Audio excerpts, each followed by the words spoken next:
Welcome back, everybody, to the GDQ Hotfix Oops All Kingdom Hearts weekend. My name is Jiggy, and I'm going to be with you all day today for some incredible Kingdom Hearts runs. We have some awesome runs coming at you today.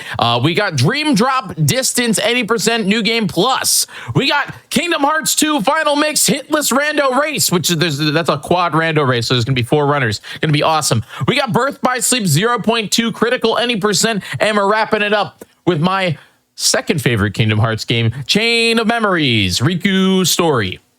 It's going to be a great day. My name is Jiggy, and I'll be here again all day with you. I say, let's get right into it. Shadow of Eden, how are you? Welcome to the show. I'm doing well. How are you doing today?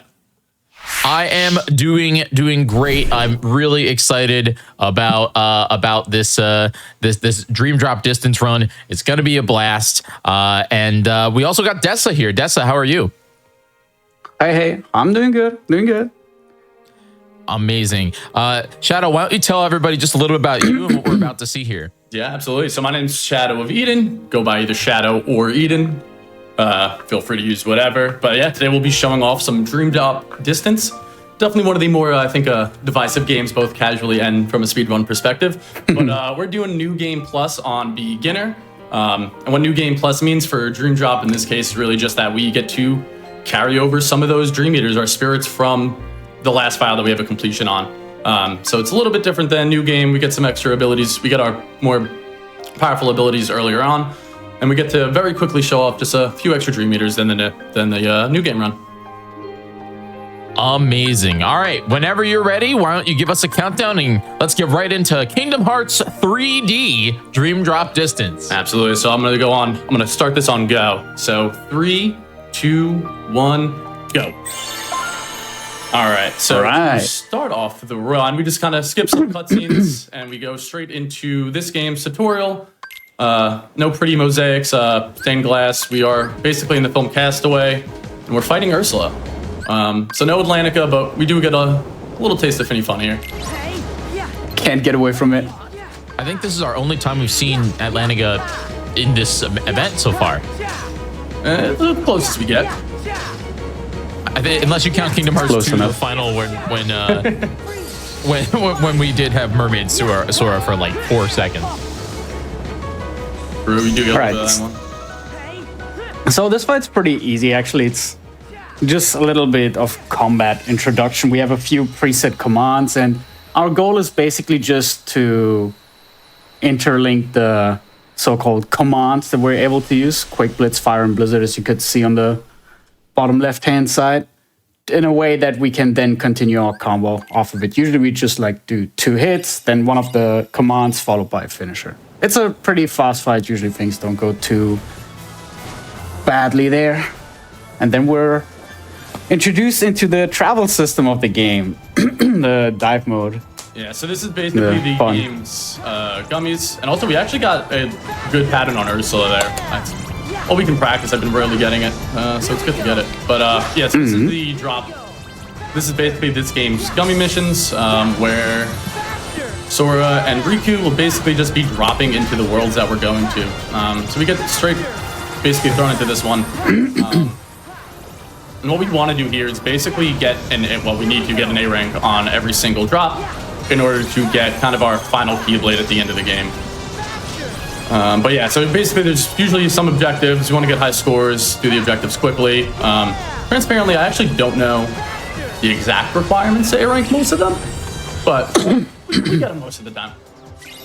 Yeah, the way they work is that they usually have an objective that you have to complete, whether it be defeating a lot of enough enemies or collecting enough points.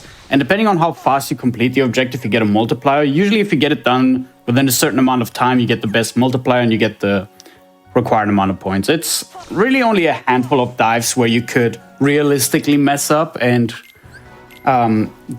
basically lose out on a chance of getting the Keyblade. But yeah, right here, we're in Traverse Town, or First Water Introductory World. We do a few like counterintuitive things here already.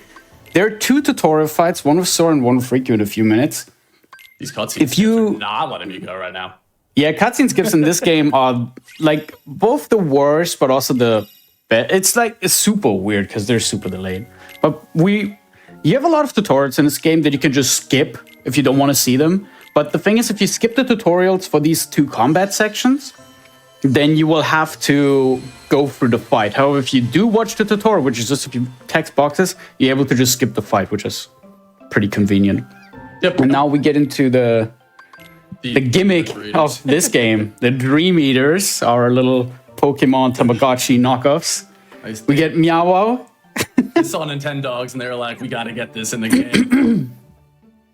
Dude, already happy that you didn't do new game because this guy has the wrong eye color. Yeah. So look at you, those circle eyes. New game plus is that we're not stuck with Meow Wow, and then Riku we create a Komori Bat. Yeah. And we're stuck with we basically need them to both have blue eyes. So if we don't get good luck at the beginning with their eye color, which we can see here, this Meow Wow's got green. We actually have to take time later on. Ask why. Yeah. Why specifically blue eyes? That's a youth thing. Yeah. So the thing about the Dream Eaters in this game that every Dream Eater has 4 different dispositions it can have, and there's a so-called skill tree. It's called ability link. I'm just gonna call it skill tree. That's, I guess, more feasible. And within that skill tree, there are different paths you can take. Depending on the disposition, you either unlock a few extra nodes or just like an extra connection on the path.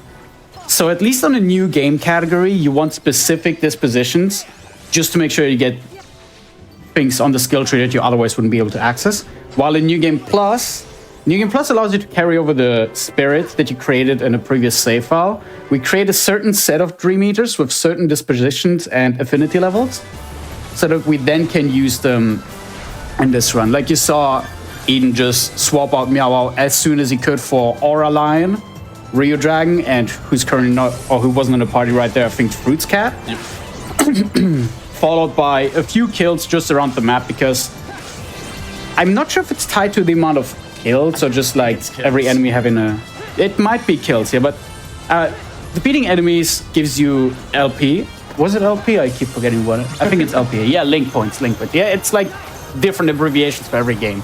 And those link points allow you to develop the skill tree. Having a few skill link points, just 10 of them, allows us to get Super Glide on the Rio Dragon board. And that means our movement is going to be much more boring, frankly, but also way faster because we get access to Super Glide and we just glide through like 90% of the areas. It's Dora. We still get to throw off flow motion with Riku at least. I don't think we've actually touched on flow motion. No, yet. we actually haven't at all. You want to take care of that, or should I? Yeah, I can do it now. Okay. While we're also going to create. This is where we're forced to create our next Dream Eater for Riku, but we don't get to The play next one Riku we on here. ditch. Yep. But essentially, flow motion is this game's take on movement, which is super cool. It really allows you to just kind of bounce off walls, fly around, move super quick through the environments. You get some attacks based off what you're doing in flow motion and so on. But yeah, because we're doing New Game Plus, we get Super Glide, so Sora is just really going to be flying around. There's some incorporations of flow motion, of course, but for the most part, Riku's going to be one where we show off flow motion. I want to make sure I do the tutorial here. Do not press circle to skip it. Yep. So many runs reset really to me just being like autopilot circle pressing. It's early enough, at least. Yeah, we can't reset today. I mean, you shouldn't. You could still reset now and just like get record. I don't Easy. know. I don't know. That You'd be underestimate. No, I mean, look at my run. Casually flexing. No. Right. So now we're back as Sora for the first part of Traverse Town. So this is mostly going to be just basically kind of a front-loaded segment where we get things that we need to sell. We get some abilities here. So we kind of just like front-load ourselves so that we're able to just kind of fly through the rest of the game after this. Yeah, a lot of this game, especially so on New Game, but also a little bit on New Game Plus, is just preparation. You have access to a lot of strong things. You probably, like if you've seen anything about the game, you know that a spell called Balloon is pretty strong. And it's evolutions Balloon Ra and Balloon Ga as well. We don't use Balloon Ga because the cooldown on that is way too big for the damage it deals. But Balloon Ra and Balloon are easily accessible in both categories. Yeah, I hope you enjoyed Balloon Fire because we're never going to see him again. Yep, not in this here. Nope. And like you can collect a few of them, but you can also purchase them fairly early on. So we collect a lot of stuff to be able to just buy things. We want to buy a few commands later on. And on top of that, we also make sure that we get an item later on. We purchase those as well called water barrel. And those water barrels allow us to grind link points quicker. You saw Eden killing a few things early on in the run to get Super Glide on Real Dragon, but that was super slow. That was like 12 link points for like, I think a minute or something. It's worth it to get Super Glide. But actually, now I think about it, what if we just do later? Are we rerouting things right now? Well, I'll think about it in the future. But we might change that part after this run. But basically, those water barrels allow us to get like between 30 and 50 LP at a time, because you can start the mini game and just skip it immediately instead of having to play it like on the 3DS. Oh, we actually did not call out that we were playing the HD port. We were not on a 3DS.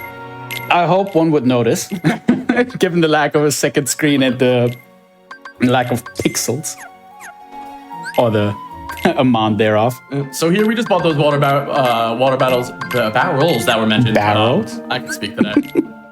So here this is where we get those random amount of points. So what we're hoping for here is a 20 on both of the otters, because I don't know their Dream Eater names. They just get which animal, whether like if they're more Juggle seal. Pup. It even says them on the screen. We got an 18 on the one on the right. Basically, yeah, we just get a random amount of points that then allows us to get our abilities.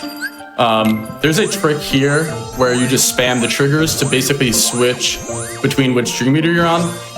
It actually allows it skips that pop-up animation. We didn't get it there. So we have one more chance to show it off. But I do want to say it's like a very, very short time frame where you can actually press it. I don't get a lot of times either. Yeah, it's unfortunate that we didn't get it there. But that's about it for those two. Where am I on? The reason we want those Juggle Pups specifically and ditch them immediately is that, as we mentioned, Balloon is a really strong spell, as with Balloon Ra.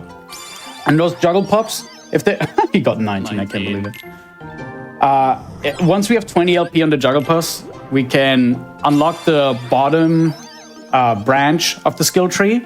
And the next node will then immediately be a Balloon Ra spell, meaning that instead of having to collect those throughout the run, say with the Jester Baki, by the way, he also has a balloon at the very beginning, we can just get them right away and use them on the first boss to immediately just shred through him.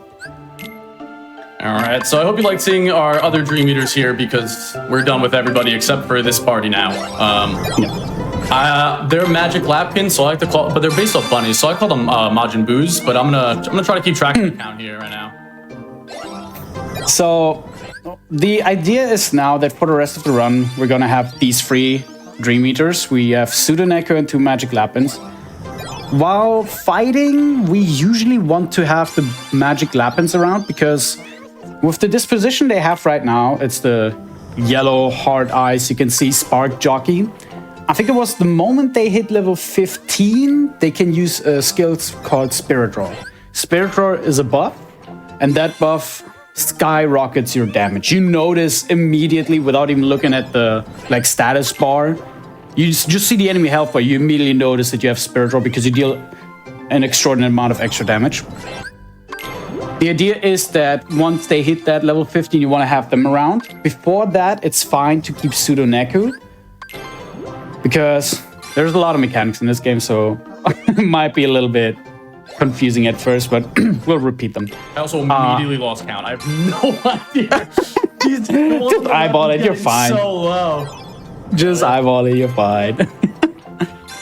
Yeah, we also keep around Pseudoneku because on top of the skill tree, you have some buffs, like for example, Magic Haste, which recharges the command quicker, or just straight up a Magic Plus, which gives you extra magic stats. And I guess the biggest part about why it has to be Pseudoneku is that Magic Lapin and Pseudoneku, they're Dream Eater types. If you combine them, have the skill Comet, which Comet is a pretty nice just field nuke you can use on a few fights. Okay, we have enough. All right, let's see. Magic Boonie. I do not remember how much they both need. Majin. I'm a big DBZ guy. Majin Boonies. I don't remember the threshold. How much did it We need? just made it across, so I did the right amount. Let's see if we do. Okay. Do we get a thunder boost though? We do. Oh, yo, you got a lot. I didn't. I think I actually just made it through on the bunnies too, so we're good. I don't think we lost time for any extra battles.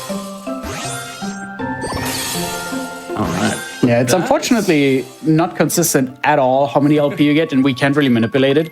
Usually it's based, like there's some kind of variance whenever you finish the minigame, but the better your score is in the minigame, the higher your LP reward will be, but because we just skip out of it, we get the lowest set. And now we equip balloons. We have the first boss fight coming up. Oh, sorry. What are you saying? I was just gonna say, I forgot how rooted in 3DS this game really is. Yes, it is. They took out a lot of the elements, but you still notice it. Okay, we have the Hoko Monkey here. Towards the beginning of the fight, he usually just slaps you a few times, but he will most of the time jump towards the wall, and when he jumps back, you can kind of estimate where he lands. We try to both use Balloonra and Balloon in a beneficial way, because Balloonra is a stationary spell where you just have 5 balloons circling you. It's really good if you can use it in a way that you know that the enemy is going to move into it, or just below him if you can somehow pry yourself under the enemy. There's also Balloonra, which is slightly stronger, but has a longer cooldown, though it homes in on the enemies. So I guess if in doubt, you can spam Balloonra, and it's going to be like our main, I guess, strategy later on. Yeah, I hope you guys like that. But Balloon is also very useful. Balloon can situationally be a lot better than Balloonra as well. I think it really can depend on the fight. More than the rest of the runs. Hey, yo, do you have Bargain Flare on Riku? I mean, I'm run for it, but we got it. You have it. You could do new game. So we're back to Riku now, though, and we just basically set up the same party that we do for Sora. Hey, yep. But yeah, the boss actually went pretty smoothly. Nothing too crazy. It did start to run away at first, and I was like, ooh, but we're good. Yeah, there's an attack where he locks Sora into place for a second and a few seconds and binds him, but usually you don't see that happen if you just constantly lay on him with balloons. So for this fight, there are multiple approaches. You can either just wall jump off the side like Eden did, or you can swing on the poles, because flow motion allows you to move around in a pretty cool way, actually, and it interacts differently with objects like walls, poles, vertical and horizontal, as well as rails. And if you, for example, swing at a pole, it kind of magnets the enemies towards it, pulls them in, so you can gather them around a little bit. A strat we can sometimes use. You can use in that, for example, but it's not mandatory at all. Oy. I feel like I missed by like a pixel there. All good. It was not a lot, yeah. All right, we hit the save point. Speaking of that save point, I was thinking of routing that one out too. What do you mean? It's a little wonky to get sometimes. And with the warp and all that, I think it might actually be slower than just walking, because after Riku, you're close to that door anyway. Okay. It's like, I don't know if it's sort of... But yeah, so we're basically right here. I'll This have is to time. Riku. We're just flying around. Actually get to show off some flow motion. Basically, Yep. we're just trying to farm up a little bit before going into the fight. But yeah, it's pretty quick world. We did most of our flow motion, messed up a little bit, but we're into the next boss fight already. Yeah, the damage calculation, the way it works in this game is it considers your magic stat and your actual level. So you could have 100 in your magic stat. If you're level 1, you'll deal less damage than on level 50. I guess a common thing in RPGs, but it matters. Oh, he's up there, nice. It's a big thing in this game because the levels start being beneficial very early on. Just being level 3 here over level 1 allows you to deal way more damage. There's also another mechanic that you briefly saw earlier. There's the reality shift. If the screen darkens a little bit and you see this little symbol on the enemy, you can press triangle and circle simultaneously to cause a world-specific reality shift. In this world, it's a slingshot. You grab the enemy and just fling him away. And it usually stuns, at the very least, whoever you're flinging. Really good for this boss because he likes to move around for days. And he moved. He moved in that Yeah, fight. he did move. I tried so I hard mean, to get to him be on the fair, ground I thought it was You going did on the sling him ground. onto the balcony. You It looked slinged like him on the he was balcony. ground. Oh, now you know. I was trying to specifically move it to the left so that wouldn't happen, but I guess I was not. I think large it's enough. just. I think it's not even because it was not left enough. I think just where he was, it kind of wouldn't have mattered because it just upwarps him at that point. It's also I think you super are already tricky set up for because failure. The reality shift shows you on the ground. Mm-hmm. It doesn't go with the level. Like it's not. I don't know. The visual and the actual it's execution twisted. are a little bit different. Oh, But yeah, so I mean that was Traverse Town. Not the last we're gonna see of it. Now we are into Riku's Eye. So here we're just stopping in just briefly into Prankster's Paradise, just to get some levels. Get halfway through the world. We get a save point for later. I'm gonna take this a little bit slow. I missed some of those bigger stars at the beginning, so I just want to make sure we get the A rank because resetting and doing this whole minute-long thing is slow. If you could imagine. yeah, like there are a few dives where it's not trivial to get A rank. It's worse if you miss the finish condition because then you have to loop for it again. If you miss an A rank, it sucks, but you can usually just play without the Keyblade. You lose 1 in your magic stat, but you really don't want to have to do another loop around it if you can avoid it. Also, Prankster's Paradise. Yep. So nice, friendly, familiar place right now. We are inside a monster, but this time as Riku and not Sora.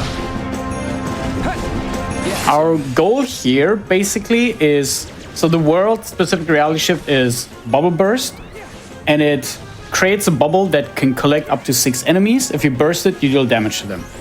The idea is, because the damage is easily distributed because you just have to collect the enemies and they can't really float around the moment they're caught in the bubble. They also get stun root for a brief amount of time. The idea is to grind a little bit because this area is meant to be done way later. I think it's like battle level 18 or recommended level 18. We're level 3 or now level 4. We'll never even see level 18. No, we're never even seen it throughout the entire run. And you're supposed to end this game with like level 40-ish, according to the game. But yeah, basically, they give us a decent amount of EXP, but it's not easy to kill them. If we use Bubble Burst, that makes our job much easier and we get a quick little boost because we need to progress past that area anyway, so might as well. Now, this. So 4 dives, 2 for Sora and 2 for Riku each, have so-called dive bosses. You see Queen Buzzerfly here. There's also something called Brawler Mari. Riku has the first version of Queen Butterfly, this bee, while Sora has the first version of a squid, and then the second version swaps around. So the second version of the bee is going to be for Sora, the other one's for Riku. This first version is fine because in both fights there are 4 bees that you have to defeat that have little weak spots on the back, and you have to make sure to hit them once. If they're all hit, you can hit the forehead of the big bee, and that's per week point. You need like 8 or 9 hits, which does not depend on your stats. It's just like 8 or 9 hits in general to make sure to defeat that bee. Yep, so we got the This one's not as too. bad. No, it's Yeah. still scary though. It's still definitely possible to mess up on. Oh, 100%. Very upsetting when it does. It's kind of based off like the 100%. opening on what she does. Like sometimes, like I was able to get the 3 hits there, but sometimes she just moves in a way where you just don't connect at all, and like it can be very upsetting. Yeah. But we If you're- got it, so no, we're good. Like, in case you'll still be able to see this in 1.5-ish hours, there's gonna be a second fight with her, and It's going to go perfectly. that hitbox is gonna be all over the place, but not where you think it is. All right. Okay. We like seeing drop points there. So Yeah, something we so- didn't touch yeah. on were drop points. What we quickly saw when we swapped from Sora to Riku for the first time, we get those little like purple teardrop orbs. Those are drop points, and we use them to basically hopefully get a magic upgrade. It's like a magic boost. We need to collect Sora. We need 30 for Sora, unlike the Riku drop. And then we need 80. Oh god, I was way too high there. Oh good. All right, little scuff movement, but we're good. But yeah, we need 30 to get Sora's magic boost when we swap to him the next time. 80 for magic boost 2 when we swap back to Rico at around the halfway point. And then not really needed, but we can maybe sometimes get magic boost for the final time we're Sora. So yeah, that's drop point. So you're gonna see me go a little bit out of my way to pick those up along the route, but not super important, but important enough if you ask me. Yeah, like you basically just want to have them drop, but it's not worth going out of your way for it, which is unfortunate. Because it's basically just another component of RNG in this game that you kind of just have to deal with. You're happy if it happens, and you pretend not to care if it doesn't. But yeah, so I think this world is also a really good showcase for movement. You just saw me like kind of fly across the bridge super quick. We do some movement here. But yeah, that's basically this world. We're now into the boss fight already. Yeah, this one is the Wargoyle, the flying version. The goal of this fight is to just jam those balloon rush, because if you deal enough damage in a quick amount of time, you will get the reality shift, which here is Wonderline. It basically puts you on a rail, and from the rail, just like with the pole and the wall, you have a specific flow motion attack. That flow motion attack, that was really fast. That flow motion attack in this fight stuns the enemy because you like teleport on top of him and drill the keyblade into him. And that allows us to just shoot out 6-7 balloon spells. At that point, the fight is pretty much over. A lot of the fights, especially in the early stages, are fairly fast just because the enemies don't have much health, so they can't really respond to most things we do. Later fights will have a little bit of more health, and then we actually have to like kind of deal with what the enemy are doing, to the point that there's one enemy that could defeat us easily, but won't happen. It's kind of like just RNG whether it's gonna happen or not for that guy. All right, what do you guys like, diving more or gummy? Do you miss gummy ship? I don't like the bosses. Like this is the best dive in the game. Because you do nothing. We do nothing. I'm spamming my X button right now. They say time it, but yeah, I don't believe them. Are they saying that like your X button doesn't do anything? But like if you notice, like when Riku kind of goes back, like you can time the inputs. I'm more of a yeah. But so like this is nice. This one's nice. But then you get Queen Butterfly, and you'll see Riku's version of Brawlamari later on. They can. So I think I'm gonna go with gummy ships overall. You know, nice feet up on the desk. Take a break. Well, I would personally say gummy missions, but the thing is, with Kingdom Hearts 1 and 2, I've had the desire to patch gummy missions out. With DDD, I've not really had the desire to patch drops out yet. I would love to. Get me out of Queen Butterfly stuff. Get me out of it. Well, that's like the other problem. It's also not an auto-scroller like in KH2. So it definitely makes sense to not mount it out. Like, 2, you're just sitting there. Although is this our first... I was just curious. Other than I think the Alice in Wonderland area, this was our first Disney World, right? No, they're both. Well, besides Traverse Town. Wait, Alice in Wonderland? Bells was Hunchback of Notre Dame. Yeah, Hunchback. Hunchback. Okay. And then Prankster's Paradise is Pinocchio. Pinocchio, not Alice in Wonderland. Sorry. No. Oh, that one you got. I was confused. Like, which one would even be? I don't know. But yeah, so unfortunately, we are stuck within a light cycle, like in KH2, but a lot less cooler. The first 2 minutes of this is just pressing square to kind of boost through it. And then we get stuck with a fun little mini boss where we just hold down X and we hope the Mantis plays nice with us. No cool reflecting off the fields like we saw Podgy do last night. Just this. This, and then we'll see we'll see the guns on the thing just kind of ripping through the boss. Hopefully we got really good luck on the pattern yesterday in practice, so I'm expecting this Mantis to just fly off into the distance today. But we'll see. I don't think you've tried the other categories, but no. Beginner only. I'm a beginner warrior. outside of beginner, there's actually an interesting strat you can do here.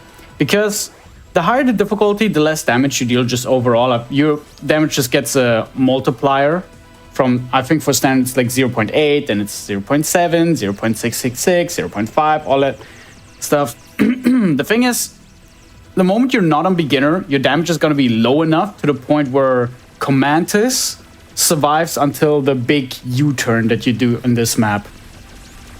And the actually kind of cool part is, if you're on the higher difficulties, once you're in that U-turn, you can kind of get stuck on Commantis, so that, or have Commantis get stuck on you rather, because and have then the, I want to say, yeah, I think you just stay in the D-res mode where you have the line behind you, and it just continuously shreds through her without her being able to do anything, just because she's stuck. But it's not easy to do, and it's not worth it on beginner, because it takes a little bit of setup.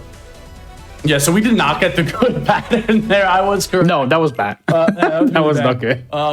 We essentially want the Mantis to get like up in our face and start like just slashing away at us. So that way, you know, every bullet hits. But you know what? We got through it. Nice spawn enemies. Yep, you moved immediately. Yeah, you might want to leave the room at this point. Just leave, right? Yeah.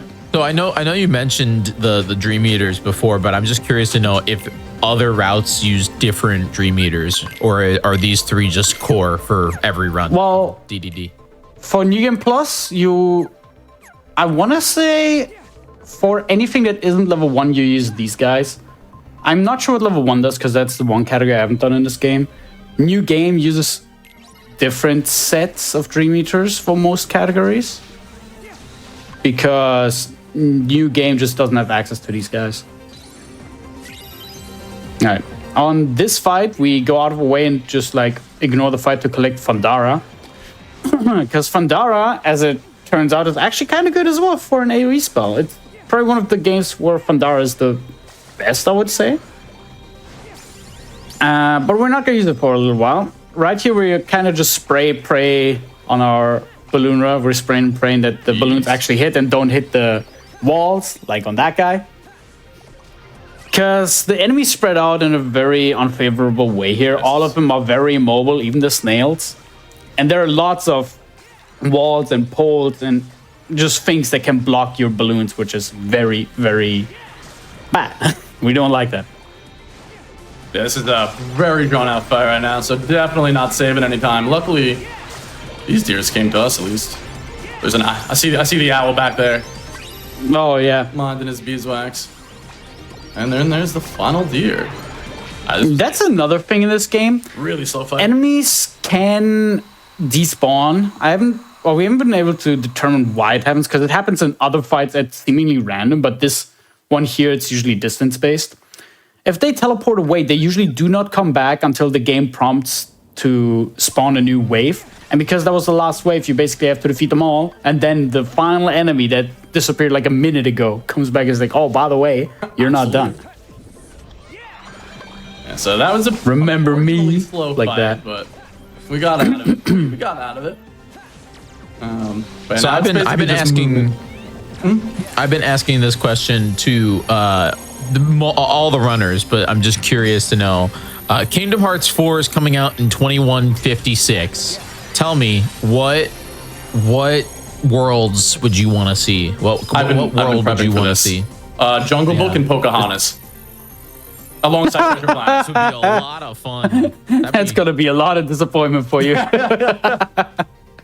We almost had Jungle Book in 1. There's a chance.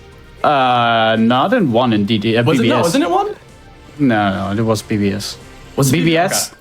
In BBS, the game files actually contain a somewhat modeled world of it. Like, you can move around in there. There are like 3 rooms that you can use. They're not.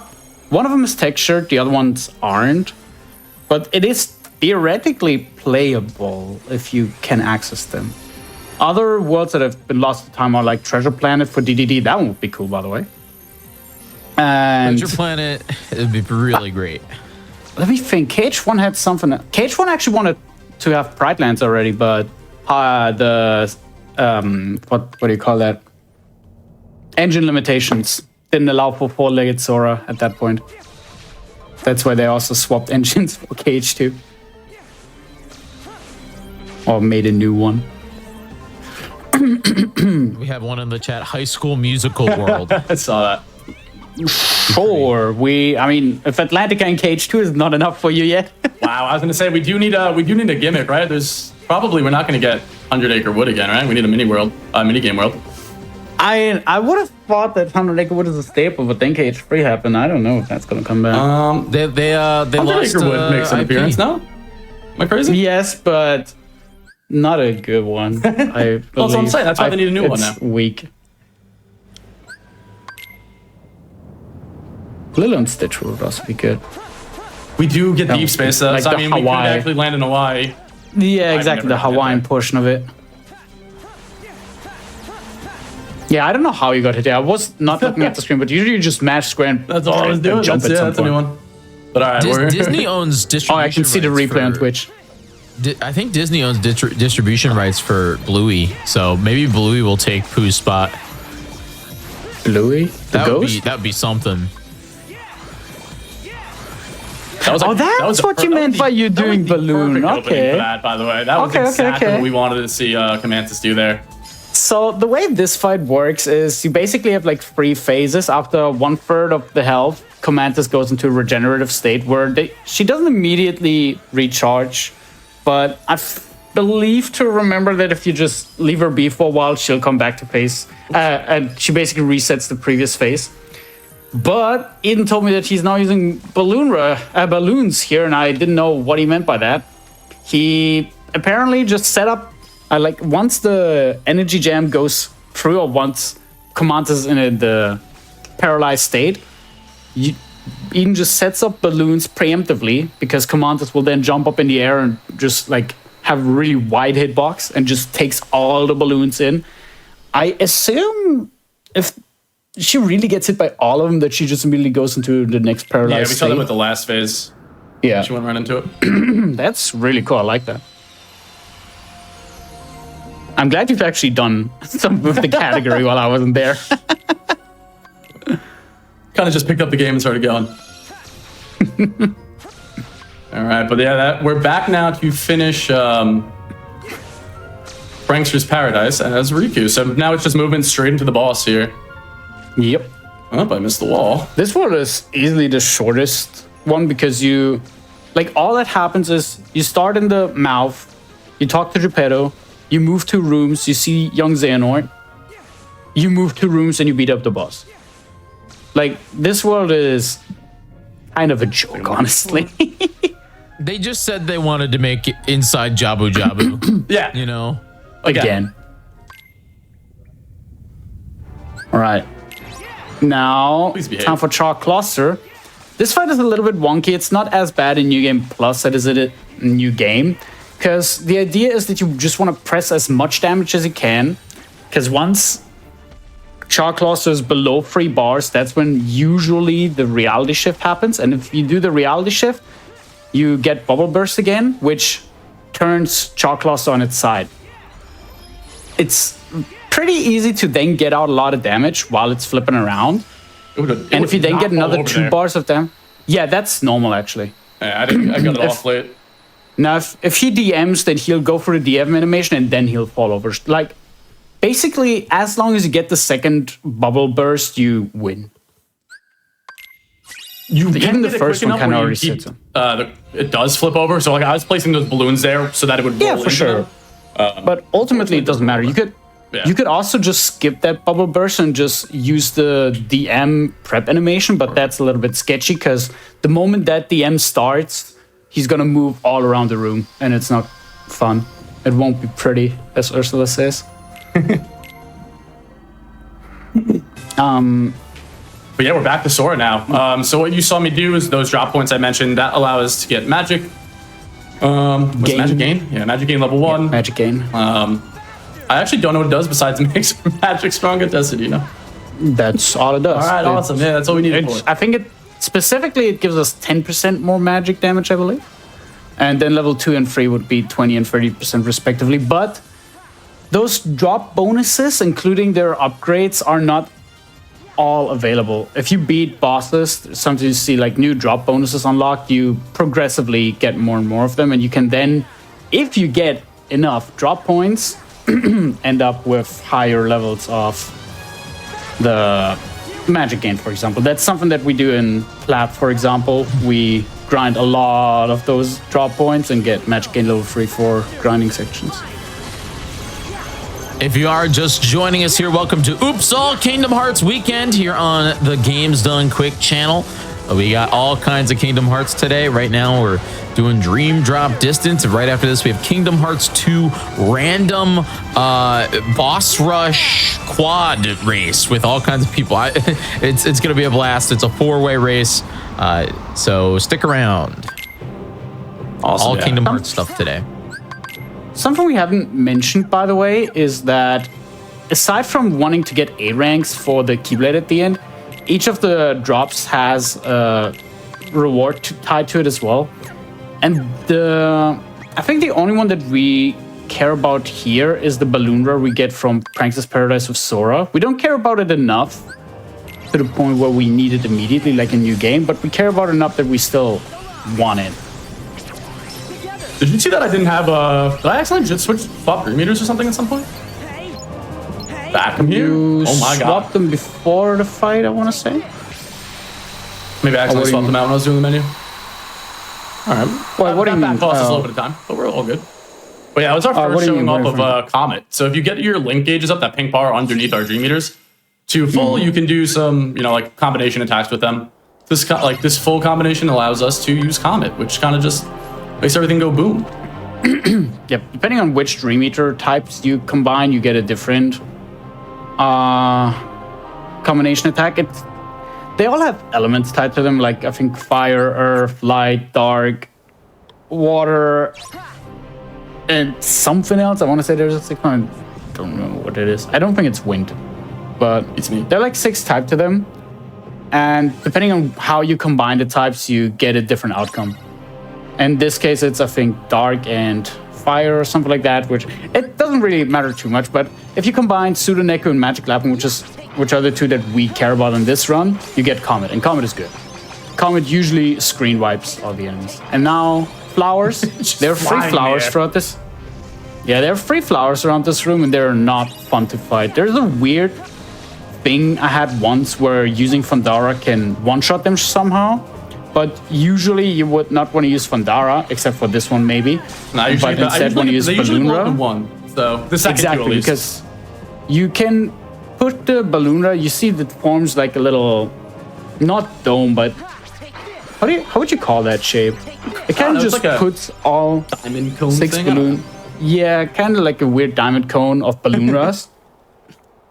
And you can, because they don't have a hitbox, like a tangible hitbox, what you would do is you would smack the flower once for it to just stop moving, and then you immediately use Balloonra, because usually the distance you create with the swing as well is perfect for the Balloonra to gather on top of the enemy. And because at that point it doesn't even have to home, it just pops inside the enemy and distributes the damage instantly. Yeah, but now it's basically just Super Glide Simulator. Yep. Up until the boss, right? I don't think there's any more. There's no more fights here. No. Got to go as fast as possible. Yeah, this is where like we lose out on that.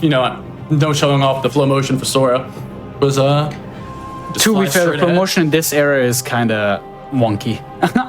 This is the one area where I'm not super keen on doing flow motion. Not because I think it's slow, but because it always feels weird, kill? especially We when did you get a kill. have to leave the early areas of the tunnels.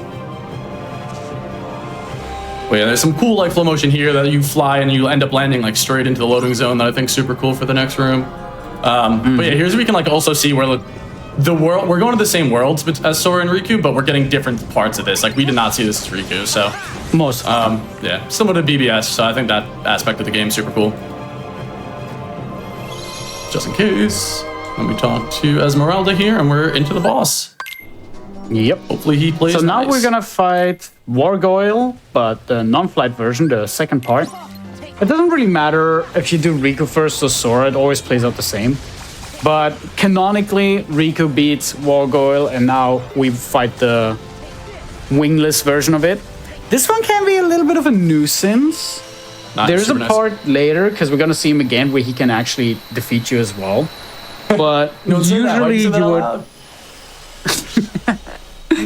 And yeah, you kind of just burst through damage. This fight doesn't do too much. You just don't want to see him do big sweeps, pretty much. The sweep attacks get you out of the usually pretty easily sometimes. Yeah, it's pretty much the one thing that you do have to look out for. We don't necessarily spam balloons. We make sure that the balloons are spaced out in a way that we avoid getting hit out of them. Because if we get hit out of our balloon, we not only waste time, but the cooldown of the command, unlike in many other games where MP or cooldown starts whenever the spell comes out, the cooldown starts whenever you initiate the spell. So even though balloon hasn't come out yet fully, you will just waste the usage, basically. So you really want to be mindful around what is the enemy doing? Can I get staggered right now? Am I far enough away? Or do I just want to risk it? I really missed out on balloon on my playthrough. Yeah, I did not use it at all in my first casual playthrough. I didn't even know. I definitely didn't use it. This looks silly. It's easily missable. Never used it again. Yeah, I think I used it once, made fun of it, and then said, I'm going back to fire or something like that. There are really cool abilities in this game. It's unfortunate that Balloon just dominates everything. So I think does it ignore defense or something like that? Is that what the Balloon like neutral damage? I don't know. Yeah, it has like a neutral damage type. And that is not really considered in the most part of the calculations. There's still some... Like, I don't know if the defense gets completely ignored, because on level 1 you still deal no damage, but the moment you get a Spirit Draw, you deal crazy damage. And I don't know if Spirit Draw is I don't know if Spirit Draw is like a flat damage up or something like that. Balloon is definitely more favorable than other spells, though there is... I don't know if we have it on these leaderboards. I think it's on the extension categories of the prequels and sequels. A little bit hard to find, but DDD does have a balloonless category. That's actually, I did not know. Oh, there's a balloon. That's cool. There's the balloonless category. It's just that. But it mostly spams Thunder and Prism Windmill, so it's not like it's much more variety. You just see a different kind of spam, because while Balloon is on the forefront for the unrestricted categories, if you were to ban Balloon, you would just hop on the next best thing. Like, for example, Fundara or Fundaga for the mob fights, Faraga Burst for bosses, Prism Windmill is also really good. You might see like 1 or 2 more commands, but it's not like you suddenly have a like super diverse fights like you do in KH2, for example. That's where you would maybe have to look at level 1, because level 1 actually has a few interesting strats. I don't know if you've ever seen this, Eden, but on Young Xehanort during the clock phase, KBM made a strat where you would use Wave Surfer command style with Riku. That's cool. And that, because you have Spirit Draw, or like a little bit of damage from your Dream Eaters, and because it deals a ton of hits, not necessarily high damage, you kind of burst through Young Xehanort. You'd be able to use it in other difficulties as well, but on level 1 it's actually worth it because most alternatives are pretty bad. So, if anything, level 1 is a more diverse category than Balloonless, funnily enough, but yeah. Yeah, so now... I was going to say, I feel like Balloonless would just be the same exact run, but they just spam, like you said, like just whatever the next whatever the next move is. Lou? It is interesting though, because like when I played Birth by Sleep, the first thing that I learned, once I found out about Magnet, I was like, oh wait, this is the best move in the game. But I didn't know about Balloon.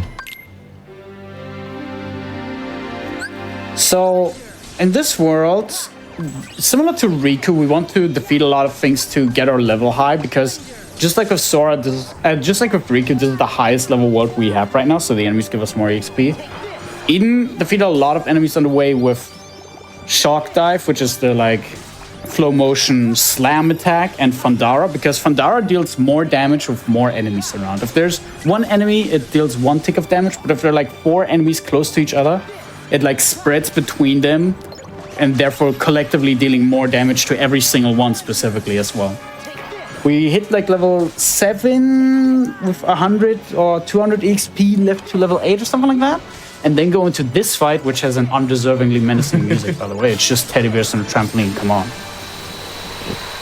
And we do all that to make sure that we want to hit level, I want to say 10 Yeah, for we the hit boss. 10 before the boss. Yeah. But yeah, these force fights are definitely, in my opinion, the hardest in the game. Some crazy stuff could happen there. Like, you saw me, I got bounced up, I got hit out of Balloonra. I thought I had enough time to get it off. I was trying to save the Thunders, so we didn't have to wait for a cooldown on here. I don't know if you noticed in the first force fight here, what happened to me, I got frozen. So those jesters can actually freeze you. Like, you can get, I think you could get like put to sleep. We didn't see it in the grid, but you can get like 0 Gravigan and you're floating. So these statuses can happen to Sora, which when it does is super unfortunate there. Like, you saw me, I was just frozen and I just lose time because I wasn't getting hit out of it. So. I think with days it started, but BBS kind of like streamlined it a bit more, is where we had more status conditions than just... Yeah, we didn't really even have status conditions in KH2 except for the pirates, but in this game there's status conditions like confusion, stun, bind, freeze, burn. There are a lot of things you can do. And a lot of things that can be done to us as well. Stun and freeze being the most obnoxious ones. Confusion you can usually deal with because it just inverts your movement controls and you can't lock on. And burn I think doesn't happen. Perfect, hit level 10. But stun just leaves you vulnerable for so long and you have to wait quite a while. This room is pretty cool actually. So really? in I was this actually room, about to say how much, I was like, we're okay, weird things are happening. nice. All right, we got stuck in this cutscene there. Didn't even know this was here. I pressed square, but nothing happened, and I just started falling. But I promise I pressed square, guys. I promise. Wait, let me see what happens. I just like fall. Unfortunate. All right, so yeah, we lose a little bit down there, but you know. I think what happened is you probably press took it. too long to jump, and in that case, you took too long to jump. You started falling, and then you did the super jump. At that point, it's not valid to do a wall kick anymore. I'm pressed. Like the game just doesn't allow you. Well, So here's another question I've been asking. I've been asking everybody. This is a question for chat and our runners here. Okay, Heartless, Nobodies, Unversed, or Nightmares? What's the best faction? no, I'm surprised you said Nightmares, not Dream Eaters. Like specifically them. I mean, you can say Dream Eaters. It's fine. No, it's fine. Like, I guess the Nightmares would actually be the more specific term because you don't fight Dream Eaters. I saw Sonic hit in the chat with knowledge yesterday when it came up on the Nightmare Dream Eater situation. Yeah. yeah. Nah, I'd say Heartless, probably. Yeah, I think there's some cool nobodies, but I think just the vibe of the Heartless. Not that many. Yeah, Heartless are the OGs, I guess. They're the classic, you know? Yeah, definitely, they were just like, yo, for this one, they're just like, hey, you guys know animals? Here they are, but colorful, you know? Yeah. All right, we let us do his little shimmy there. We throw out a Balloonra. I missed the ice. I've actually I've been getting it so where you only need to hit this ice once. Saves probably you like use Balloonra early? I use Balloonra Lots of people. early, and then I swing. If you like, you could hit it still with your Keyblade. I just locked on the boss there. Ah, that's what you mean. Yeah, you can move around a little there, but I never had it where It says a whole half a second, you know, but gotta get back into the category. Let me get a 152. What? I don't even know what my time is. What was my time on this? 152.42. Yeah, I can get a 152.41 now. Let's go. You're welcome. Definitely not worth more than me messing up young Xehanort. Lots of people in the chat say that Nobodies are the coolest, though. That's fair. I think that's fair, especially because like they're based on the 13, really cool you know, or designs. 13. That's Yeah. fair. Pretty cool designs. But yeah, we get put into this weird little. We're floating around with Monstro in the reality shift, and it's basically just an auto scroller where we bop to the left once, bop to the right another time, and then we dodge to the left one more time, and fight's over. No, you're right. There was a boss fight. That one's pretty much on wheels too, because you saw it like fly up in the air and do like a little move before it breaks like the crack in the wall. That we can't speed that up. It has to do a set number of moves before it does it. So it's basically It just has to go for the motions.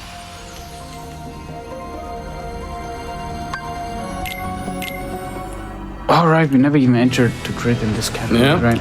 So in other categories, you would visit worlds to kind of prepare yourself a little bit. For example, you would also enter the grid. So we would have seen Brawler Mari earlier, but now we see that little squid friend now. We like this one. This is the best fight of all the It's the only fight that isn't bad yet. Yes. Let's put it that way. Let me check something. We can speed it up like a little bit. It switches phases based on when you break like that orbit now goes into the next phase. So if we hit the one on the left first, just a little bit of chunk damage, and then we, save that hit for the next run of it.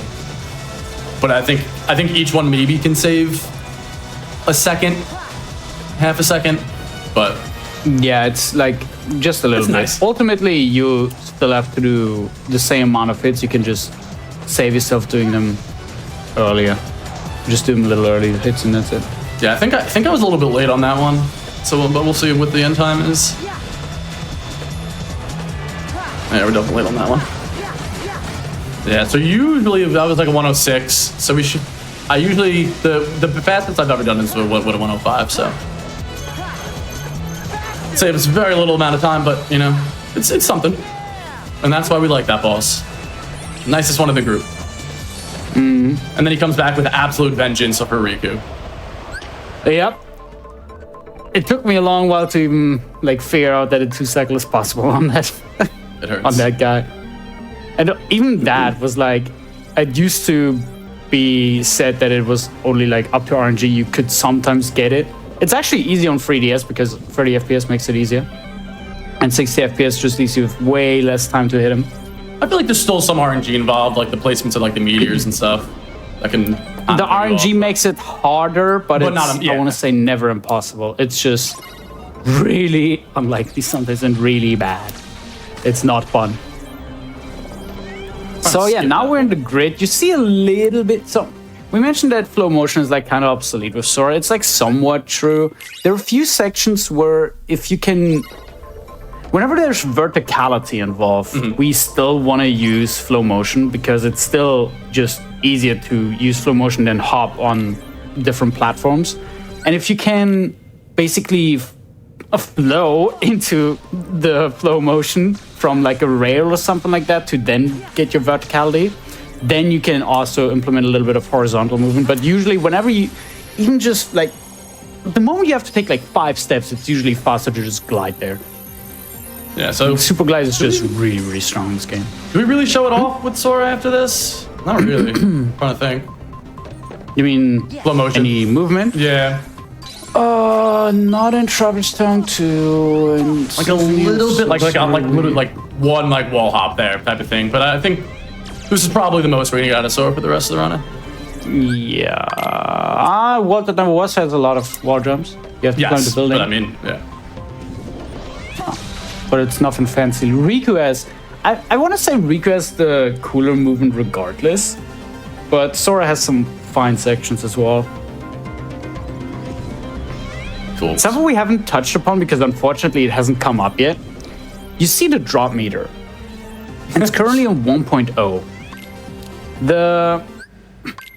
The drop meter can be influenced by many, many things. One of those things is the so-called weather forecast, or the weather of the current world. And there's one weather that if we see it, we immediately save a bunch of time called overcast because it just increases your magical damage output by 20%. It's really strong, but it's also RNG whether you get it. We know that we have it because A, we deal more damage, but B, the drop meter is also going to be in 1.3. You can also check it in other ways, but this is the least time-consuming way. Also, by the way, there was Rinsler, a boss fight. The Rizzler. Or something. The Rizzler. The Rizzler. He wouldn't give us too much trouble today. Yeah, he can sometimes just jab Sora over and over again in a really weird rhythm. His jab has such a weird... I almost feel like I'm talking about Smash at this point, but his jab has such a weird frame window where the moment you get like out of the stun and want to cast another balloon, he will then jab you just before that balloon comes out and you get staggered again. It's super annoying. He can toy with you, but if you're lucky, it doesn't happen. All right, we equip Ferris gear now because Comet, we didn't mention that earlier. Comet is actually based off of your attack stat. Therefore, we want to make sure that if we do have Comet available, you also don't have it available all the time. If we do have it, then we want to make sure to equip Ferris wheel, which is slightly weaker in magic, but we have the trade-off that Comet will actually kill the next enemies. Otherwise, with that one missing attack stat, they would survive with a few HP, and that way we don't get the kills. Because what we want to do here is we want to kill 4 enemies. The moment you defeat 4 enemies, the next wave will spawn. And no level 11. Comet has like 2-ish hitboxes where the moment it spawns, the moment the attack starts pretty much, everything on the screen gets wiped out. And when it lands, it wipes out whatever is currently there.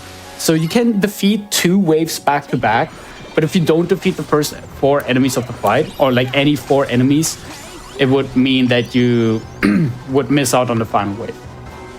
Yep. And now, really quick, that's it. Yeah. After this fight is going to be our break. It's around like the halfway point of the round 2. Oh, you're right. There's a break. But yeah, coming up to the boss fight now. You saw him equipping Kiraga as well, because while we're still on beginner, we're super low level. You gotta see that later as well. Like, this is where we basically start having Cure for safety. You don't take a lot of damage, but there are a lot of hits flying around, and some of the fights take quite a bit. You see, like, this little chip damage we took? There are a lot of hitboxes flying around, and you will have the need to use Kiraga. These 2 Dream Eaters that we have cannot heal you. On the new game category, you can avoid having Cure because your Dream Eaters can heal you, but it's not really happening in this category. We're gonna see more of it later because the late game fights can break us pretty quickly. Oh, I was wondering what you meant by broken. Yeah, you just rolled there twice. Okay. Very good Okay, yeah. I thought you meant something completely different that I didn't know about. Okay. Yeah, if you like throw the ballooner out right as it spawns, it kind of will just stand there for a little bit before moving. I'm gonna be late on this one. Yeah, so you can turned right away.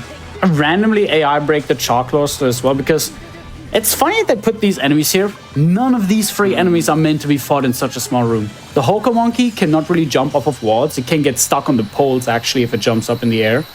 It just falls forever. The Wargoyle, the second guy, he's meant to traverse big distances whenever he does a sweeping attack, so he gets away from you. Like, the idea is he does a big, wide arc attack. It hits you, but he's got to be gone. Not here. He hits you and he's still gonna be next to you, so he can hit you again. That's why he's pretty scary. His frag grenade attack thing also has a lot of hitboxes that are all conglomerated because you just cannot avoid them really. And this Chalk Cluster guy is also not meant to be fought because there is an attack where he moves around with a little propeller on the back. But if he uses that attack in this area, he literally cannot move. He will just stand in place and float, not moving. It's really funny if it happens, and it just makes the fight free. Cool. But yeah, so we did that. This is around the halfway point of the run. We just swapped to Riku. As you saw, we didn't have enough drop points for Magic Gain level 2, which is unfortunate. But yeah, I think this is the best part of the run for the break now. We're done with the first half. We'll pick up as Riku to do the next set of worlds after the Traverse Town 2. Awesome. All right. So don't go anywhere, everybody. We will be right back. We're going to take a quick break, okay? Quick break. Don't go anywhere. When we come back, we'll be back with the second half of this Dream Drop distance run. Do me a favor while we're on break, do ! Discord and join the official GDQ Discord and add the Hotfix role. That's where you'll be able to keep tabs on all of our upcoming events. You'll be able to talk with staff and much, much more. All right. Don't go anywhere. We'll be right back.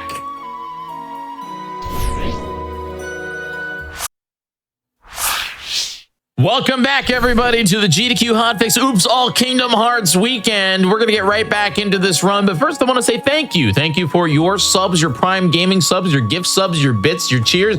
All that stuff goes to supporting the GDQ Twitch channel and help us run Hotfix. If you enjoy the Oops events or any of the other shows that we do here every week, make sure you consider subscribing or send some bits our way. All right, let's get right back into it. Shadow of Eden, are you ready? Absolutely. For Dream Drop Distance. Alrighty, so picking right back up where we left off. Essentially now we're doing the second visit of Traverse Town, but as Riku.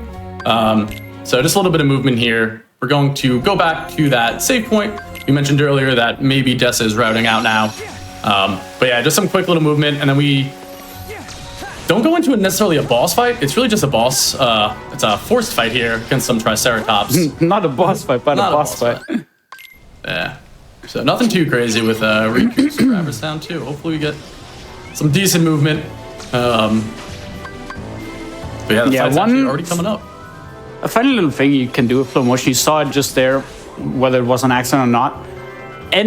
Big enemies count as vertical poles. So you can swing around them as well, and enemies will gather around them as well. It's pretty funny. You can even sling them away that way. But now we're fighting the mass of Cerateros. This is where we first see Fandara really pulling its weight, because while we could place Balloon Rust inside the Cerateros to annihilate them, there's a little bit of RNG to it, but if you have 3 or 4 of them around you and use Fandara, you will deal a massive amount of damage to them, sometimes to the point that you get rid of 2, 3, maybe even all of the Cerateros. It's a little bit of RNG, or at least a component that we're not fully aware of, making Pandara really, really useful here. Just gonna do a little bit of farming. I honestly don't even know. I feel like I tried running out. I feel like that's it. You do that one? What? Those Froggies for XP? I like it from don't think I ever touched those Def Kairus. Let me actually check on my run. I have it open right now. I know there's like I look just a bit like based off watching like that is your run. That is not my run. So I think we just hit 15 at Beagle Boys. So. Yeah, I wouldn't be surprised if we fought them, because not having 15 is pretty stinky. Yeah, but I don't know if you guys like, because you do something, I don't know. But yeah, we do that, a little extra thing. I don't know. No, I skipped the procs in my run. Maybe I shouldn't. I'm not sure. I'll have to think about it. But yeah, so anyway. I was trying to save those Thandaras to use on those. So I was trying to use the balloons more. Yep. But yeah, we're already at a Traverse Town too. And then now, so we get the next set of worlds after that, which is going to be Symphony of Sorcery and Country of Musketeers. So Fantasia and 3 Musketeers. These are the next few set of worlds. So we'll go through them as Riku. And then we go through them as Sora again, similar to the last time. So the funny thing is, just like earlier, we're gonna enter the more difficult world first. We're gonna enter the Symphony of Sorcery of Riku. Because the thing is that that world, while being fairly difficult actually, at this point, it doesn't have any real fights. We can skip every enemy there. We're just gonna collect a few chests that are actually pretty helpful, and we're gonna collect the Keyblade, because the Keyblade that we get here, if we were to fail the A ranks on the dives to get the dive wing Keyblade, which you mentioned at the beginning, this one would be the next best Keyblade. It's only 1 magic stat weaker, which you'll notice it if you compare the two directly, the dive wing and the counterpoint Keyblade. But this Keyblade is already strong enough to carry us through the rest of the game. It's one of the strongest Keyblades in the game, actually. There are only, I want to say there are 3 Keyblades that are stronger with their magic stat, and they're all post-game or dive wing.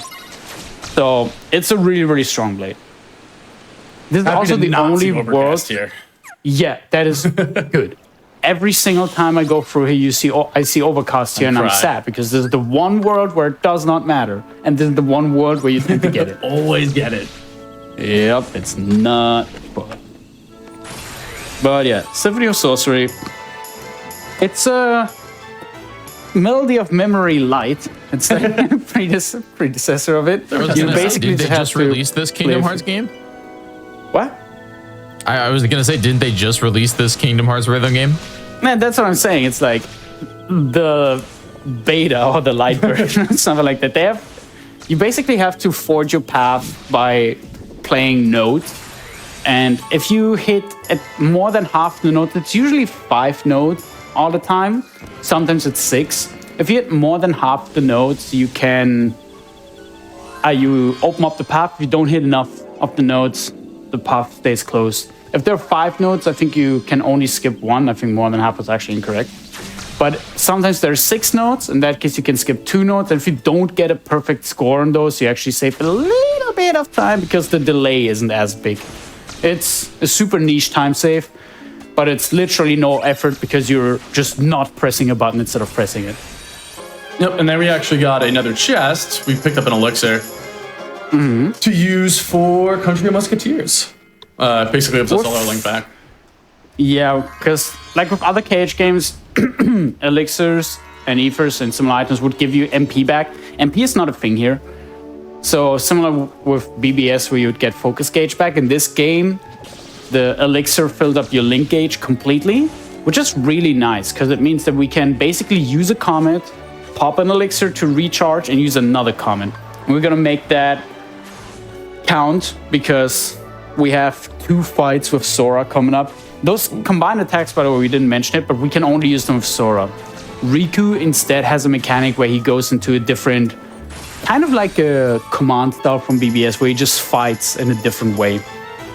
And yeah, we're later gonna use Comet twice in fairly quick succession to finish a fight quickly. Times.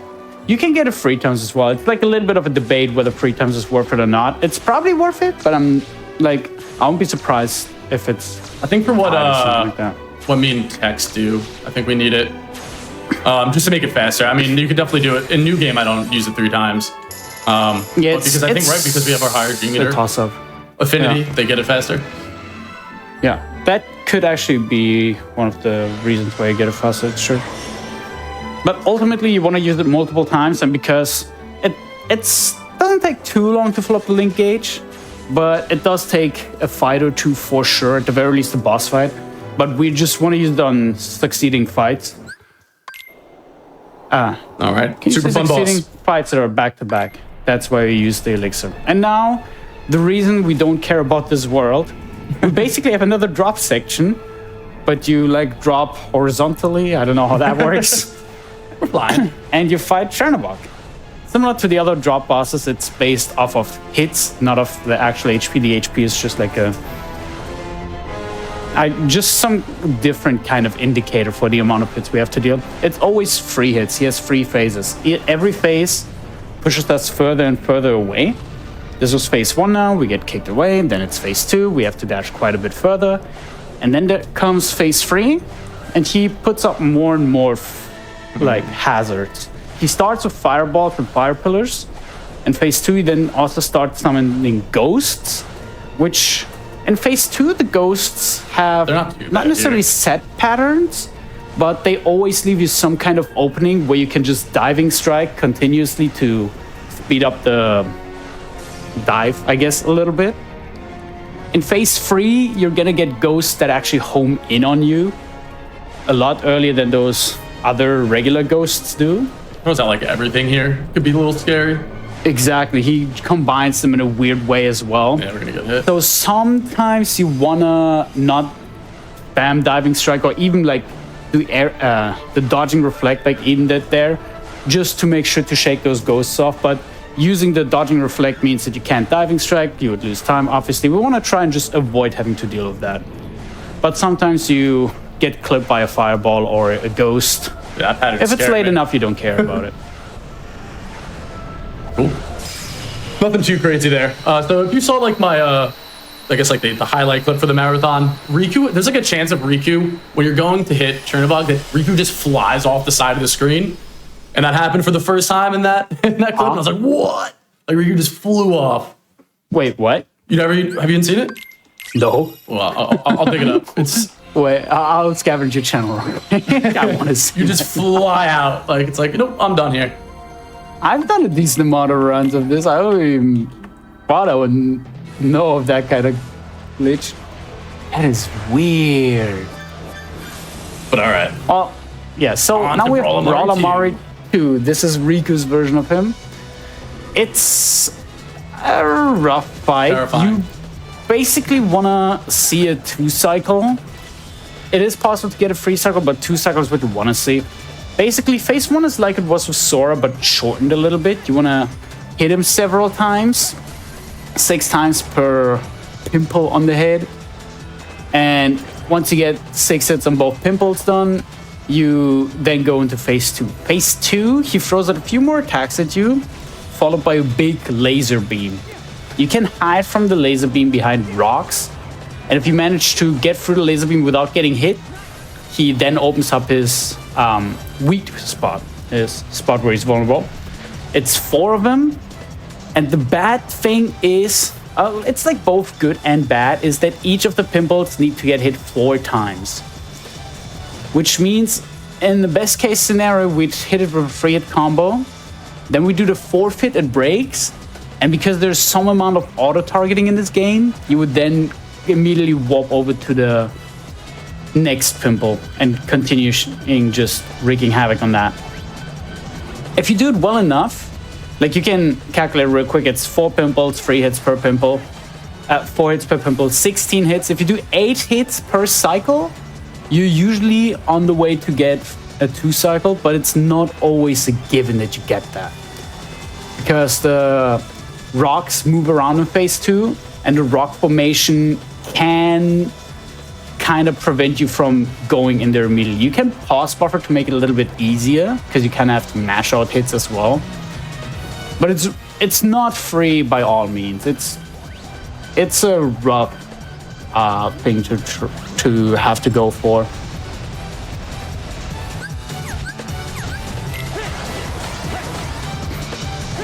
Especially because if Riku decides to auto-lock onto the wrong... You got it? Let's go. Oh, nice. I pause buffer. It's too scary for not. That's fine. 45 seconds, I think. 45 Yeah, exactly. It says 45 seconds or something like that. I'm pause buffering it to an hour into the run.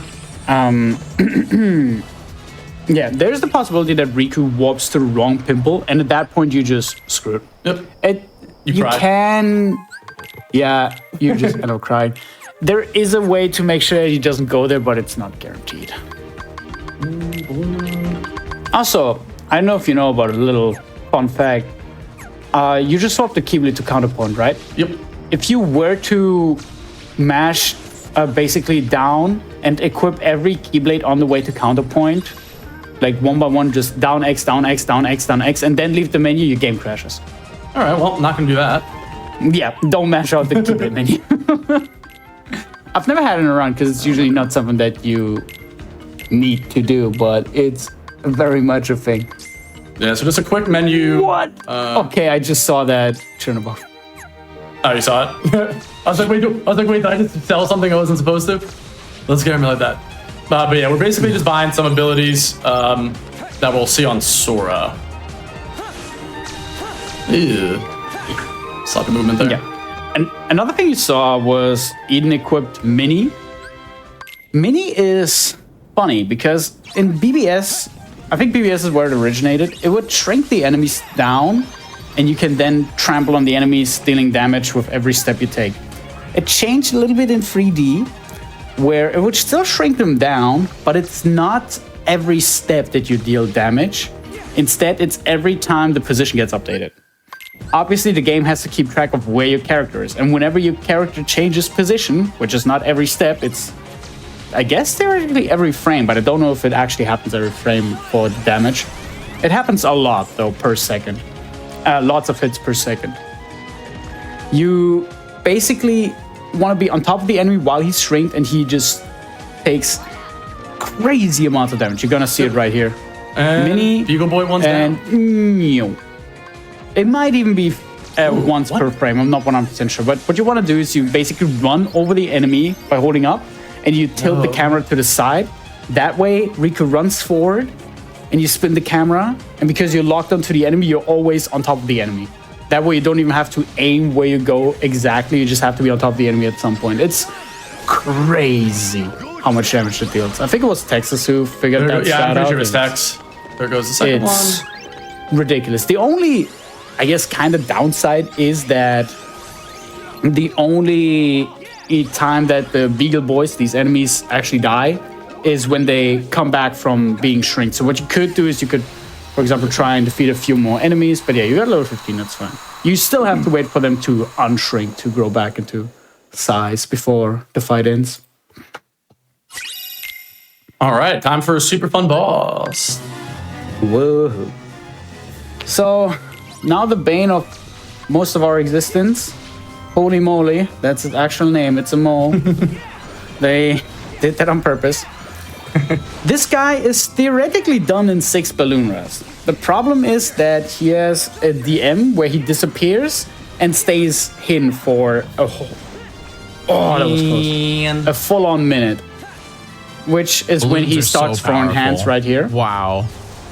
And the idea is that after 3 balloon rush is where he's in DM range, you would want to try and stun him with Pandaras or even balloon rush.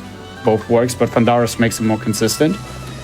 To have him be staggered just long enough that he stays put and you can defeat him. Now that I think about it, I think one way to achieve it would be if you stun him out of an attack, similar to Ursula. Like if you stun Ursula out of an attack, she repeats the same attack. Maybe you can do the same with Holy Moly. No. But I haven't really thought about this DM skip too much, so maybe there's some rhyme or reason to it. We're not What sure. is he doing? This is another part of not getting the DM skip. You then have to chase him down.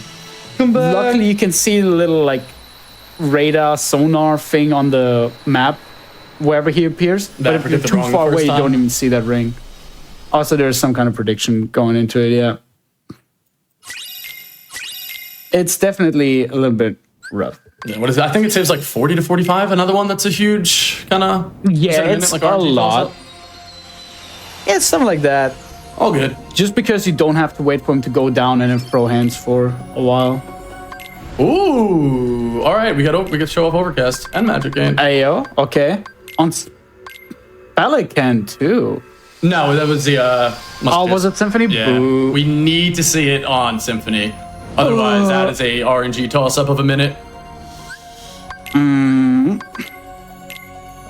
Knockout punch. We just do a quick menu here, because as soon as we land, we go into a force fight. Yeah. The disadvantage of this is usually because we drop within a world, our commands would come back by the time we get to play again. But in this case, because we drop in a world map, the commands have to recharge when we start the world. So the fight always starts in a weird position, kind of. But we make sure that we have Comet ready for the fight and Knockout Punch, because Knockout Punch has the same magic stat as the Keyblade we've been using, Guardian Bell from the Hunchback of Notre Dame world, the Cité de Cloche or whatever. But it has 5 extra strength, making Comet much more potent.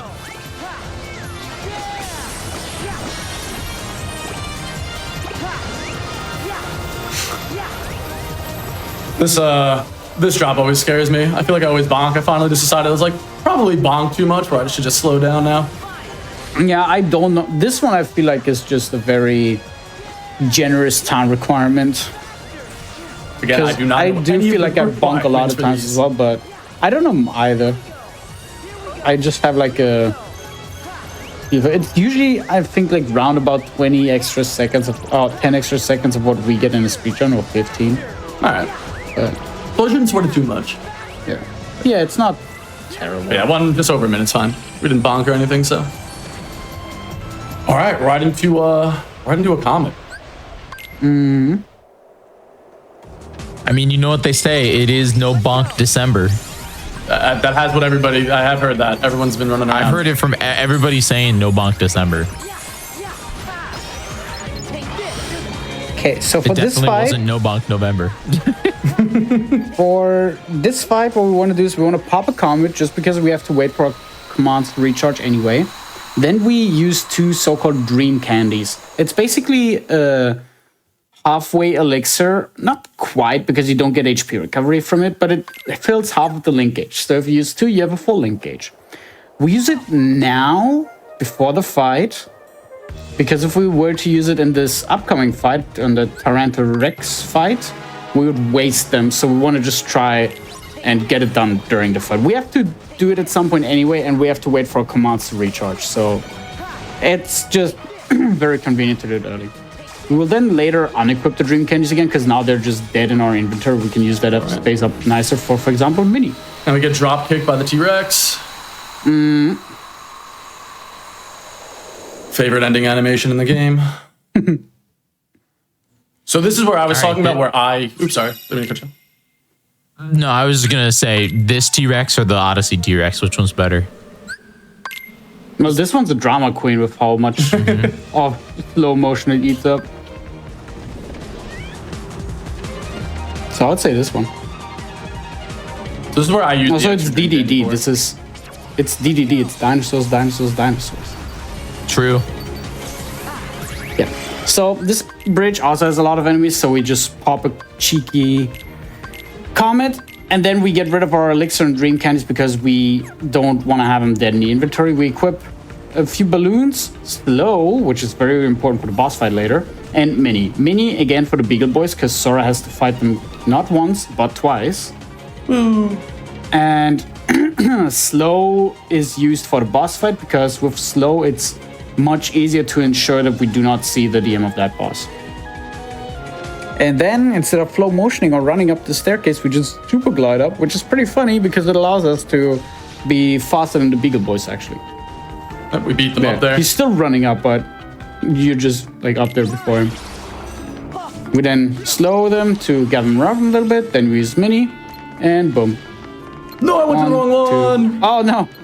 So yeah, hopefully we can get a one cycle there, but sometimes you're just spinning around. I'm waiting for him to get away from the wall. And you can just balloon him. Yeah, but especially with Spirit Row. Oh, dude, Spirit Row of Mini is even crazier. You just do even more damage. Yeah. Imagine if you could shrink Julius. If only. Not like that Julius fight. Did you know that Julius is not required for plat? No. Or 100% even? That's a good thing. He's never featured in the journal. The only thing he's good for is the Keyblade, but he's not featured in the journal. He's not as a trophy. And the Keyblade is obsolete by the time you get other Keyblade. You have Unbound with better strength and End of Pain with a decent magic stat. But now just some movement flying around. We're at the Jersey Shore right now. Wasting Spirit Roars on the way. We're getting so many Spirit Roars right now. It's an RNG cast. We need them for the boss to do big damage. So hopefully we get them there. But a fun little thing that we hopefully get to see here with Super Glide is that the moment Sora glides directly over the ground, he like sticks onto it. So what you just saw there. The second time. Oh, you got it there. We got it there, but I'm saying like this one I don't know, I think the high jump comes out too much. Maybe, but basically Sora just like sticks to the ground. And that means we never have to stop our glide because we're always on height. On other games, you usually... oh, you mean that staircase? Yeah. Okay. In other games, usually if you glide too close to the ground, you would stop gliding. I think Cage 3 is an exception. Cage 1, 2, Recom, and other games, you would usually tap the ground at that point. But not in DDD. In DDD, you just glide until you let go of the button. It's pretty cool. Oh yeah, so now we just... I always just thought that was because of flow motion. They wanted flow motion to be good. So they made Super Glide even better? More or less, yeah. Gotta be... They knew the game, you gotta move fast. Yep. So, out of range. same deal as before. Oh, wow. Same deal as before. We shrink these guys down, trample around a little bit, and then we make sure to defeat them. An older strat was to use something called Zero Gravisa, which is the poor man's magnet in this game. Mini is just much more consistent, faster even. Especially if you get the one cycles for him. Yep. But we know. It also only takes one command slot and not two. Actually, does Zero Gravisa take up two? No, I mixed it up with something else. Anyway, what we have to do here is we have to defeat the Beagle Boys, and the moment they come back from being shrunk, they do a little tumbling animation, and then you can throw them at Pete, Captain Pete. are you specifically choosing the one with the golden thing around it? Because that's not mandatory. I know, but then sometimes it was. Hopefully Pete doesn't break out. Cool. No, it's just inconsistent. So the thing about this reality shift is you hit the correct directions, but I don't know if it's just like extremely precise. You have to get the exact angles or something like that. But sometimes the inputs just don't go through and you mash those analog sticks into the direction you want them to like 5, 6, 7 times and nothing would happen. It's super weird. All right, so what you do on Pete is you basically try and keep him as far away from the corner that Eden was in, because if he runs there, he jumps off stage and swings around on the props a little bit for like 20 seconds and you just lose unnecessary amount of time where he's intangible. So we kind of stun lock him with balloons, balloon Ross, and slow, because every 5 balloon hits, it's a bit different for every boss, but on this case, every 5 balloon hits staggers Pete, where he does a little bit of a tumbling animation as well. And if you combine that with having multiple balloons and balloon rust, as well as slow, making him slower in general, you're set up for a decent fight. It loses you a little bit of time to do it that way, but Yeah, the trade-off is not having to see it. I think it's totally fine. That's what you want to do, because if it, he ran immediately. He hopped down. He ran through 2 balloons and just would not stop. He was it's on a never mission worth yesterday. not going safe on that fight. Right. Now, one of the final dive missions. Again, just collect some points on the way. And then we're in Symphony of Sorcery, hopefully with Overcast. We need your energy. We chat. shall see. We shall see. Hands to the sky. At least we didn't go to the Riku. Do you think we need that? I'm gonna be a little cautious with missing that extra points. Let's go through here. Yeah, it's a little finicky. You want to try and optimize these dives in a way that you can diving strike as much as possible. But if you want to like make sure you don't miss a requirement or something like that, you sometimes have to slow down a little bit and collect the prizes shaped in a specific pattern where you then have to slow down a little bit. It sucks, but it's better than having to miss out on dive strike. Oh, you got the... I was curious to know. I You was got just curious to 1.6, know right? if you all know like how much time you save spamming the zoom button when you drive. it's Like, just Absolutely faster. no idea. Yeah, it's yeah, I was just curious faster, to know. that's it. Hopefully a lot. I think it does that up. Like you can even see like little small slowdowns there where I'm not diving. Did you leave this slot open, or did you fill it I out? did leave a slot open. At the bottom. On purpose? Yeah, right? Because otherwise it would just be balloon that takes up the slot. We don't have enough ballooners. I guess, yeah, we don't have a balloon run. You're fine. You're right. So, we're setting up for our next boss here. We equipped the one for all Keyblade from Country of the Musketeers. It's 2 magic better than the previous one, Knockout Punch. And on top of the balloon rust that we have, we also equip Zero Graviga and Collision Magnet. Both of those are pretty much the only things that can affect the next boss we fight, the Spelican. Who's been called by many names, and none of them are nice. Not one nice thing to say about that. Not boss. one of them is nice. And oh my god, 1 second.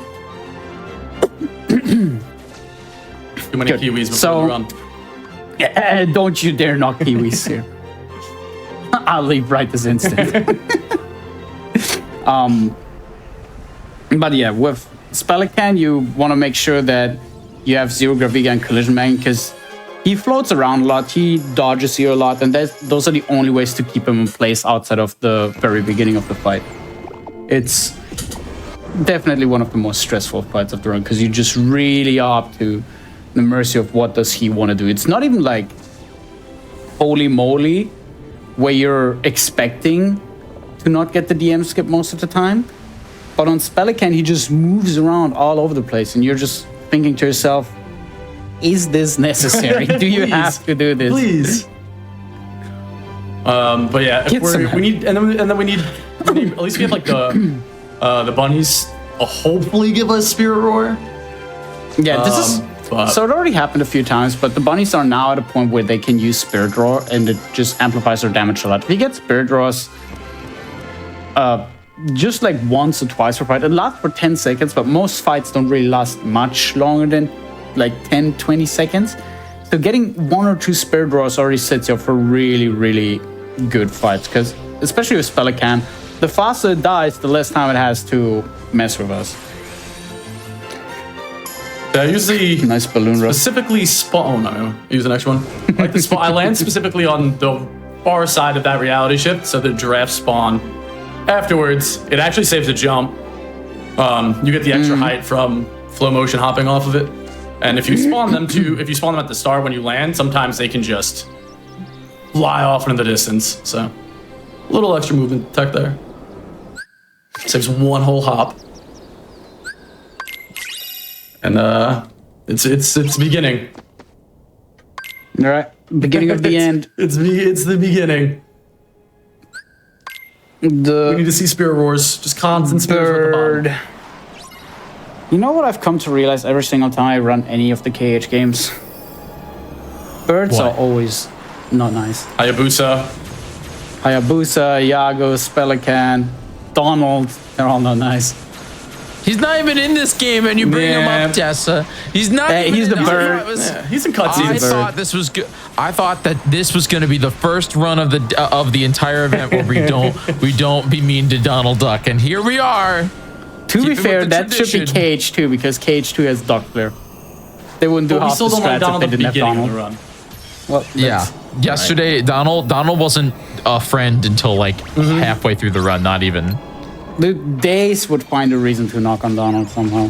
And there he's not featured at all. So, Spelican, what you can do here is you can use Zero Graviga to make him just twirl around midair a little bit.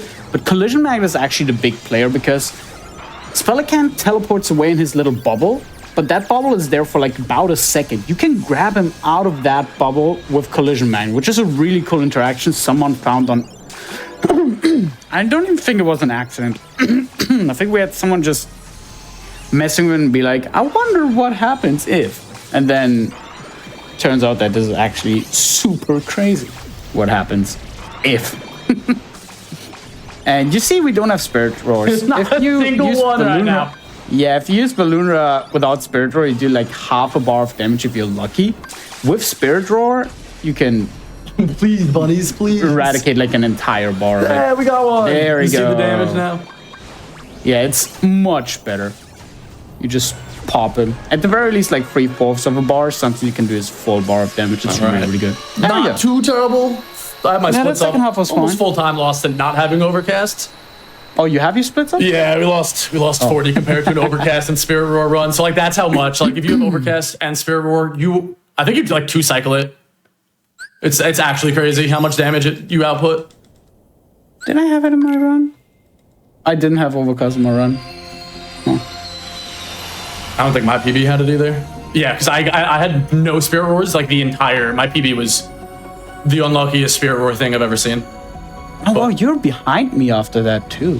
No spirit roars. I lost I a didn't have minute. them either.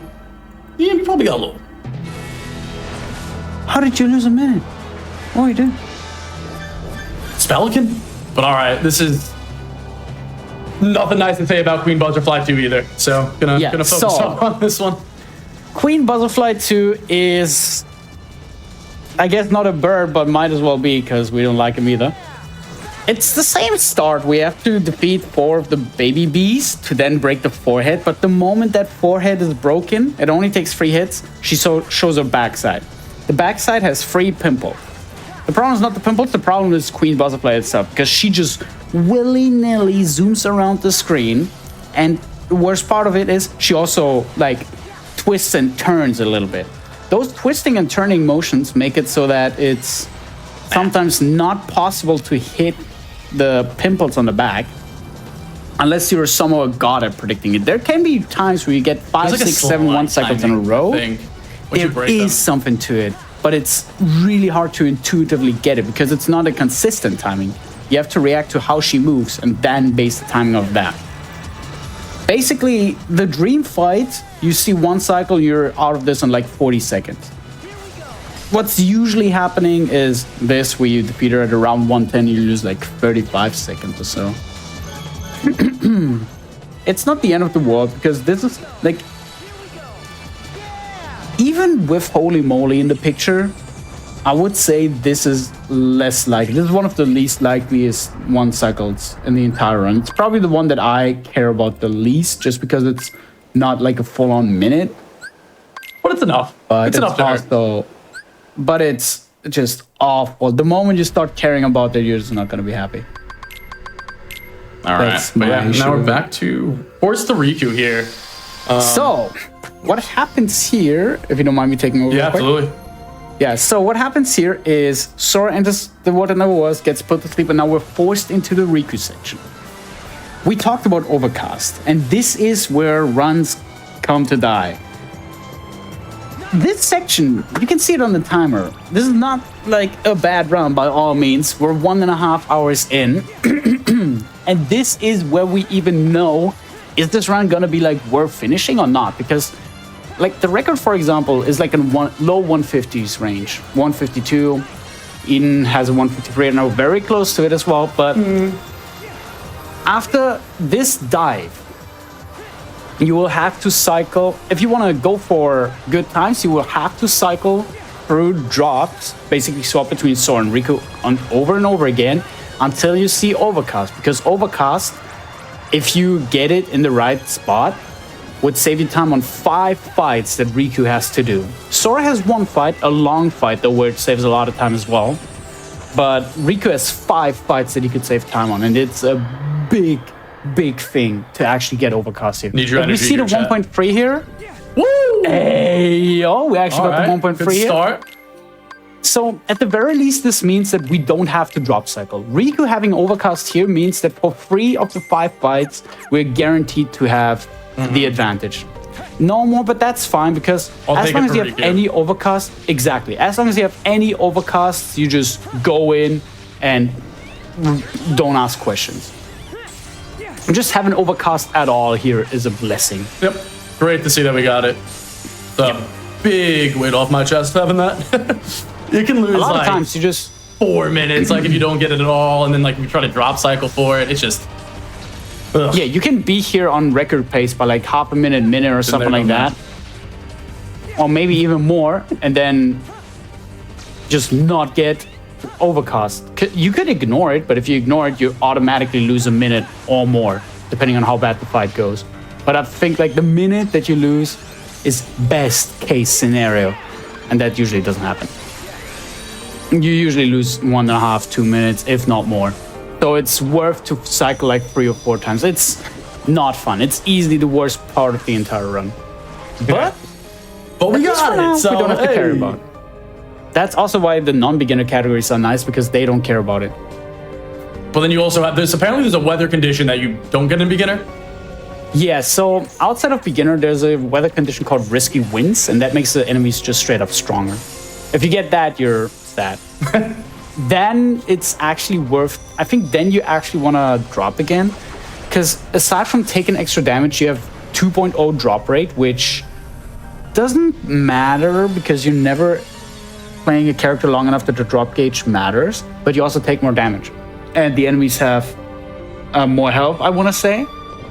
And that's where it gets rough. At that point, you just say, okay, no, I'm just not going to bother with it.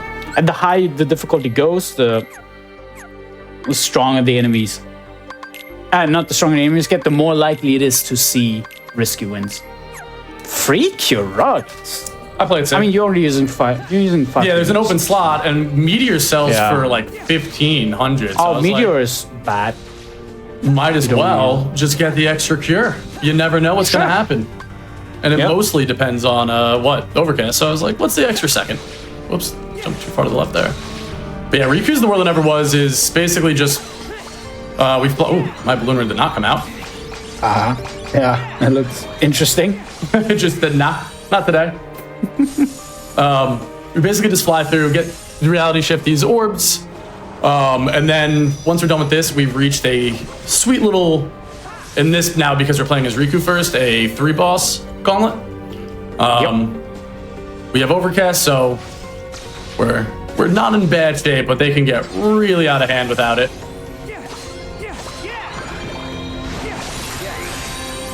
For the most part, the reality shifts didn't really matter too much throughout this world. Throughout the worlds. In this world, I think they're called Nightmare Slayer and I don't know. They have different names for both Sora and Riku. They're on screen. I can read them up in a second. But basically, you need to break the chains and specific segments on Mirage Split and Nightmare Slayer or something like that.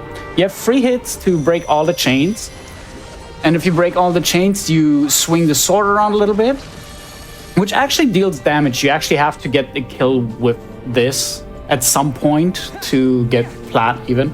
That's really not fun to force that. Oops. And you use it to just forge your path, really, and then later on you use it to advance a fight. But it's probably the most involved that the reality shifts are throughout the world, outside of the Pete fight in the Country of the Musketeers world. I guess Symphony of Sorcery actually has quite a bit with the forging the path as well, but this one I feel like comes up more and is more relevant even. Ugh, and it's scary. If you mess it up in Anthem 2.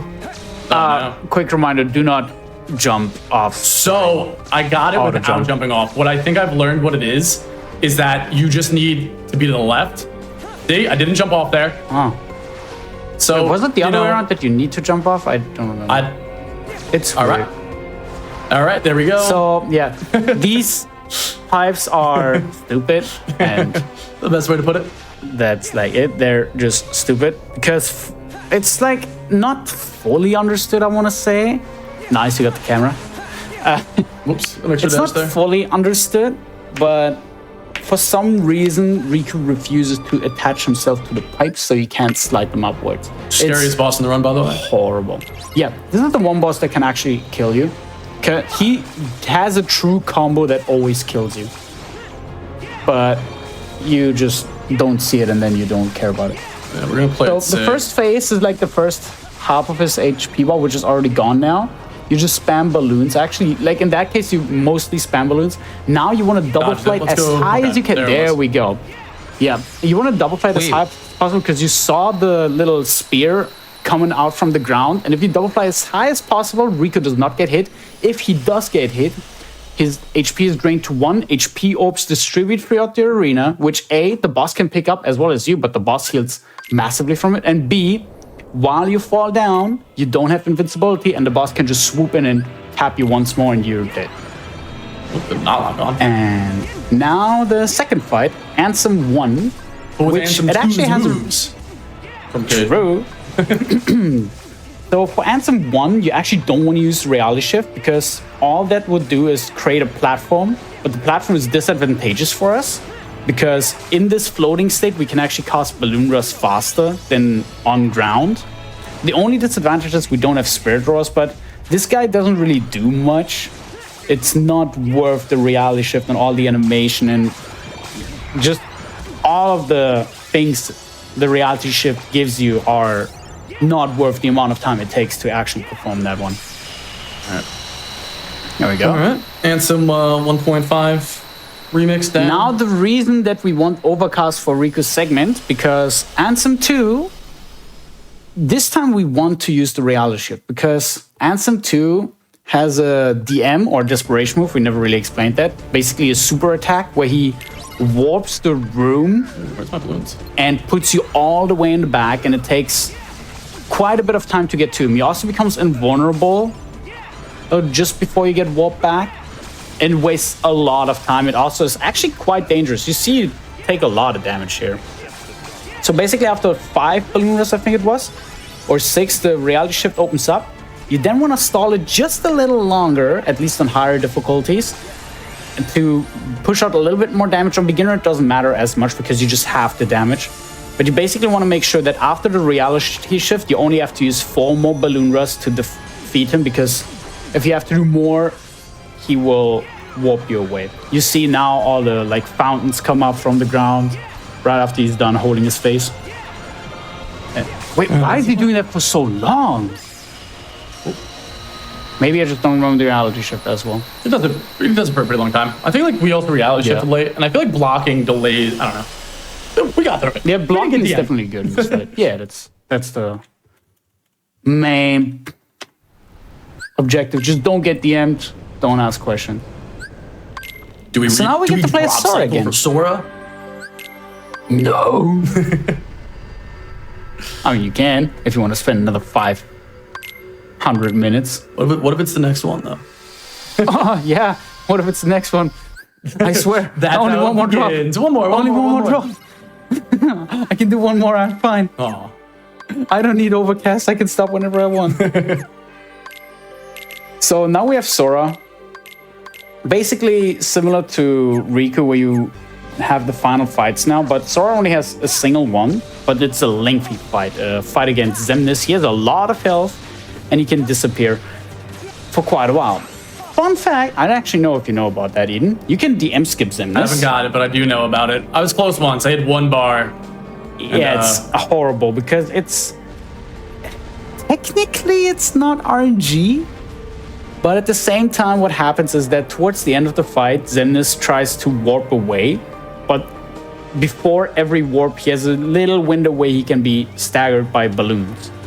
And if you manage to spam balloons in a way where they twirl around just long enough that they can stagger them long enough for you to get the next balloon route, you can then get a DM skip. But it's absolutely ridiculous. And I've never gotten it myself. I've seen people get it. Not a lot of times, but I've seen it happening. It's pretty good because it saves you a lot of time. It's probably the biggest DM skip if it were to happen. Yeah, I would love to see it. But, right, I feel like without Overcast, you're kind of... Yeah, without Overcast, it's already a big ask. With Overcast, it's already kind of impossible. Without, you can... It relies on Spirit... Can you do it without Spirit Roars, or do you need the Spirit Roars? No, you don't need Spirit Roars. It does not depend on your damage. It's just on the timing of when the balloon rush hit. But the more damage you have, the less you have to rely on the balloon rush hitting at the right time, because he dies quicker. Yeah, but for this, we basically just fly through, do reality shift building, KH2 style. I don't like what's this pattern. Yeah, some of the patterns are weird. The patterns are all random. There are a few set specific patterns that you can get, but it's ultimately random which one you get. There are patterns where you can actually just mash out the blade and you immediately get the swing for all four of them. I think we got it. Most of the time you do have to wait. Most of the time you do have to wait. But yeah, nothing too crazy with the movement. We just fly around. We do have to... Oh, I'm stuck on that rail. We do a little flow motion. I saw the bunnies use Spirit Roar twice already. I'm hoping they remember how to do it when we get into the fight. Little flow motion there, and that's... I have no idea what you're talking about. What is a Spirit Roar? Exactly. I've never seen that. We do know what Spirit Roars are because we're gonna see like 8 of them right here. Oh, dude, I don't know what you're dreaming about at night. That's the whole point. We're dreaming and dropping. Oh, but from a safe distance. Got me there. From a safe distance. You found out what the distance is about. There you go. The distance is the friends we made along the way. Along the distance. All right, Xemnas. Ow. Probably the bulkiest boss in the story, at least. Because he has a lot of health, and what you kind of want to do is you want to circle around the beginning, then you want to hope that your bunnies use Spirit Roars, but also tap him a little bit, because they can also stagger him, and the longer Xemnas spends staggered, the less he does. Xemnas can one-shot us if we were very unlucky, but usually it doesn't happen. You will. It's mostly when he puts the lasers around you. He can do a variety of moves, but we don't really care about any of the moves because most of the moves also don't really bother us. We just want to basically make sure that we know that a laser sword swing can't come out, and then we use Balloon Red to, well, damage him. Because while he doesn't have a lot of things that can bother us, yeah, right when the DM skip needs to take place. No. Yeah, Xemnas is similar to Rinsler, very prone to just being able to stagger Sora easily. Now we have a little DM where Xemnas just throws innocent little buildings at us. And then there's gonna be a second part where he throws 5 more buildings at us, and the 5th one you could reality shift to create like a new layout for the arena with the goal of just hitting Xemnas. But it's actually kind of silly because it's disadvantageous to even go for that reality shift. The only thing that happens here is you tank a hit. but that hit is kind of weak, you just continue the fight. You gain nothing out of doing the reality shift really, except for more effort on your end. But the good thing is the moment that the M happened, there's not going to be another one, so we just use more balloon rush and end the fight. Any second now. There's the Any second. Please play it. There we go. I don't know if that's you saw, the but thing I'm about pretty sure Zen they is for roared right as the like final piece of the DM with the 5 buildings came out. It like just started to pop up that they were doing it. These bunnies, man, these bunnies. But all right, we're now officially done with Sora. Yep, never gonna see him again. At least not. Goodbye, Sora. Actually, no, I lied. We're It was gonna only see what, 7 years before KH3? Well, yeah, but we're also gonna see like 80 Soras in a bit.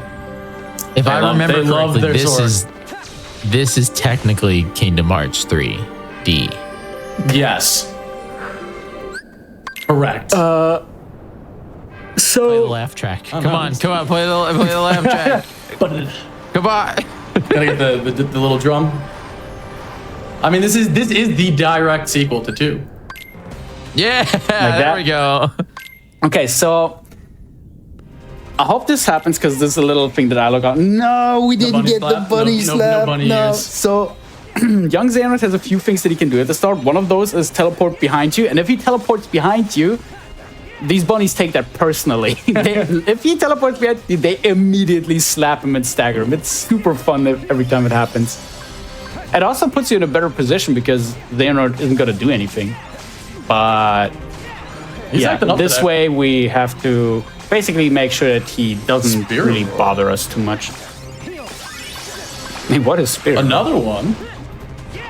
What is happening? Good thing he's got 1 HP left. You know, why would they do that on Zemnis with this 17 HP bars?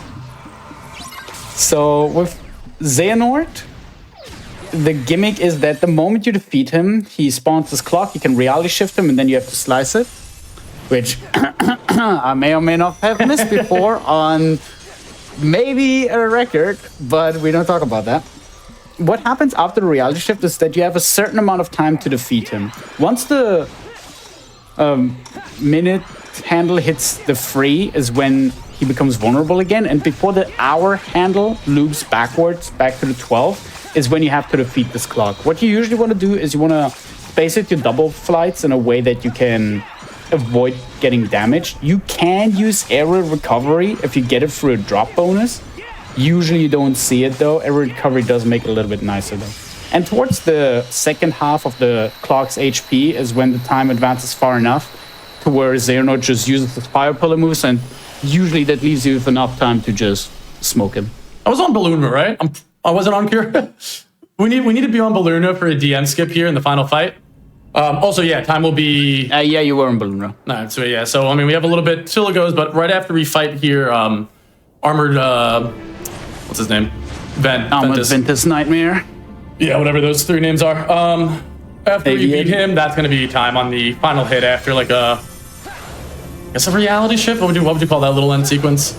Well, it's actually a shot lock. Yeah. He uses a shot lock on you, and you use a command style. Then you just Dragon Ball Z attack each other for like 10 seconds. Also, Sora collection here, so they just decided we have to get love 30 dropping in Soras. this game, and we Dude, love collecting DDD did Soras. DDD did it first. Before we collected 111 Soras, we collected 30 Square Enix Soras. saw how everybody received this little drop here and was like, wow, we gotta bring this back. Times it by We need to 3. make this again. By Make it by 3, 3 have you and done longer. Have you gone to the place back in KH3? You can get all the way to 333 Soras, and you even get Ooh. rewards for that. That's what the community wanted. Absolutely. So now, Armored Ventus Nightmare. Also one of the more ominous fights in this game. He has 2 modes. He has a black room and a white room. The black room allows your spirit and your dream eaters to help you with spirit roars and all that. But he has a lot more resistances. The white room Now we're dead. makes him a lot weaker defensively, but he's going to be super aggressive, and you don't have your dream eaters. So usually optimally what happens is that you get a DM skip by just balloon rawing at the very beginning of the fight. Then he goes into white room fairly quickly with your rabbits pushing out a spirit roar, so that you use the spirit roar in the white room. You really want to see a lot of the white room. unless he turns into 3 blue balls, because then you have to wait for 15 seconds for him to finish that move, and you cannot even touch him. It's basically just a lot of maximizing time of the white room, but sometimes you can just decide to not let you have it. Like right here, you see just 3 blue orbs flying around, and you just have to wait. You can't really do anything about it. He goes instantly back into the black room. Towards the end, you actually have to make sure that your bunnies don't become too aggressive, because at the end of the fight, once he's at 1 HP, he tries to teleport to the middle, but if he keeps getting staggered, nothing's gonna happen. Yeah, you can teleport them towards you. Cool. And now, once the final epic little slow-mo hit happens is when it's time, by the way. We have to wait for 5 seconds. The only difference between Japanese and international, by the way, is this here. If you play the Japanese version, you can instantly attack. Here, you have to wait 5 seconds. All right, time is coming up now. Nice. GG's. Right. So we have dreamed and we dropped. We have dreamed and we dropped today. We dropped all the dreams. I can't believe that Kingdom Hearts 3 is over. And just like that. Just like that. Just like that. This was an incredible run. Shadows of Eden, thank you very much. This was incredible. Thank you so much for showcasing Dream Drop Distance. This was the original Kingdom Hearts 3D. Why don't you tell everybody just a little bit about you, what you're doing on your channel, and what they can expect if they hit that major follow button. Yeah, so over on my channel, primarily just there for speedrunning. Every now and then, just a casual playthrough. But right now, I guess I'm considered a Disney speedrunner. I do Star Wars games, Spider-Man games, but right now I'm primarily going through all the movie tie-in Disney Genesis games to do like a big self-marathon run of those old Disney tie-ins that we all love. But then otherwise, primarily Kingdom Hearts. So I'm making my way through the series, every single speedrun. We just have 358.2 and Recoded left to learn. Ooh. And then I will have run all of them. Maybe a Melody Memory speedrun. I was gonna say, I wish you luck on Recoded. That game took me 40 hours. Recoded's buzzing. It's great. It's one of the best. That one, apparently I liked it though. It was number 6 compared to this one, which is number 7. I don't know why. Crazy. No idea why.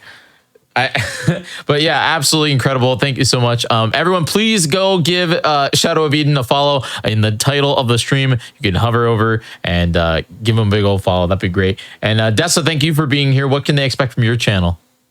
Yeah, so I also tend to run a lot of KH games, but recently I've been actually getting into a new series called Romancing Saga, also a Square Enix series.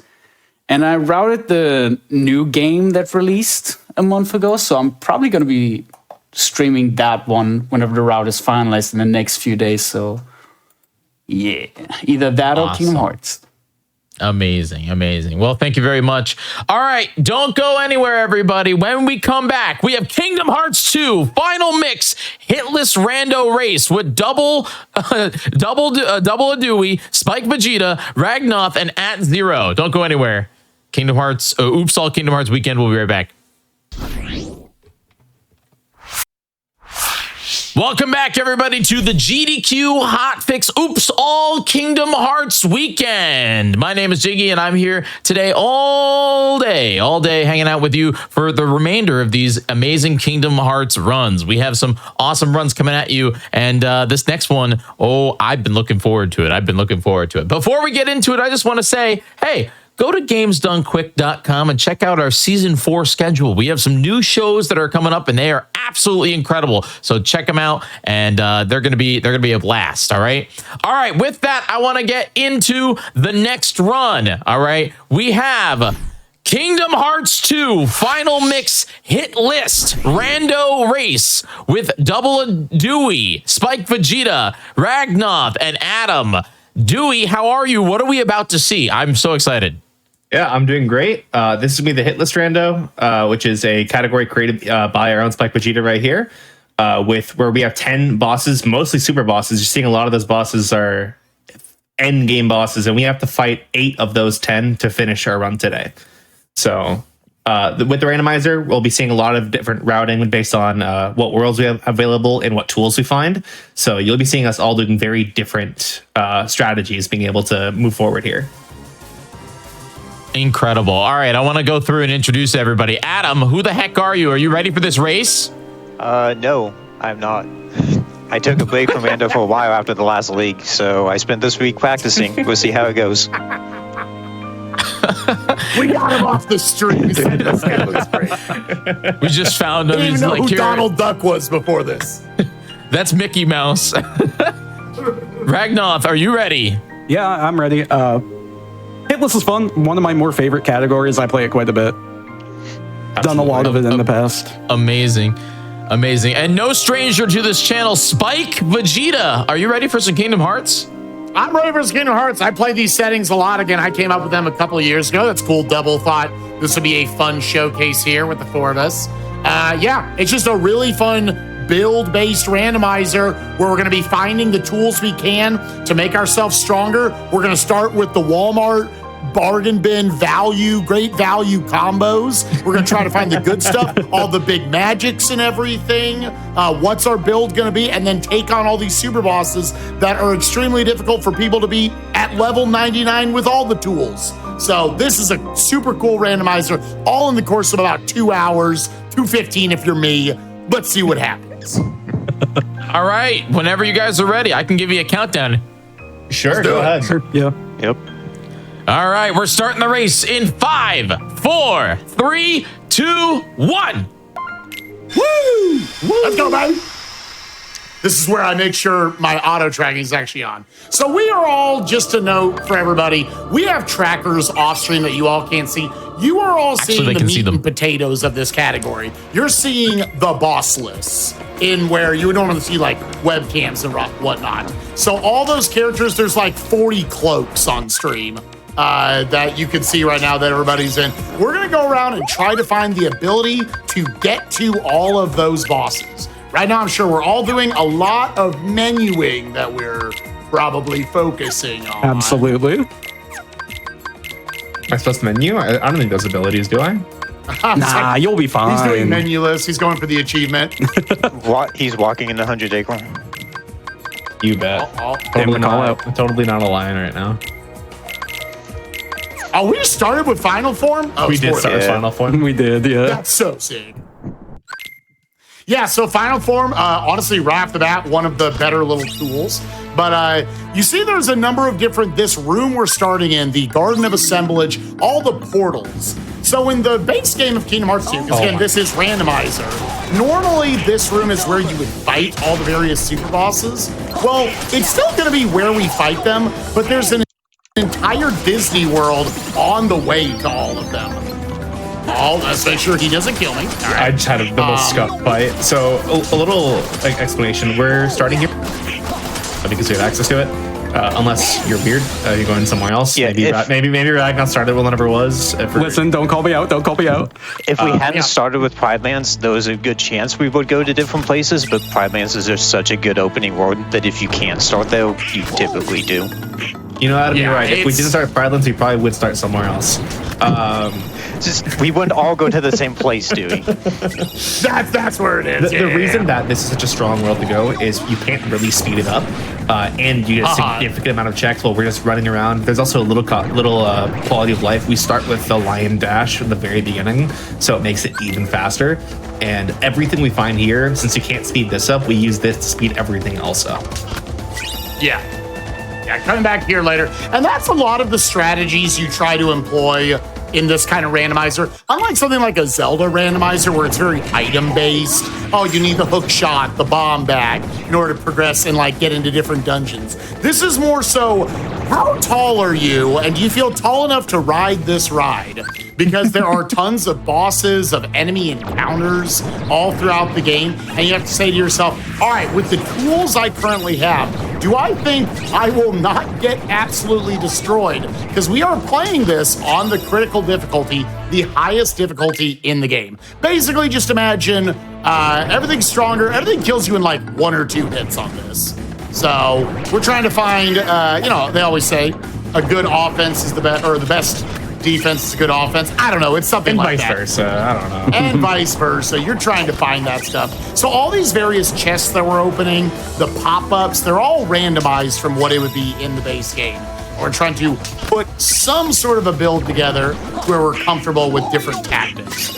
Yeah. Also, But yeah, huge shout outs to like all the rando devs that have been working so hard on this for years. This rando has been around for just over 4 years now.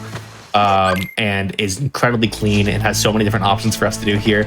There's so many little things, like we start with, normally you would start the game with 3 drive. We can start with final form, so we got to make sure we start with at least 5. So there's a bunch of little things like that that has so much thought and love put into it.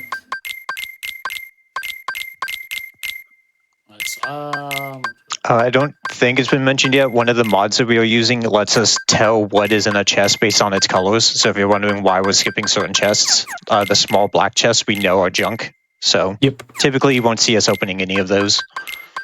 I was actually just trying to nerf myself. I was like, I don't need that stuff there. like, bro. Got to make this more even. So you'll probably in this earlier part of the seed, we're gonna go around and just try to find various combat tools, but also items that unlock other worlds for us. Because there's a number of the portals. Normally this entire like hub world we go to would have all of the different hubs or all of the different portals unlocked for us. That's not the case now. Pretty recently in the randomizer, they added, we're just gonna call first visit locks. So normally, like, you just had access to everything. But a while back, you would have to find different items to unlock, like, the second halves of worlds, just so there was, like, a little more stuff you have to find for progression. Now it's to the point you can even lock the first parts of it. So that's a lot of the various items we're finding here, in addition to our magics and our abilities and stuff like that. Yeah, so we're mostly just going to the areas that are super dense with checks to try to see what kind of build we can put together. Go for it, Double. Yeah, there will be some things you just might notice. Yeah, since you can't see our trackers, there's a lot of decisions we're going to be making based on what we have access to. There also are going to be hints that we get to use to hopefully be able to see where we want to go, what we have certain tools available. But right now, we're in what has been dubbed like the shotgun period, where we're just going to be going through, getting a lot of like free checks, very minimal effort to just get the most chests we can open up possible, and see if we can find some more magic, some more drive, some more abilities, get some higher growth, and we're just trying to set ourselves up for success. Yeah. I promise I've learned to talk before today.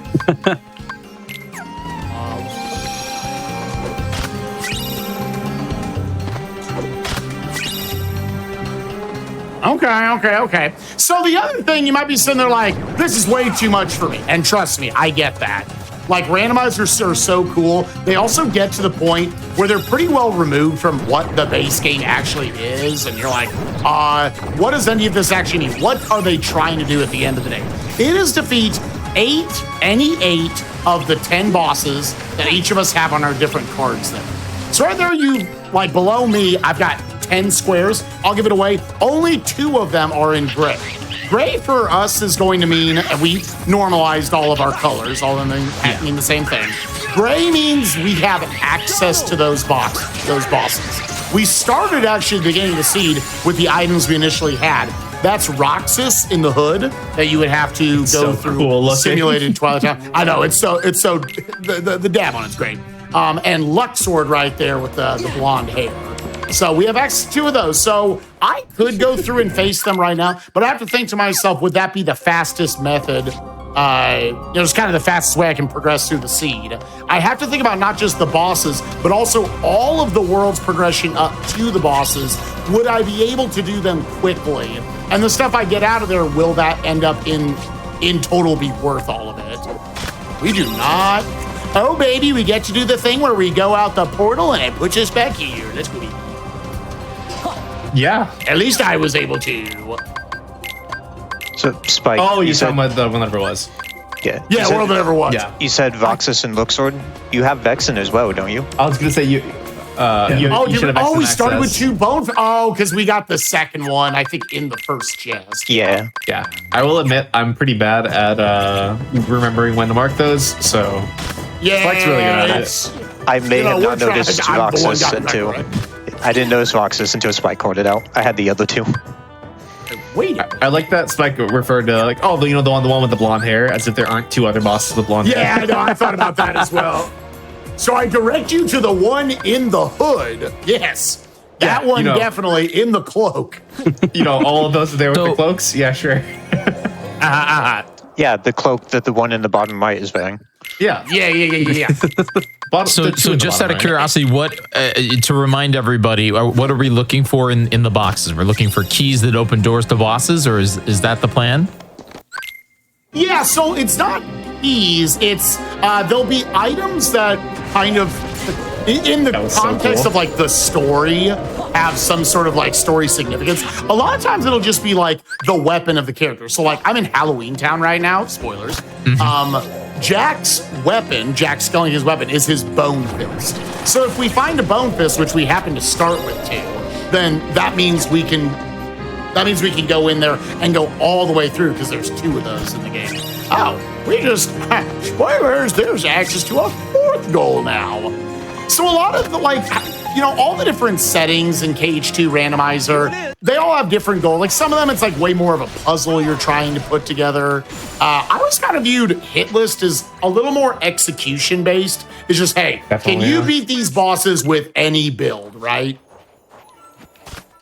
Yeah, there are 2 primary categories that I feel like are the most crowd pleaser, and because you get to watch all these super bosses. I'd say that it's this and boss enemy rando are probably the biggest ones that you just get to just watch somebody learn to adapt, basically.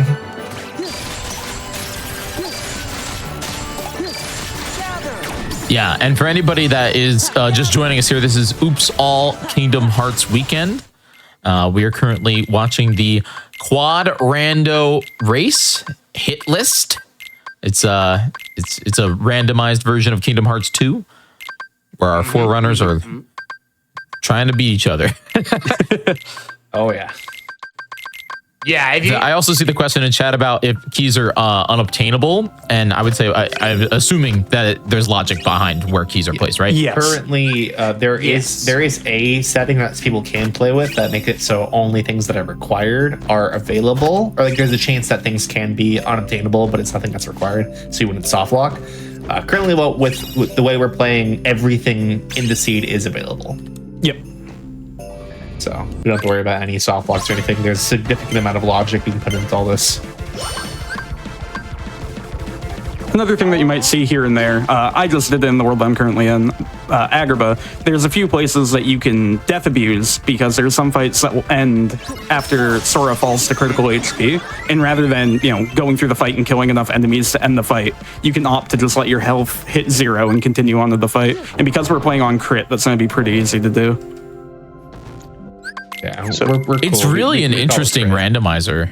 Like it really is. It's a very interesting randomizer because unlike games like, I don't know, Zelda or anything where you have it's a less linear style where you're running from dungeon to dungeon. This you're kind of running from world to world. Yeah. This absolutely. is a very non-linear randomizer. We're going to be seeing a lot of crossover in the early part of this randomizer, like I said, in that shotgun period. But once we're out of that period, we'll be seeing a lot more deviation in our routing. kind of making up a bit of a build right here at this point. So I now have access to be able to fight all 3 blonde characters. Heck yeah. Oh, wait, Right here in the battle I'm doing, you're going to see throughout the run, we're all going to make various usage of the different... Actually, let me just pop this. Of the different limits among all the characters. Pretty famously, Donald's limits are considered very good, but also this one is extremely good. Jack Skellington's. I actually did the speedrun strat to open that fight, and then I used the limit to end it. It's kind of sick. Oh, dude. Yeah. I'm just flipping and flopping my way through it. Dance Call with a really good magic stat, and like, magic stat's not incredible right now, but for how early this is in the game standard, that was decent to go for. They might wonder, like, well, why do you do some fights over others? Also, again, there's a lot of factors to consider. One of those being another thing you can't see in the tracker is progression points. It's a whole other thing. I don't want to get into it too much, but basically, as you progress through the seed and you like finish fights off and do various things, then you will gain knowledge about all the different worlds. Like, oh, now I know. I don't know if any of you know. I know the first world reveal. So I know, for example, everything that is in Agrabah right now, including some of the stuff that I've already picked up. And as we go and progress, we'll slowly have all 16 different worlds/areas of the map unveiled to us, and we'll know how to route through things. But we don't start with all that, so that's another factor we need. Knowledge is definitely power on these. So you also will probably see some cosmetic mods, namely my Garden of Assemblage room will look considerably different, and my Sora models, my textures on Sora's outfits are also customized. Yeah, I think Double and I both have GOA and Sora mods, basically.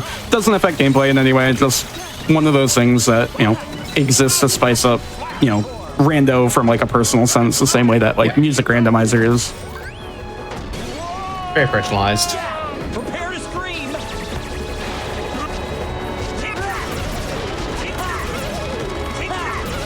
Another instance here where my best damage is just going to be that Jack dance call limit.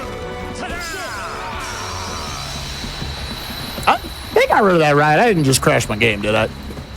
Huh? I hope not. Oh, did you? Yeah, we're gonna be fine. As long as you don't end Prison Keeper. Oh, I ended on the finisher. We're good. We're good. I thought they fixed that crash, didn't they? Yeah. I think they did. I could be However, wrong. shouts to the randomizer devs. We have asked for so many things, And they just do it. they have continued to deliver. Yeah. What is this? Interesting. I'm not gonna do that. Okay. Any other mouse pushers in the call? Not yet. I didn't. What? I ran away. I did not. I did I not. don't have any royal summons, dog. Where'd you get the royal summons at? I don't know, like dude. to I was know? slowly fighting Prison Keeper and Oogie. I kept it for myself. Sorry. The Spike. So you might want to watch stupid. someone you No, no. idolize. Don't watch Spike because he doesn't do his shotguns and will just start doing worlds when he doesn't have things. Hey, Whoa. I found the royal summons.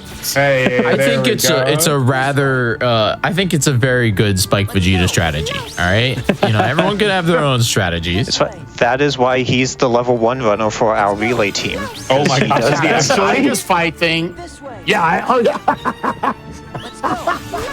He puts himself in that position, so he has the experience for it.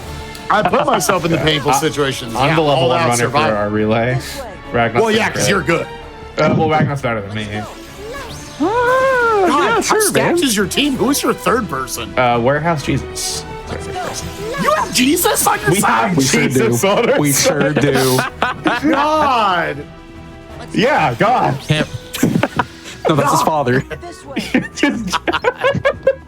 God, let's Mickey not Mouse. elaborate that on that at all. It's All so right. much funnier if we don't elaborate. God, it's so good. Let's Adam, what's this Disney castle about? There were like 3 world unlocks in there, Jesus. Yeah, I mean, Yeah, Warehouse. wait, in Disney Castle? Did we open the same chests? SP. Oh, yeah, Where you okay. got, man. I was gonna say, where are all I these was there. Roblox hiding? You're talking. Yeah. It's like, did I open the same chest as you? Wait. I have no idea what you're talking about. Ooh, nice. Yeah, no, that SP is why you do your shotguns. Yeah. Why, did no one tell Spike to round a different seed? Oh no. Oh, God. Another one of the things that the rando added, there's a few items in the base game do absolutely nothing. One of them being the money pouch. In the randomizer, when you pick up a money pouch, you get 5,000 money deposited straight into your pocket.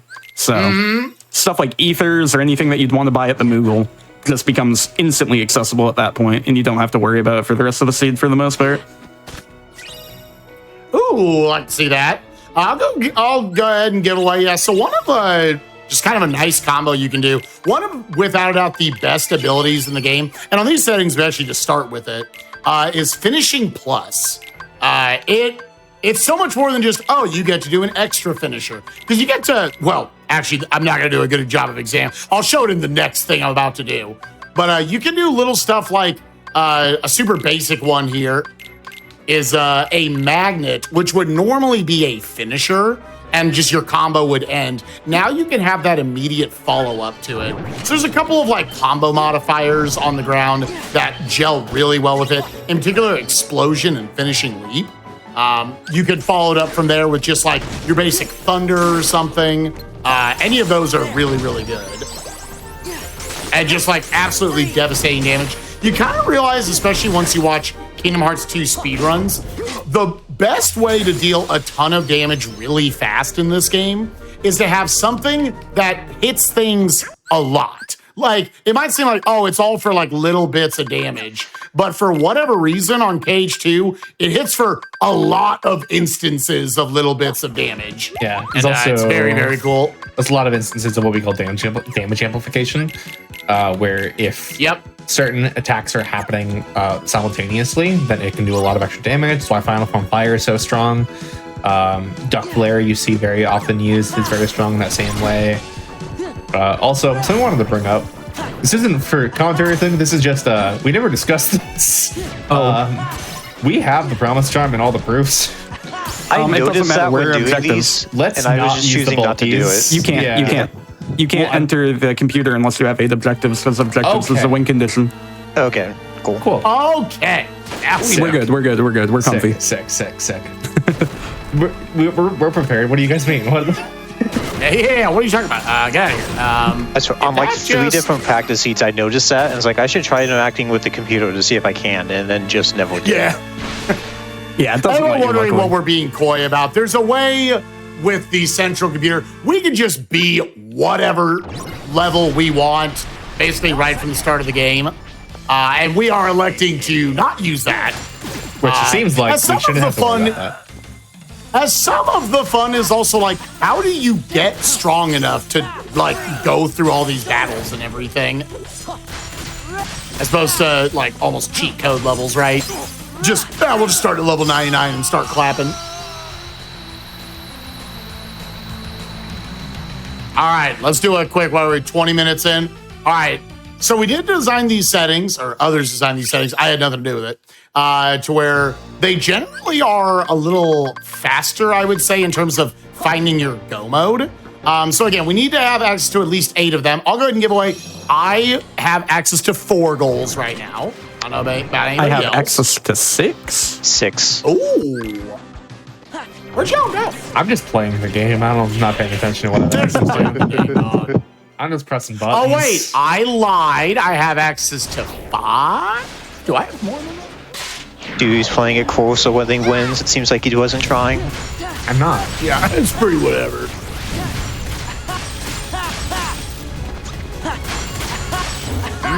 Very good, very good, very good, very good. Do I do not. Actually gonna pop into Wisdom form right here, just so it will refill your drive. It's kind of a weird little quirk about the drive gauges in this game, where those are like the fun bar. As those fill up, you can do stuff like go into your Super Saiyan forms. You can, cast summons and whatnot. And by me going into Wisdom form, then doing what I did, it took Donald and Goofy away. So the game says, well, we're just going to completely replenish your drive form, your drive meter, as opposed to losing all of it. Oh, I should have done something else. What am I doing? So I was trying to do a 1 cycle on this boss that involves timing a reflect, but I couldn't get it to work. I didn't even try it. I just used this whale on him. Yeah, I only had bats to work with, and trying to get it with the bats is more annoying than with the gargoyles. I just used to reflect to get through the first phase and use final form to get through the rest. Yeah. I have access to 7 goals. So So just like that, a lot of us are actually pretty close to a go mode. Yeah, and again, we're this is basically all done. building towards. Yeah, it's gonna happen. You might say, like, "Oh no, Jiggy's like scrambling." He's like, "I got to get other talent on here. These idiots are gonna be done in like 35 minutes."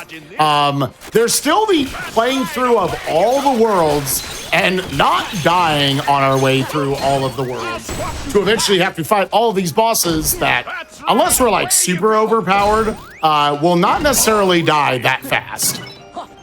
So this is kind of by design on these settings. So if my magic stat continues increasing at its current pace, I think I'll be in a good spot for the bosses when I get to them. What level are you? I'm only 14. I'm at 16 with 30 magic. 15 with 28 magic. I guess what I know the that a magic up's approaching me to the next level. I'm level 21. Make it 30-ish magic. So we're halfway to being not level 1 against the datas.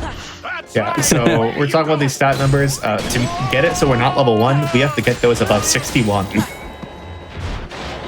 the datas, at least, in super bosses. Yeah, for like that the until big, that's big. a little less. Yeah, it only needs to be like 50 for some of them. Yeah, it's. I mean, for Sephiroth and Marluxia, it's 50. For Larxene, I want to say it's on 35. I think it's like 35. I could be wrong. Same with Vexen. The AS fights, I literally never remember. But Yeah, that I makes have sense. no They're idea scaled off the to top like of my head. world that never was, basically. Yeah, roughly. Zexion is the only one that stands out. Zexion's a lot lower, I think. I think Yeah. like Zexion's like 28 I or think something like that, 27. HP2 or something. Yeah, something like that. I don't know where I want to go right now. I don't like this. So I press know there's buttons. that there. And there's... You know? Oh, I think You're I know smart where man. y'all. Well, maybe. I love seeds where I have access to TT3, but it's not a goal. Let's go. Here. Especially with those things that I see as in TT3. Some of those would be nice to have. Yeah, there's a couple of saucy ones we're seeing up there. A lot of the chat that we are seeing are various magics. No way that way. Reflect. Retro Raggy. Just missed that DM. A lot of the magics, like right here, you can see Blizzard. And the game tells you this conveniently in a cutscene. Blizzard and Thunder are very, very good on pirates, but magics in general are just like super overpowered in this game. None of us like tried using them as kids. At least I didn't. I know. Nice. So it's cool to see them in like speedruns and randomizers. Get a lot more of a showcase. It also helps when your like magic stat, like it often is here in randomizer, is way higher than it would be on a casual playthrough.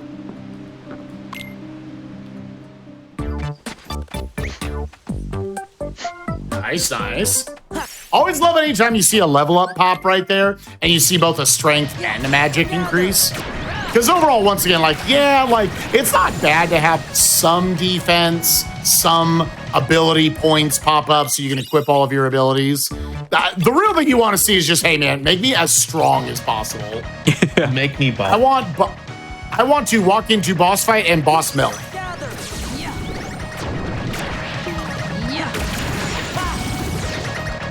Gather. All right, and us continuing to not be too sweaty, let's all give away where we are right now. I'm going through Port Royal as one of our bosses. Luxord is at the end of this. I'm going through Lane of I'm in the Dragons. GOA.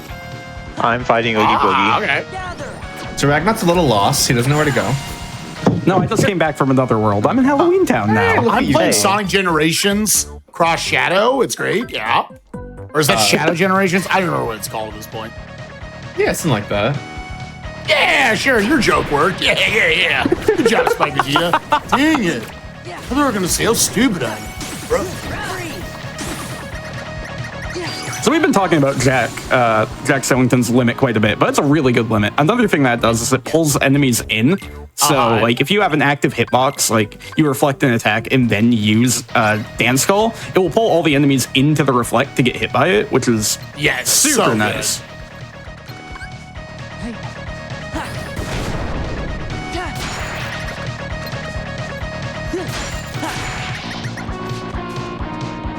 Currently, I'm in a 1 minute fight where I cannot do anything to really speed this up. So this is a perfect time if you have like anything in particular you want to level up, like some of your dry forms and whatnot. Oh my god, I'm getting punched. I don't like this. Sorry, thankfully my defensive stat is actually high enough where this is fine. It's always fun doing races with spikes. Eventually, you just start like tuning like everything out, and then you hear spike noises, and you're like, oh. You're like, ah!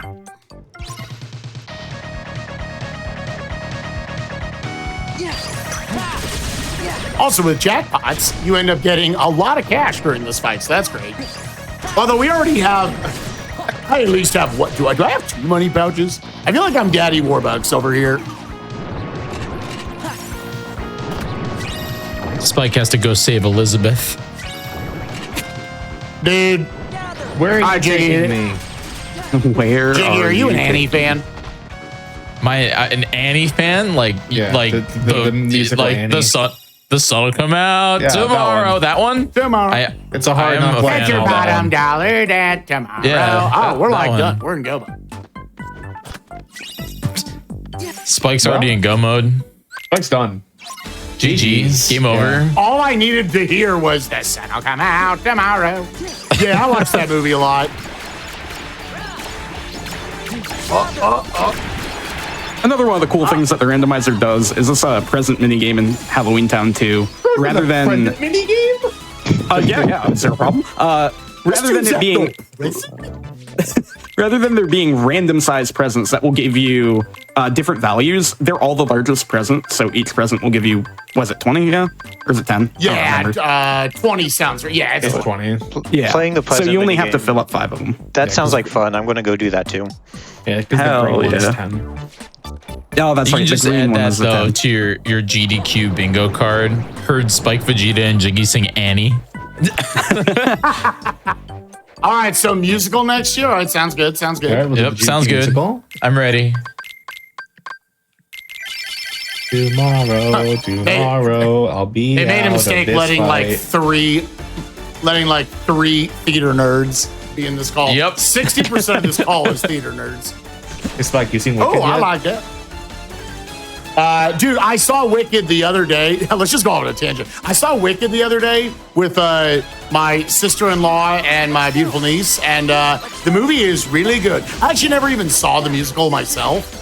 I'm just going off of the movie, and they did a really freaking good job. So, Did you kudos cry, to them. Spike? Did you cry? Dude, I actually did. There was maybe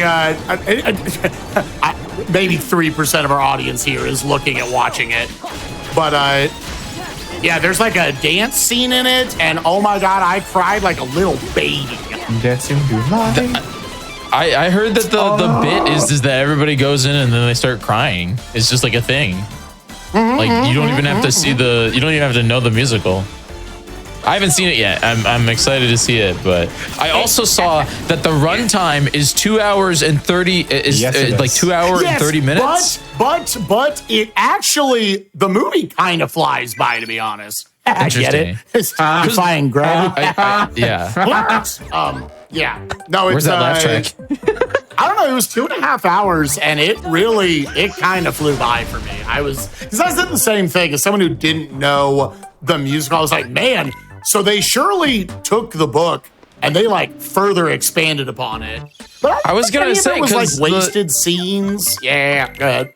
Because the musical is 2.5 hours, but this is a part 1 of a movie, right? There's like a part 2. It's, but I assume the second act. Yeah, it's but- going to be 5 hours total Oh to my tell this god. story. Yeah. Yeah, big. Because I feel like Hollywood generally doesn't do a great job with musicals. Nope. Like they try to, I don't know. First of all, they've got a couple people in here, in particular the 2 ladies. They can sing. They are very, very good. I heard they did a lot of their stuff live. Yeah. Like it wasn't just like recorded over afterwards. Like no, she's up there in that tower. She belting. I don't know. If y'all like musicals or just like cinematic spectacle at all, big recommend Wicked. Part 1. No, I recommend part 2 actually. No, I would actually Go to the skip over- future and go see it. Uh-huh. Let us know how it is. I gotta wait till next fall to know what happens. To know what happens. It is. I don't know what happens. Again, I It is didn't see true. the musical, Yeah, so if I'm you like, didn't see I the get musical, The two songs that I knew from that musical as a kid, I was like, all right, Popular and Defying Gravity, they both happened in the first part. Spoilers. So I did So a from cool here, strat I'm like, there. I have no idea. Did a cool strat there on Sean Yu where I did a reflect into a final form item toss, which is just a bunch of really dumb tech to do some really cool damage. Yeah, to play this game, especially if you're low statted, there's always ways, even at level 1, to do some amazing damage, but you kind of got to know how to do it, the techniques behind it and everything. Give me strength. Gather. Since you mentioned Xian Yu, for anyone familiar with the randomizer, there are a couple skips or areas that we have disabled in these settings, so you can't get in to Throne Room early by skipping over the Xian Yu fight. We also have Cavern of Remembrance turned off in Hollow Bastion. Yes, which I'll give. I just passed it. It was on my right side there, and yeah, it would not be worth it to go there. There are like 30 chests in there. All of them have what we qualify as junk items in there, which could be stuff like power boost, magic boost. I don't think I've taken a second to put those on. But nothing you're gonna need to have to beat the seed. Reminder, shadows still suck. You talk to any Kingdom Hearts speedrunner ever, they're still like the worst enemies. Because they love to waste your time. They can go underground and then come up for 0 frames and then go back down. Yep. Hilarious. Game design. All right, I've been asking this question to every runner and all the chats. This one is just about the enemies.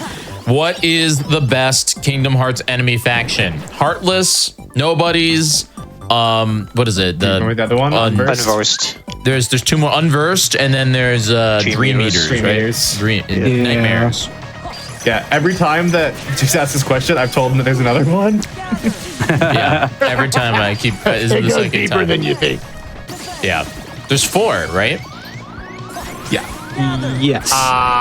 Yes. Dude, I've lost track. It's like, are you a Kingdom Hearts fan? I stopped like 20 years ago, man. I actually played through the series back in 2019, just because I didn't grow up with these games, Spike. Like Yeah, That was- I remember you tweeting about stuff with the Kingdom Hearts 3 stuff. Yeah. I remember that. I was there. That was a long time ago, but I did a ranking of it, and Kingdom Hearts 2 was number 1 on my list. Heck yeah. But, Well, yeah, of I- course. Yeah. It's the best one. Of course. I brought up that document. I've been talking about this all weekend. If you, chat's probably sick of it, but I brought up my document that of my show, like what my rankings, and it took me a grand total to play through the entire franchise. It took me 332 hours to beat. I played 10 games. And the longest one was Kingdom Hearts 1 on Proud difficulty, and it took me 55 hours and 36 minutes to beat. Proud ain't no slouch. It's Proud is very hard. Yeah. It was Someone's my got that first game playthrough. like Let's just. I think Proud is harder than level 1, unironically. Yeah, because level 1 at a certain point, you just accept like you're going to use a lot more summons and whatnot. There's a lot of other exploits you can lean into. Sometimes it's awkward being at the stats you are for that. What am I doing? Just use magnet. Honestly, if you get a couple of magnets early on in this, like you see a mob, that's your answer. Because everything with mobs is all crowd control. Less you do that, the more random the fights are. I'll go through Gary. Now they're gonna make fun of me. So now that I have access to so many bosses, I think I'm going to use my tracker to turn off the ones I don't plan on fighting, just to try to remind myself which roads I'm skipping out on at this point. Yeah, I was sitting here like, I think all of a sudden we have access to a lot of things. I'm gonna go here first. So like right here, I'm going into a world that, I don't know about you, I'm up to 6 hints. I don't know if everybody else has knowledge I'm also at of 6 that hints. level in it. I am also at 6. I'm at 4. Yeah, nice. I'll be there soon. Okay. Well, the one of the more recent hints we got definitely told us about a world that, I'll go ahead and give away. doesn't necessarily have a goal at the end of it, but it's got items in it that lock other goals. So again, there's a lot of flexibility with hit list where you might say like, okay, I'm not necessarily going to play towards some of these goals because I only have to do 8 of the 10. But I like the look of this one. I like the cut of its jib. I think this one's got a shot of being the one. So in that fight, I did something kind of neat there. Final form, when you glide, This its is keyblades Ragnar will spin speaking, around. by the way, if you're wondering Yeah, which yeah, screen yeah. we're looking at. Yeah. When you glide in Final Form's keyblades spin, and if you stop and restart glide by tapping the glide button, which is square, over and over again, you'll get multiple hits back to back to back with gliding. So I just shredded through like 2 health bars of a boss by doing that. Whoop! Really, really, really powerful tool to have at your disposal. Times. Jack, prepare Yeah, I can do cool tech too. I can Listen, do I haven't it. done anything cool. That was the only cool thing I've done so far. The coolest thing Someone I've done please was let me- Candy Cane Lane at the beginning of the run. No, see, the coolest thing that I did was the present minigame. True. It was pretty cool. The coolest thing I've done was showing up. You know? They paid me I to be respect here. it. You getting paid? Wait a minute. Yeah, wait, I was just about to say that. Wait, hold on. Hold on. Hold up. Wait a minute.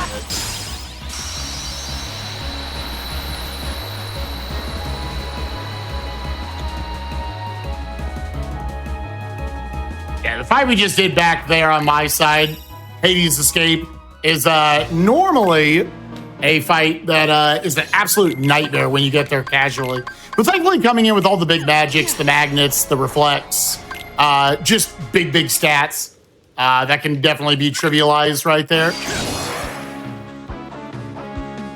Speaking of fights that can be trivialized, I'm going in for my first goal right now on Oh, Vexen. Ooh. And Mr. Vexen doesn't like fire. And I have stats, so Vexen isn't going to be able to interact with me, and the fight's over. So, Yay! He tried. I actually think I should have let. So you could go. I was actually on my way there as well. Where hey, get away, man. I'm Okay, gonna I'll go somewhere else. here Now. Thanks. I'm not feeling that. You should leave. So with this one, I'll go ahead and ask who of this group is in a form of a go mode. Oh, Yes. I have access to every objective but one. I Same. technically am not in True Go mode yet. Okay. Is there like a go mode light? You said true go mode, you know? He is aware of how to reach his go mode. Exactly, yeah. Yeah, So I have the yeah. knowledge to be in Go mode, but I haven't committed to any of the decisions that will get me there just yet. This is one of those where it seems like it's like super straightforward. It's like all execution based and whatnot, but like No. you can min-max the heck out of these settings. Sorry, I For like tried making sure to you don't double do bogey. extra stuff. I think I got triple bogey. Yeah. Rip. All right, glad I could beat you guys in something this seed. Did you get a par? Yeah. This guy. This guy. I didn't know that you practiced Resident 4. Oh, don't worry, I missed it plenty of times this month early on, like on the last seed. Thunder. That makes me feel better. Let's go. When are we gonna get the double box? Get them both stuck in there. I want to do it so bad. You can Yeah, if technically you're close enough to line them, it you up can to do get to. both. Yeah. All right, I think I'm just leaving. All right, so I have achieved my own form of a go mode. I can see myself preferring one difference here, but I officially have at least 8 things grayed up on my screen. Like says has already completed 4 bosses. Also, by the way, I'm done. Yeah.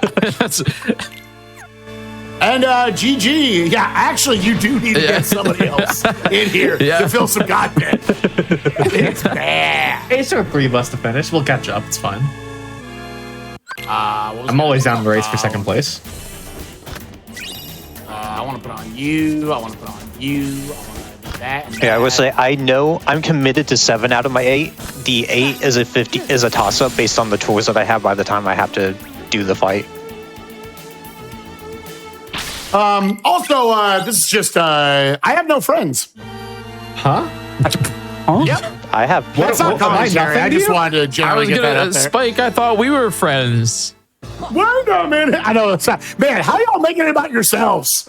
I tell this super deep, sad story, and y'all are like, "Oh my god, this is awful for me." Do you know how much clout I have comes not with found being? any of our 4 summons. Do you know how much clout No, comes we're a with being couple- able to claim that you're Spike Vegeta's friend? I know. Yeah, You made GDQ. the president, dude. Mr. Done Quick. Should I be bowing? Is that what we do here? Can I wipe your boots? Okay, if we were doing one of those like gimmick bits, would it be John GDQ or John Done Quick?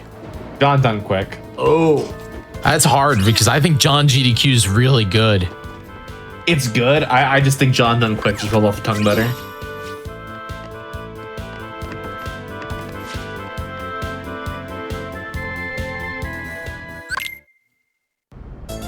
We're fine. Take that. yeah, that really showcases how over the top strong final form is. It's from an ease standpoint, it's really nice that we got to start with it. It can be like a optimal or a very, very good second option for a lot of different fights in this game.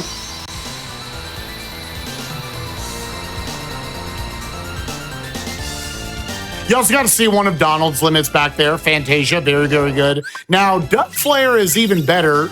If we can find it, I'll give away. I have not found it. I did not have it. found it. How dare you? I'll check if I I found want it. it.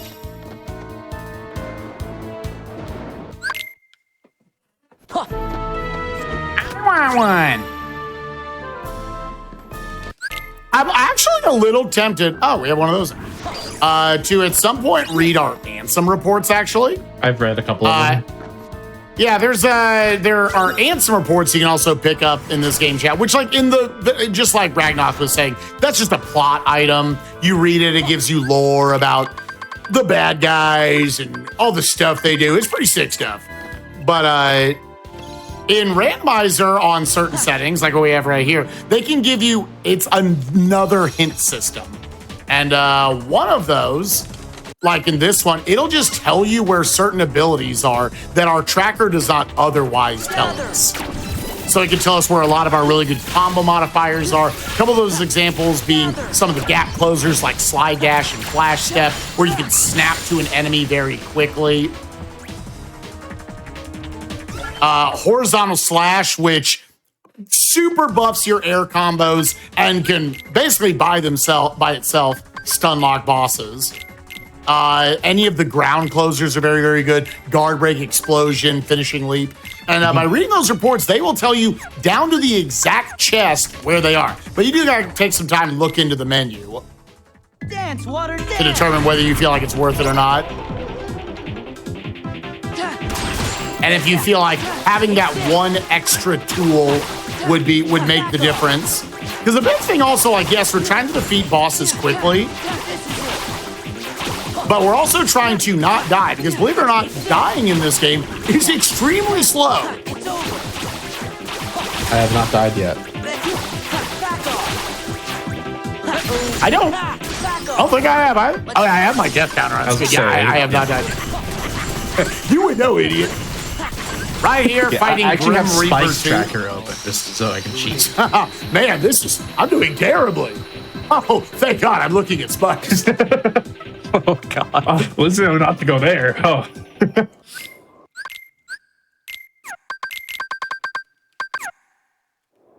Light. I'm gonna try to get Grim Reaper 2 trapped right here so we can. Are we playing this game? I don't need the thunder for it. I only Alright, just got I'm my just gonna first sit thunder right here. a few minutes ago. That's what I was trying to avoid before I even touched that.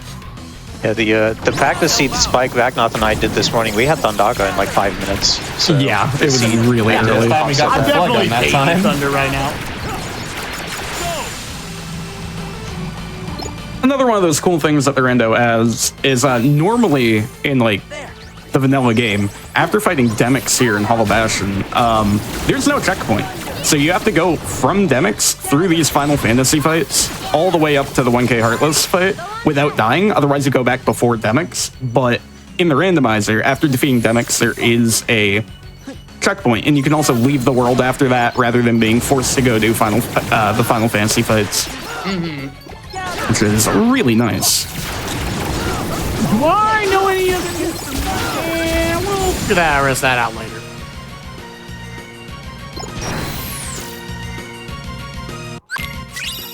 Let's hold that just a little longer. I just need to go places, dude. I did that. Let's go over here now. For anyone that is just joining us here, first off, thanks for all the raids, everybody that's coming in. This is the Oops All Kingdom Hearts weekend here on the GDQ Hotfix. This is the Kingdom Hearts 2 Final Mix Hit List Rando race with Dewey, Spike Vegeta, Ragnoth, and Adam. And we're all gaming in here. Get showcased as part of Jiggy's Oops All AH event. Now, Jiggy, I actually want to kick it over to you. I know you just talked, but damn, I love you talking. You have such a good voice for this. Where do all these like Oops All Biggity Boogity? Because I know you've done this with Zelda. I think you've done it for another series before. Where do these ideas come from? So I've been. This is the fifth. Yeah, this is the fifth Oops event that we've done. We started off with Zelda, then jumped into Metroid. Then I did some. We did. Oh my God, what's the game with the where you die a lot? Spike game, you die a lot. Dark Mario. Souls? Super Meat Boy, Celeste. No. The one with the really big enemies. Shadow of the Colossus. You literally when you die in the game, it says you died. Dark Souls. Dark Souls. I said Dark Souls. Gosh, we had to get there. I'm sorry. We had to get there. You said okay. The other Dark Souls, But yeah, Dewey, not the one you we said. did. Oh, my mistake. Yeah, we did Oops All Zelda, Oops All Metroid, then Oops You Died, and then we went. Oh, that's funny. I like that. Yeah. Do that again. I'll watch this time. I didn't know you. Yeah. Watch this. Yeah, Oops You Died was a blast. Oops You Died was a real good time. We did Oops All Pokemon, and then we did Oops All Zelda 2, which was a blast. But for me, it's mostly just like, where do we find that, what communities really have like core crews that we can bring together, that we can showcase the runners, but then also showcase some fun games that don't necessarily get showcased on GDQ often. And so for me, it's like, what is the core of the franchise? Like for Kingdom Hearts, obviously Kingdom Hearts 2 is the most popular in the speedrunning community, but I know that a lot of people like the other games as well. So it was a matter of just finding which games fit into our weekend here, and finding runners that not only are amazing entertainers, but also could, showcase the game that a lot of people really love. That was just what happened with our Dream Drop Distance run. I found Shadow, and that's what we got some good Dream Drop Distance showcase. Absolutely. But, yeah. So I'm always thinking about like, what's the next Oops event? We did Oops All Pokemon. I know people mentioned Oops All Mega Man. Ooh, that would be good. I kind of want to do Oops I'm Farming, which is just all the farming games. Okay, I love that I actually. would love it so much. One that I kind of want to do eventually is Oops I'm Poor, and it's all Animal Crossing Get Out of Debt speedruns. Oh, that's clever. Oh, dude, it's expanding. I love it. Yeah, I feel like think of it like this. There's no franchise that we can't do an Oops for. It's just a matter of which community wants an Oops, Chat, sound off in said chat. I want to know what is like an Oops series that you would like to see. If anyone says I love Mario, I'm these. These are banning such a them. cool idea. That's no Mario. We're never doing Oops All Mario. What about Because that would be what a about Oops All Mario 2-month-long RPGs? It would have to be. Oops All Mario Luigi and Paper Mario. Okay, that's 3 months. You just gave them a longer event. I was I was thinking if I was ever going to do Mario, it would be in April, and it would be Oops All Mario, and then in the tiniest font, Kart. I was about to say that. I was going to say something really funny. Yeah. Dude, I actually think that would be pretty cool. Watching people go really fast in Mario Kart is more entertaining than you would initially think. Oh, they're going in circles. No, dude, there's so much tech going on, especially Mario Kart 8. Oh my god. Oh Yeah, my god. Mario Kart speedruns are wild. Is this boss? Don't worry, Sonic is on the list. We will do that. I think though in December we have a Sonic event going on here on the GDQ channel. So Oops All Final Fantasy would be the entire like 6 months. You would end We would just cancel GDQ. SGDQ. Yeah. Final Fantasy done quick. Sorry, Jiggy's still doing his thing, man. Yeah. We can't do Sorry, the SGDQ. Twitch channel's busy. Jiggy reserved for the next couple of years. Sorry. Yeah.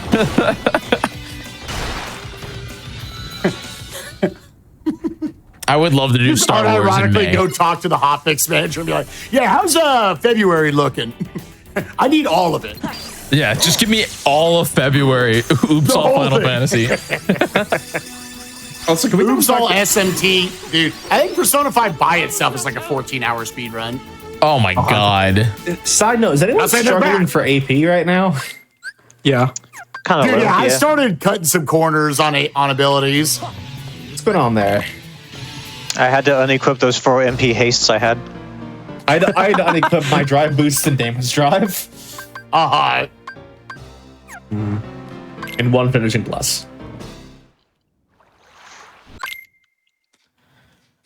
I think I might run with that though, where we do Oops All Mario, but it's never actually like core Mario games. It's like Oops All Mario Kart, Oops All Mario, and then it's Friends, like Mario's Friends, and then it's like Wario games, Yoshi. Mario is like, missing. You got Mario is missing. Mario teaches typing. Yeah. Yeah, I would love to do Oops All market. Star Wars in May though. That one's on my list. Don't worry, kids. Oh, dude, why is there? Dude, come on. Wait. All right, I'm going to give this away, gamers. So we all have things we forget about. So I'm going to give away. I've never walked into Pooh's house. I'm going to look at Pooh's house. I'm sorry. There's no way. There's it's not the absolute- biggest deal. Yeah. It's not Out of other the ones. world. Yeah, this is If it fine. was the only if one, it was then the it would have other sucked. thing. Now I have the ability to check the front 6. I actually can't check beyond the front 6. So if this is something, all right, that's what Daddy likes to not see. Okay, cool. Why doesn't I like to see that? My dude. What else am I doing? Let's go over here now to do a thing. Gosh, so where is the other stuff? You're at the point where, like, most all of us have a lot of the world revealed where stuff is. And again, we're all in go mode, no mode, some out, like, progressed mode. But finding other tools for me would be kind of cool. What would you all say is the number one thing that you would like to find from a tool standpoint? Explosion. A finisher. A finisher. Yay! I did that. I have finishing leap, so I technically have a finisher. I got a lead. I got lead. I would like explosion with our magic. I would like set, guard break even. Here's my question, because I don't think we've talked about it. What difficulty are we doing this on? Is this crit? Critical mode. This is crit. Yes. It is critical mode. So mode. everyone's on critical. Yeah, if this was anything but critical, our health bars would be much longer at this point into the game. Yeah. I can't get a good angle on this child. It's fine. We're just gonna skate over that. Out of context. Listen, it was golf. It was golf. It was golf. Out of context, Spike Vegeta quote of the century. I can't listen. He was playing me at the perfect angle, dude. Oops All Turtle Soup. Oh, let's go. All the turtle games. Yeah, I saw Oops All beat 'em up, so that would be cool. That'd be sick. I know there's a lot of people like that is their specialty in speedrunning. That and like getting not just speedruns, but also like 1cc attempts. Yeah. Let's really cool. use Dance Call this time.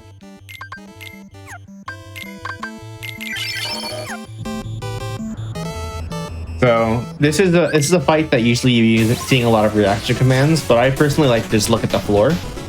Yo, dude, I'm about to enter that too. Gather. Oh, I already did that. I forgot to comment on it. Yeah. Gather.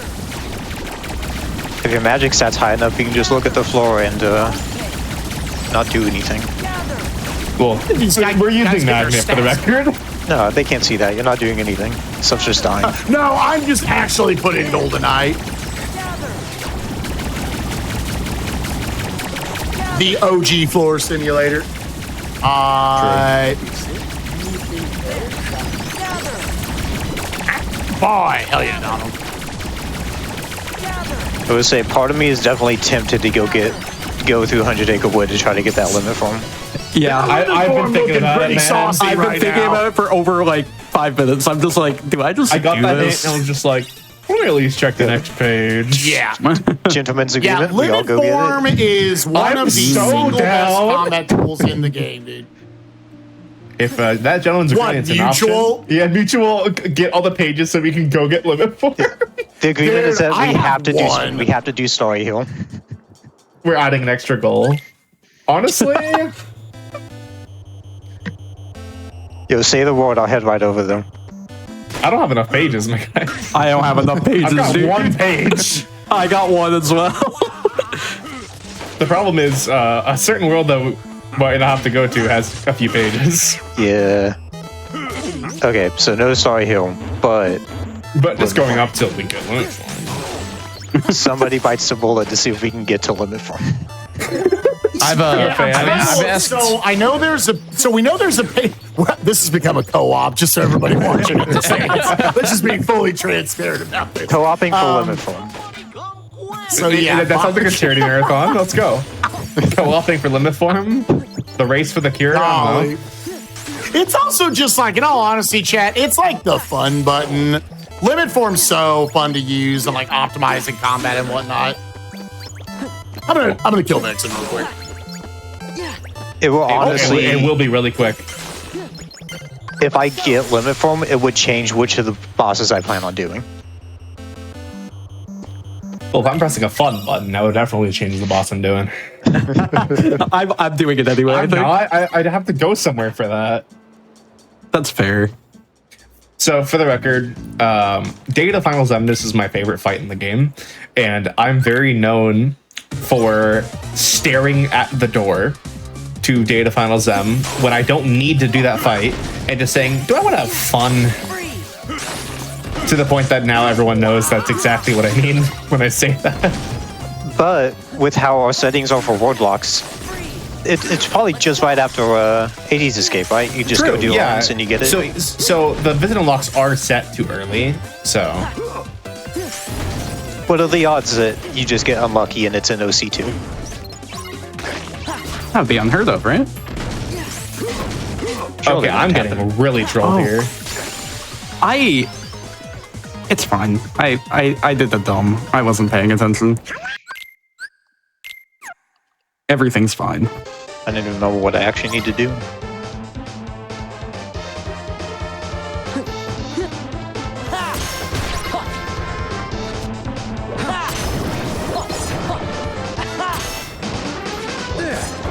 So here's the question. Another question I've been asking every single runner here, or Dewey. Dewey's heard these questions before, but we all know that Kingdom Hearts 4 is coming out in the year 3024. Yeah. My dad told me that. Yeah, and my question is Nomura. what's a world that you want to see in the game? And this goes for chat too. If anybody hasn't answered in chat, what's a fun to see if world? someone says the same one as I did. Yeah. Dude, a world that I want to see in there. Yeah. Gosh, what if they Yeah. not? I'll say Moana. Yeah. I actually could be have fun. still not seen Moana, but I think Moana would lend itself pretty well to it. Yeah. I want The Rock in Kingdom Hearts 4. Okay? you Dwayne the Rock Johnson just I want Kingdom Dwayne Hearts in there. 4. Not even as his character, dude. It's just all of a sudden The Rock says his theme music comes on. He bursts through. That You smell what the. dude. I think you learn the rock lean- bottom. Dude, that'd be the greatest combo modifier of all time. The rock bottom. Rock bottom as a combo mod. It's just groundbreaker. Yeah, that's all it is.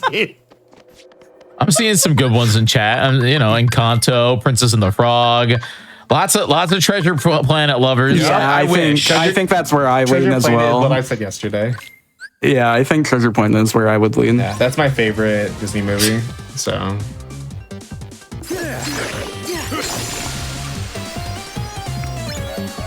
So I all haven't these done things this in a Treasure while. Planet, I'm deciding so to real. fight Daedalus Sword right now.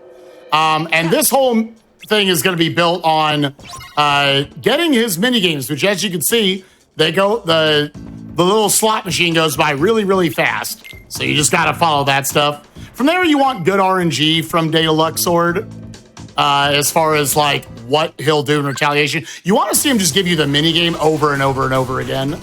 So I'm doing a very specific set of combos to try to induce that revenge value. I don't know. Does someone else want to explain the concept of revenge value? Someone who's not like fighting a super boss. I'm not fighting a super boss. Basically, as you attack an enemy, they have a certain. If we attack an enemy too much, they will have a forced revenge or retaliation. We call that value that they hit revenge value, and every single attack that you can do adds to that number. So when you reach that number, they will automatically retaliate. Which is some bosses, you actually want that to happen, so you can abuse that and have it be a little more predictable. Yeah. And every attack has like a different value attached to it. Yes. So like it becomes a little bit of a puzzle, I guess you can say, to like do the most damage possible while getting the retaliation that you want by hitting RV and things of that nature. Yeah, earlier you saw me doing a fight when I did Roxas, where I was actually forcing him to retaliate on the floor so that I can get some really good reflects during that. That strat's actually got a really cool name. It's called Fast and Furious. Yo, I did that too. Let's go. Wins? Dude, Luxord is giving me terrible RNG. No minigames. Just none. The worst. I also failed one of the mini games. Oh my god, he gave me a mini game. Let's go. They do exist. So I'm very another- close to the point where he'll go into his, oh my god, like literally the worst Luxord RNG I've ever seen. That was awful. From here, he's about to go into his DM, and it would actually be faster for me to just go ahead and push him to that point.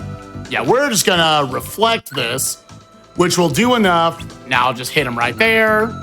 And it would be faster for me to just absorb his DM and hopefully not screw up the minigame at the end. So he's gonna 1, he's gonna do 2, we're gonna dodge roll over, and we're gonna whoop up the wall. And this is just screwing around. You can't screw. Oh, he warmed up next to me. He could have given me a hug, but he didn't. All right. So now we're gonna try to hit all these things that go fast.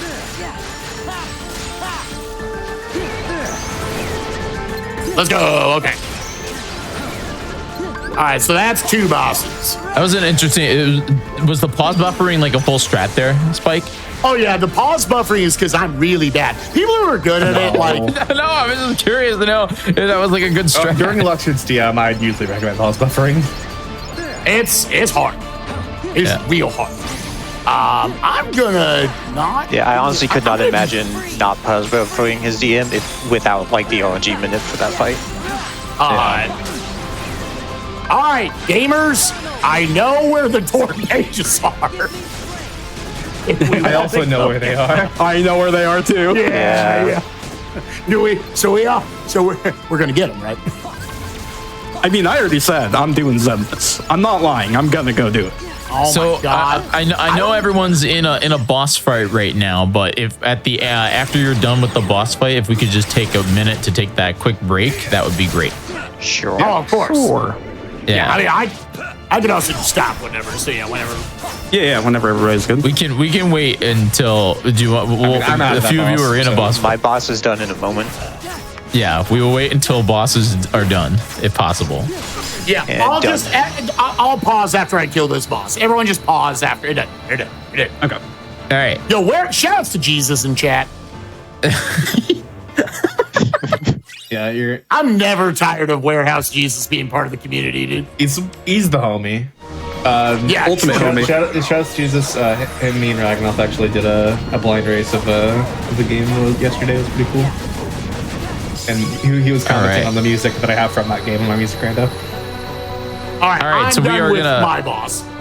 All right, we're going to pause. Don't go anywhere, everybody. When we come back, we will be finishing up this Kingdom Hearts 2 Final Mix Hit List Rando Race. Don't go anywhere. We'll be right back. GDQ Hotfix.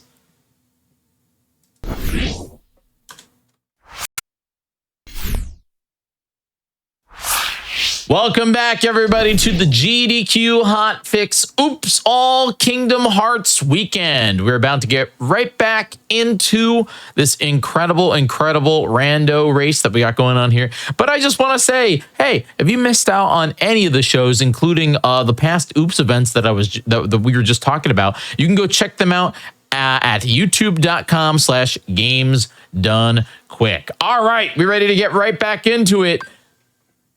Whenever you guys are ready, baby. let's do it. All right. Let's go. Back down. All right, I'll give you a countdown in 3, 2, 1, go. Woo! Oh, what did we just get? Oh my God, I got a bracelet. Let's go. Okay, so the first thing I'm going to do coming out of the break, I'm going to read my reports. I don't even have that many. I have like 6. I have a bunch, I think. I was gonna say, if you don't mind, them. Dewey, do you mind telling people a little bit what that are just joining us here, what that we're kind of watching right now? Yeah, so those reports that Spike's looking at, with these settings, they hint certain abilities that are a little more useful, like things like experience boosts or certain finishers like guard break or explosion you can find in there, some limits, and I guess just trying to limit. So that's just another thing. That's like another optional ability, which I personally like for settings like this. Yep. When Because the sometimes tools you're are so just important. missing. You're just missing that like X Factor ability, right? That all of a sudden could send maybe one of these bosses from something pretty challenging to something where if you can execute the strat can be on some level trivial. I read the things. I didn't like what I read. So Yeah. I'm taking them back to the store. I looked at mine. There was not a lot of good information in there, and Nope. something that made I'm me very afraid to sad. look at mine. I mean, you should. I don't know. You might have reports we don't have. I don't know. That's true. That's true. I saw an That do be true. experience. I saw an experience on. boost that I was not getting. Yep. I'll give it away. Rag, I think you gonna get it. Understood. I think Well, you gonna one of them get I it. know which one he has. I know where that is. Did you ever find a better keyblade? Oh, who cares? I have not looked at my keyblades. My I'm keyblades not are gonna pretty lie. good. I have a form boost keyblade. I honestly don't know which one I'm using. I'm using Fenrir. I am also using Fenrir. Like Yeah, until same. someone said it, I was like, I have no clue what keyblade I'm using. I think I opened the keyblade menu like 2 times this week. It feels like. I've checked more than I should. Yeah, All right, honestly, I'm on going. these settings, we have this. Oh, that's nice. The keyblades are like pretty mild, like what their range of stats can be. It's only 2 to 5 on each of the strength and magic stats. Some people, if you play it kind of a little more standard, they can land between 0 and 7 on each of them. You can play with them to where they can be like 20/20s, and like they are a beat stick by themselves. And again, that's just, again, this randomizer, you're seeing like 1% of the settings that are built into this randomizer we're showcasing today. There's so much cool stuff. Yeah, settings like these usually the intention is that not every scene you're going to be above the floor for the super bosses, where you can easily reach it, like just barely, but it isn't just every single scene you're just buff. So I'm going to do the dumb version of the end of this fight with Zaldin, where I'm going to use Twin Hal because it looks the stupidest. It does look really funny. You would think, oh, this is only good against things on the ground. No, it works pretty well. It actually has a surprisingly tall hitbox. Yeah. The slam that Beast doesn't, but the main attack in hell, like Rush.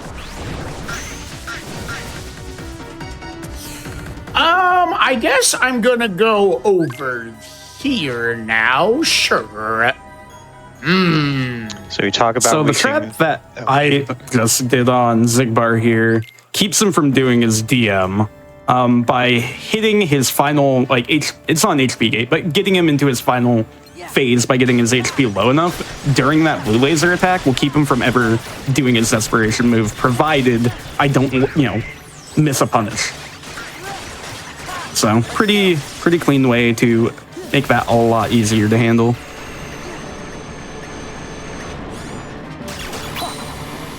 Well, gamers, Spike Vegeta would like to see experience boosts other than the one I read, Well, which I'm not gonna get it. Horizontal slash, explosion. Those are those X factors I'm talking about. I don't know where the rest of the gamers are, but those are things that I need to go. we want.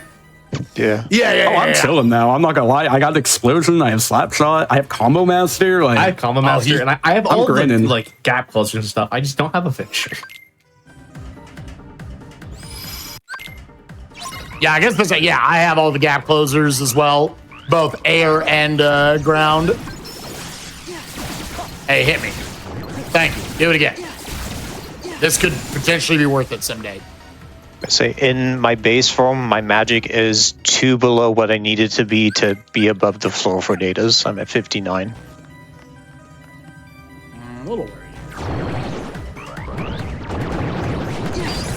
So I'd really like to see 1 or 2 more level ups with magic on them.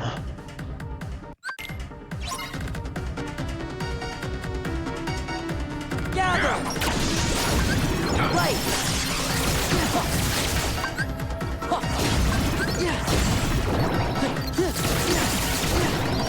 Oh, explosion.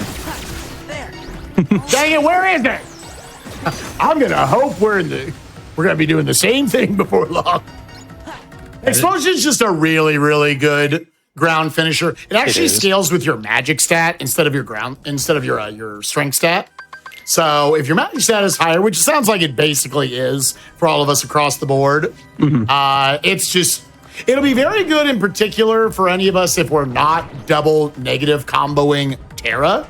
That would definitely be the big one. Sephiroth, it would be very, very good for fighting him. Yeah, But in general, also really good for mobs. It's great crowd control. plus we mentioned revenge value earlier. A lot of loops that, at least personally, I know how to do them with explosion, but not with other abilities because I'm just used to explosion's revenge value. So it's definitely nice I to actually find have it. that, but I mean, I know them well enough with all of them, but primarily guard break because those are usually because guard break and finishing leap give the same RV, so you can land the same loop that way. You're just kind of an awkward spot because like you end up in the air and whatnot. Like there's like little factors at play, and like a lot of the fights get down to the point where we are strategizing around little stuff like that. The placement of where Sora is after you do guard break as opposed to explosion is just enough to where it can make it a little more awkward for this fight compared to others.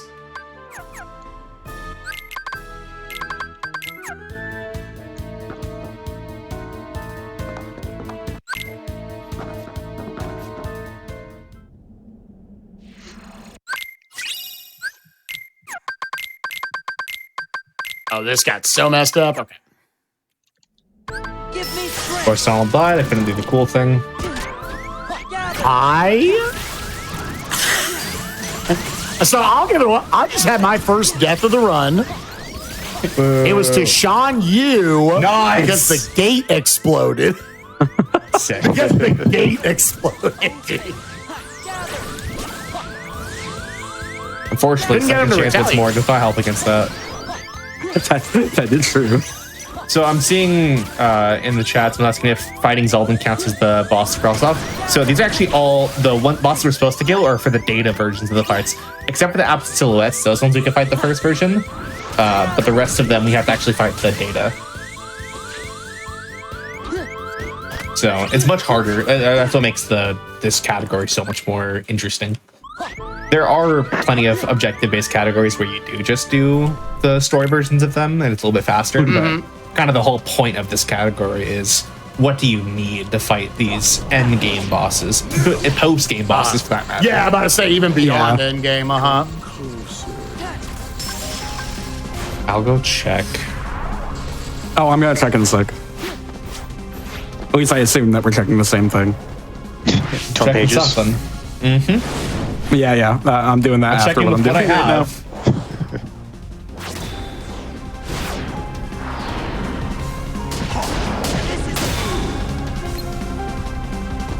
I want it for Roxas, man. Wait, I have an idea. What if I do what if I do data lecture and data science to hope that the 12 pages and one that ever was are on those checks? Oh, dude, that would be. That's I could also give that away right now. As I've killed it. That would be sick, though. Yeah, basically, some really quirky things, which you never face this in the normal game. But if you fight the data version of an org member before the original, you get the get bonus from whichever boss you kill first.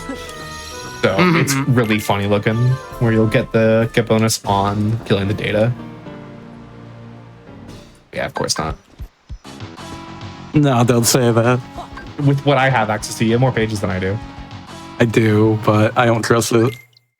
I think I only have one more than you do. You should have two more than me. Really? Okay. You old in darkness, I can get final form with that. Yo. The big pole. Definitely didn't start with that. Don't worry. More like we can get anti-form with that now. Yeah, that's actually the real thing. Anti-traps? All right, where do we stand? How good is anti-form in It's combat? fantastic. What are you talking It's really bad. It has It's benefits, but it's bad. It's cool. I get people about once a week who will come and say, dude, I would sometimes go it just so I could get anti-form. I was like, what difficulty was that on? Yeah, Did you actually need to the kill main- the boss you're fighting with it? You can kill. You can kill bosses with it. You can, it's just not easy. Yeah. See, now you got me wanting to do it on Terra. See, give it a shot. Ragnarok plays a setting called Form Rando relatively often, where your forms are entirely randomized, including base Sora. So you might only have access to like that form as your main source of damage. So if anyone knows how to do anti-form Terra or wisdom form Terra, for that God. matter, it is Ragnarok. Oh, please don't bring it back up.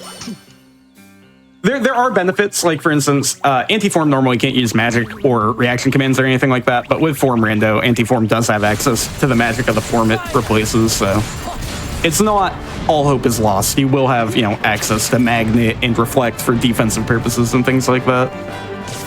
And to be honest with you, anti-form, when it has access to those things, is absurdly powerful.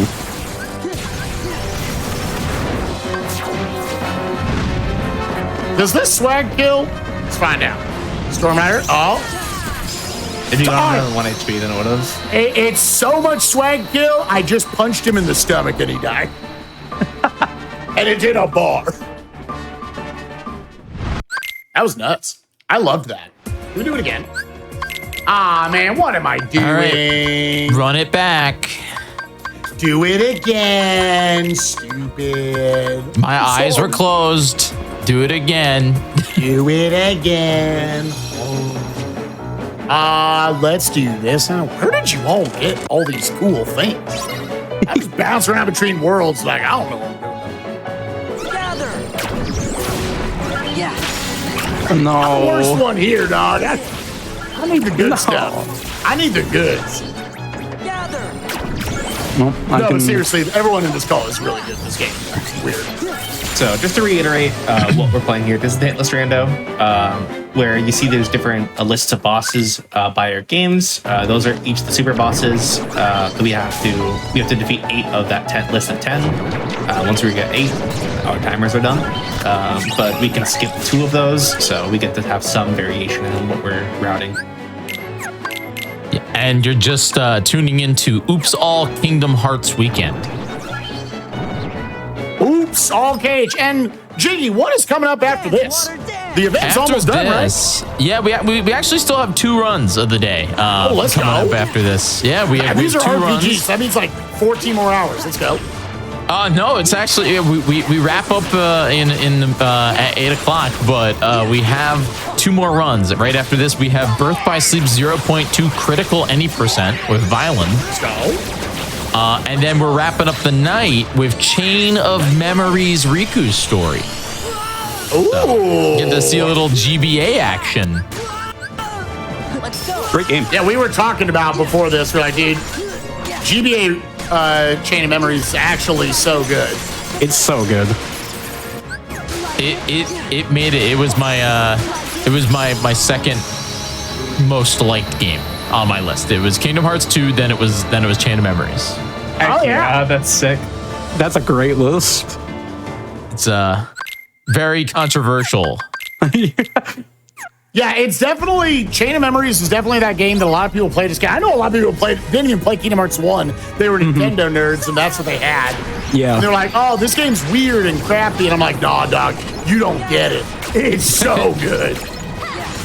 Unironically, one of my favorite Kingdom Hearts games. It's one of those games where you just have to play it till it clicks. Once it clicks, it's Yeah, great. Yeah. yep. I completely agree. There was something satisfying. Even the Chain of Memories, I had a good time with. I know it doesn't have the charm. It's kind of like Mario and Luigi, but like Chain of Memories, there's just something very satisfying about building a deck and spamming it and melting a boss. Yeah. There was so many ways to customize your deck, give you all sorts of different builds. Adam was talking about the Omni Slash build. Just load up on cloud cars and let her ride. It's so good. Unfortunately, not as good in the Chain of Memories remake. The 3D environment did not help Cloud. Yeah, my least favorite games were Kingdom Hearts 1, but it's because it took me 55 hours and I played it on proud mode for the first time. Yeah, that's understandable. And then I'd be so interested if I did it again today if Kingdom Hearts 1 would still be my least favorite. I feel like I had a personal vendetta back then. As someone who loves Kingdom Hearts 1, I do. I think it's a little rough to play for the first time Yeah, today. I can agree with See, that too. What's Yeah. funny is when the 1.5 collection came out, I played Proud, and I was like, oh, never played Proud, I'm going to pick up the Shield.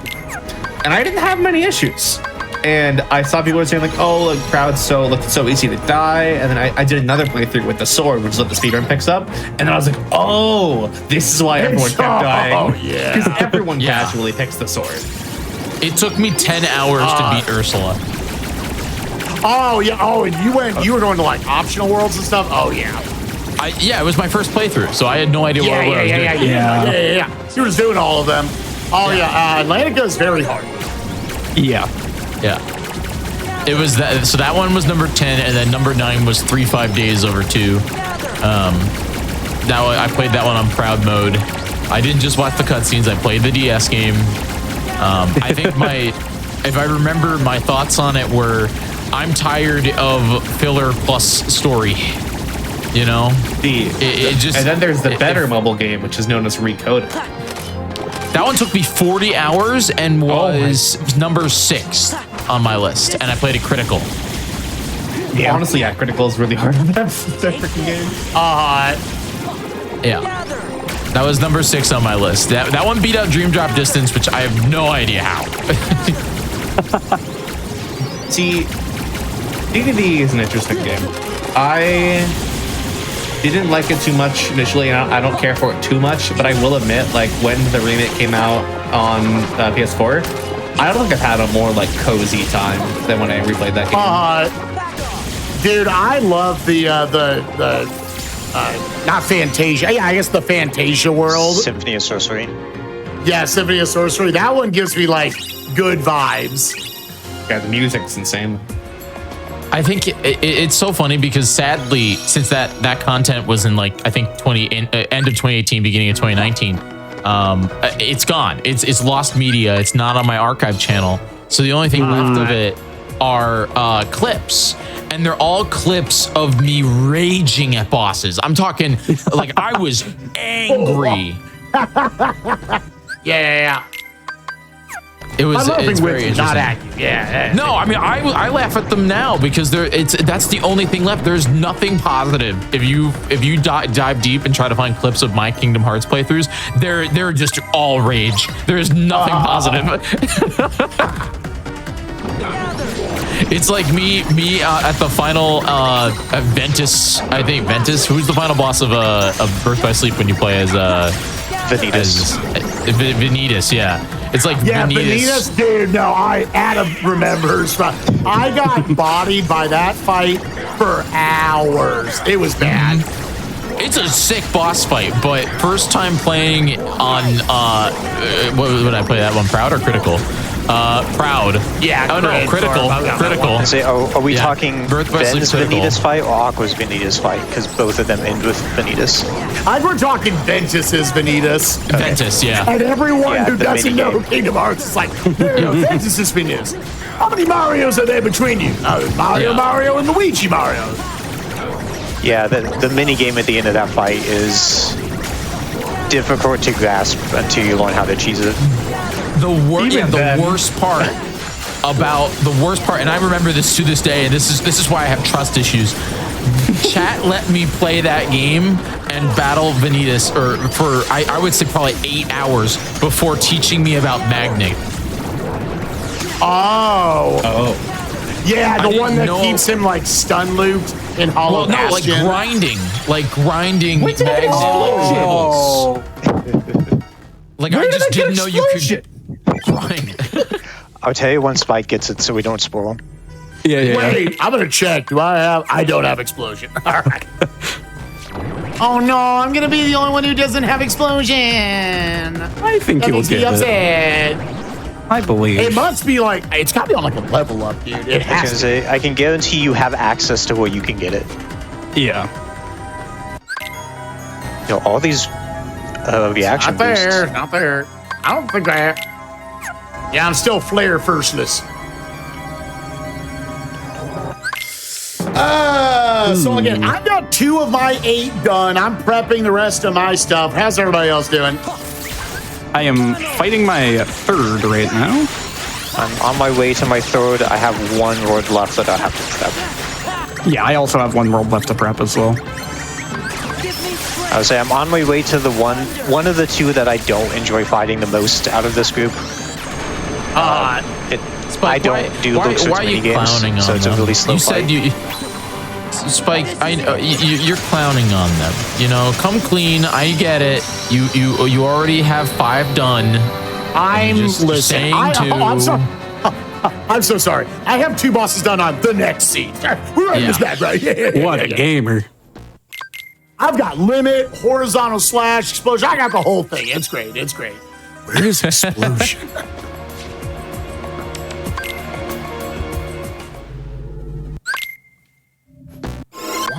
It's a shame because I have no prep left that will give me level ups, and I'm at 60 magic, so I'm just at that cusp of not doing level 1. I know. I'm like, I think we're about to actually just have some min stats.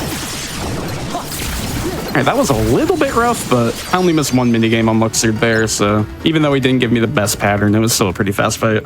I forgot Yeah, what I'm Lux going to was say using. this for the group. I feel like what's happening with the stats is they've kind of went raw balance, which you would think like, oh, that's nice. You have access to a good strength stat. You have access to a good magic stat.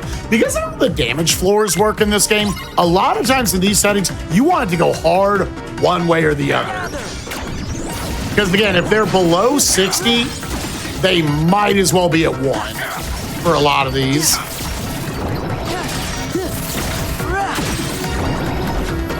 Yeah. So I messed up a little bit at the end of that Luxord fight, but it's fine. A little bit slow at the end of the DM there, but we're through. We're going to do that. Oh, I lied. I have 2 more worlds to prep. So the only death in this race so far was my door. I died as to of right. I died to experiment, getting experimented right through the head at the correct body, but it didn't take. Yeah. Aha. I am still currently deathless. Did we ever? Nope, we still don't. Nope. Okay, I failed it a couple times there. What I did there is a Peter Pan cheese on Terra. which allows you to, if you execute it well, you can stun lock him the entire time. I personally hate this cheese because it is seemingly the least reliable. Yeah, it's not good. I hate it with the fire passion. Again, but this is one of those like moments where anybody that has no idea what's going on is just so confused because the sentence "there is Peter Pan cheese on Terra" was just said. Wait, can you run that back for me real quick? No.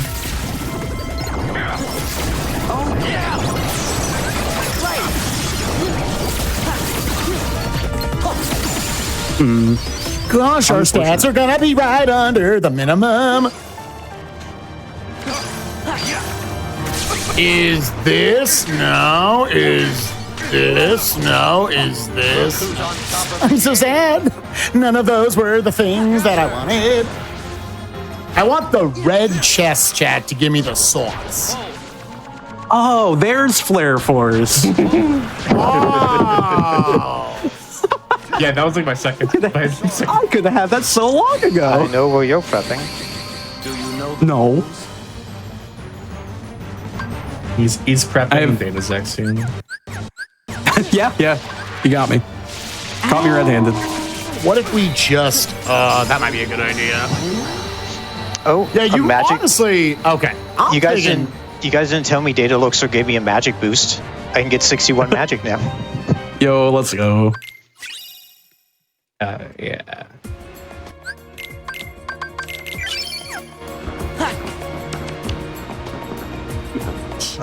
Wait on him. Yeah. Do this. Sure, dude. So the only things I have left to prep for the 8 goals I'm going for, I need to do the rest of SCT, and then I need to do the rest of Pridelands 2 here, and then I am in boss rush mode, basically. Yeah, I think I'm down to PL2, and then I gotta kill my 6 bosses. Go, go, go, go, go, go, go, go. I am also going through Pridelands 2 right now. Yep. Yo, were we all here? We're all in Pridelands 2, I'm pretty sure. Yo, let's go. High five. I'm about to underground checker though, so Let's sorry, go. guys. Oh, you're way. Yeah, I just finished hyenas. So you're saying stream gets 4 ground shaker fights back to back? Let's go, What a baby. treat! What a treat for them. Totally not one of the worst fights on the. The entire game. Yeah, It's At least we're not level 1. At least we're not, we're not level 1. This, Yeah. I think this is straight up the worst fight of level 1. Dude, for the that- relay I- we're gonna do, if ground shaker's one of the options, I don't know, man. On the level One of the one, practice ones I did, I had MCP, Genie Jafar, this, and Zaldan. Oh man. The trifecta of like the worst bosses on level Yeah. 1. If I'm your So teammate and that gets rolled in the relay, I'm fine just DNFing. it's not. We're done. Don't care.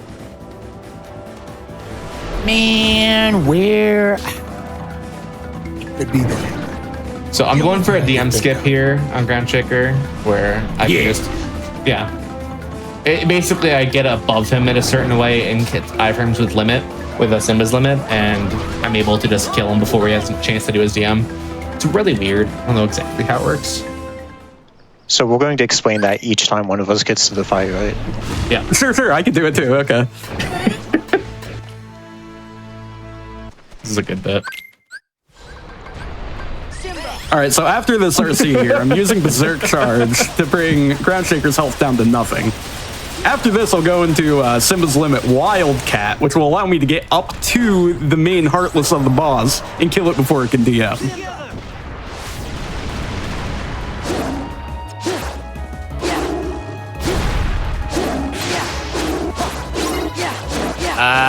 Will this kill? Surely this kills him. He's dead. Okay, cool. Hey! So coming out of this reaction command, I'm going to I use found Cure to Flare. get into Berserk Charge, so then I can abuse Berserk Charge and Blind Sword Square Attack to just reduce this boss's health down to 1 hit, and then use Simba's Limit to kill the boss without it being able to attack.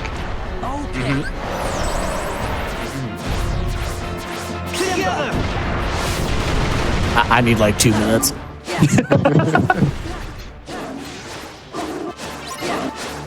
I'm glad So I know everyone it's a little bit chose of time here. I'm glad we all chose to leave Pride Lands as our last cleanup. Yeah, Doc. Who wanted to do that? Just so this totally not playing joke would work out. So I'm wasting a little bit of time here to get a little bit more levels because I do have access to the top of the world that never was here, so I can get some experience really quickly, hoping to get that magic up just a tad to speed up the rest of my datas.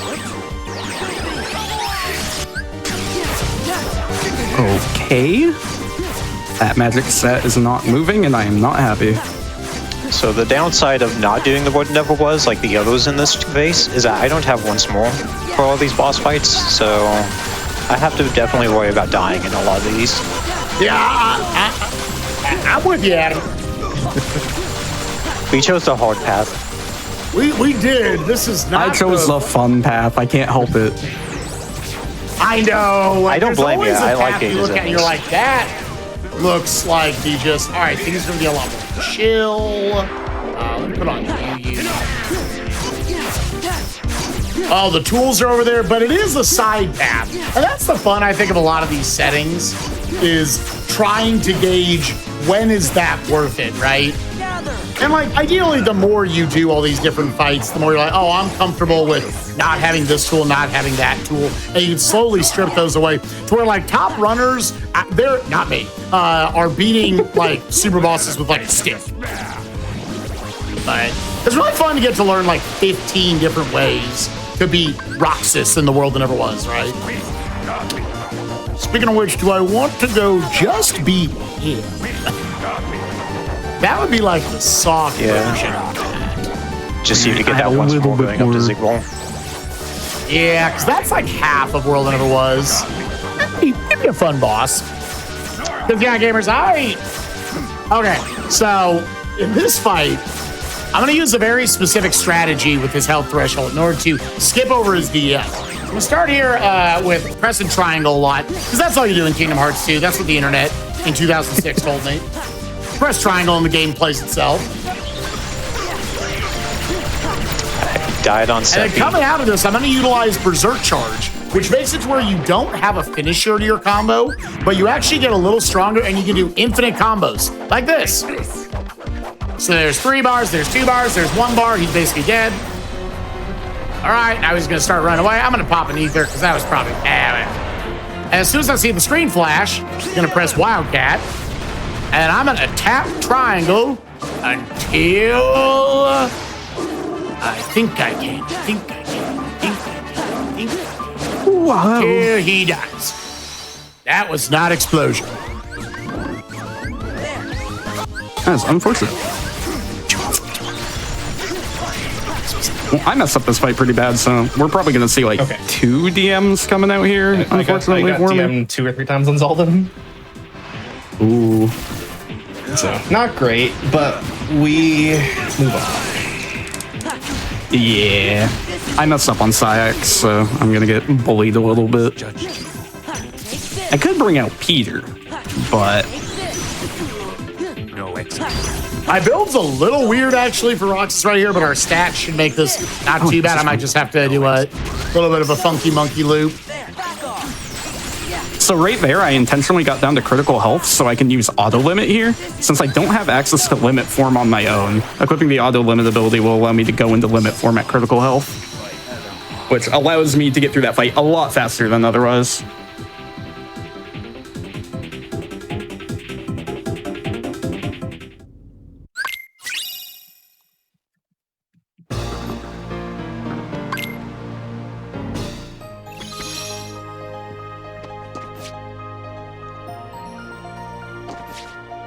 Do little jumps into the reflect there to make sure all of it's actually going to hit him. Otherwise, the spacing can be a little weird on him.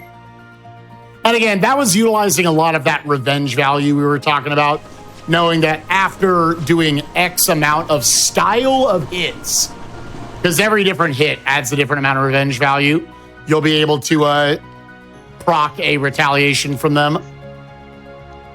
And then usually kind of the standard is you throw a once more in there, or once more, sorry. It's totally not there, Adam. You totally shouldn't just go get that so you can feel comfier for the boss. If I die a couple times on a boss, I'll go get it. Yeah, I think, yeah.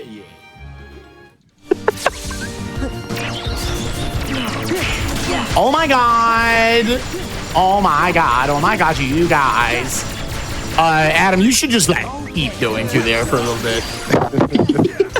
More musical theater. Yeah, from it's Spike Vegeta. always the next path, dude.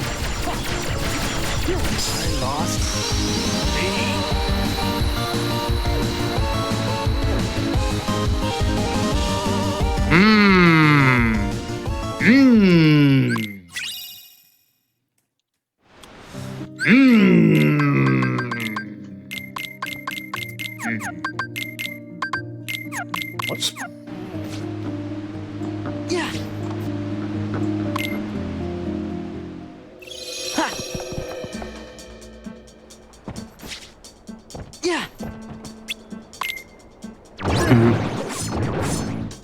So did anybody find one of them their horizontal No, I did efforts? not. Nope. Nah, I think unfortunate. we're all rolling without it.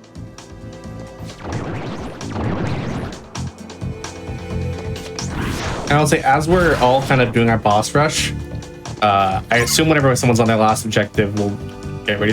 I don't know how we're doing time for all these. Okay, we're just doing time on last one for each person. Yeah, I'll just say I have 3 bosses left. And the colors on our trackers will change color when we finish our last objective. But I'll also just get rid of the call time whenever. Cool form from Data Science. Let's not have you call time. We'll just go. We you know, our tech team will hit your clock once you update the counter. Sounds good. Gotcha. Shout outs to Ray. Shout outs to Ray. Ray is the best. Did you know? Oh, I know. Oh, Lord, tell me. Yeah, so I'm going into Data Zero. This is one of those fights where without once more, I just don't like this fight. So if I die a couple times, I'll go to the one never was and get once more. Yeah. It's like all 3 of the bosses I have left are ones that you don't want to do these fights without once more because one mistake is a death. Yeah, okay, that's my first death.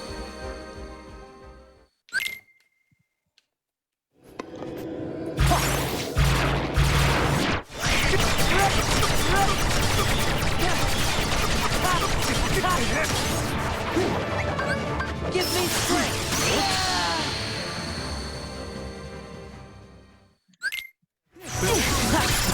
What do I have on you? All right, 3 goals down for me. All right, so I'm heading We're into fighting them. I don't know where the stuff is.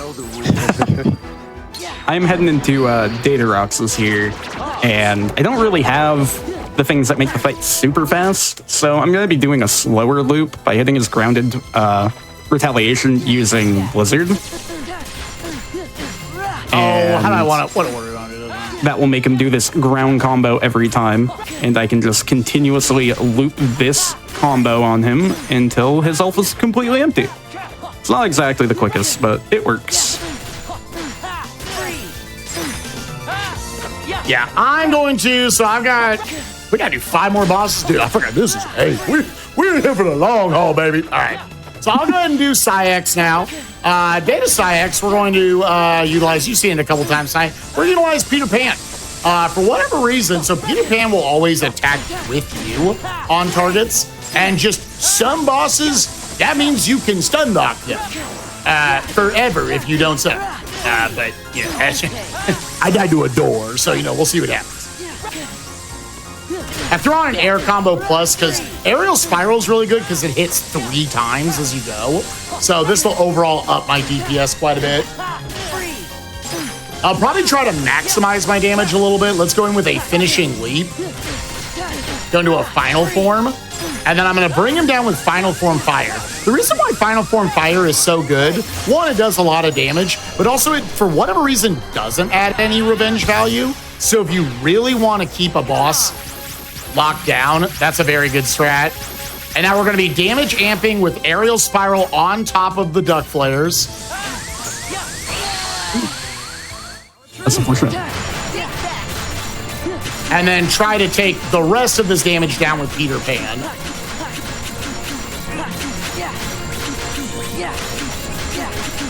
Yeah, so I unfortunately misspaced a little bit there and took a death on Data Roxas. Kind of a bummer, but Should be back through it pretty quickly.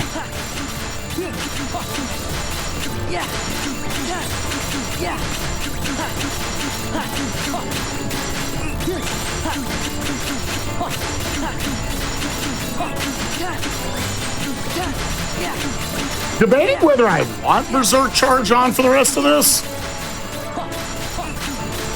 I think with no horizontal slash, I think not. Good experience boost.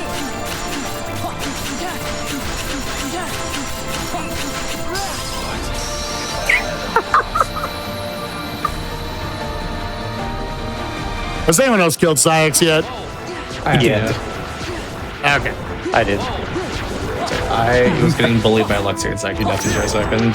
Yeah, no, the master form on Data Syx was pretty funny. Yeah. Yeah. Okay, it's fine. It's just we're just gonna keep going. What happened? All right. So now let's fight Sephiroth. That seems like a fun one. Seems like a fine laddie.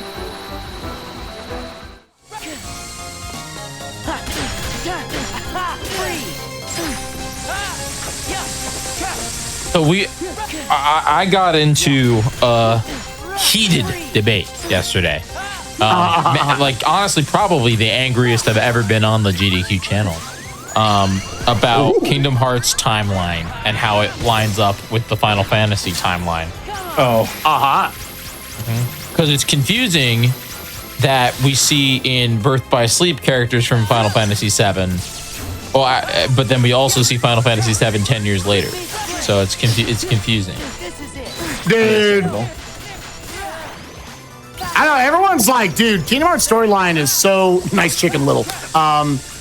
Is so obnoxious. But I'm like, dude, have you played a Final Fantasy before? This is just what Square do, man. All the themings and everything. Oh, it's so much. But Spike, the timeline. There we go. The precious timeline. That was Didn't they really basically scuff fight. give up on the Zelda timeline, Jiggy? No, they like did. Nintendo was like, Spike, psych. Spike, don't do this to me. Don't do this to me, Spike. Don't. They were like, that was stupid. We shouldn't have done that. Mute me. Ray's gonna mute me. It's gonna happen. They did not give up on the Zelda timeline. In fact, last week they updated it, and I was right, Spike Vegeta. I was right. Echoes of Wisdom is in the Downfall timeline. Oh, my man called You know, that makes sense. All right. So I'm heading into Data Zemnis here, which is one of the longer fights because you have to do both Zemnis 1 and Final Zemnis as a data. But luckily in the randomizer, we do have a setting for retry data final. So if I were to die on Final Zemnis, it would put me back at Final Zemnis rather than kicking me out of the fight entirely.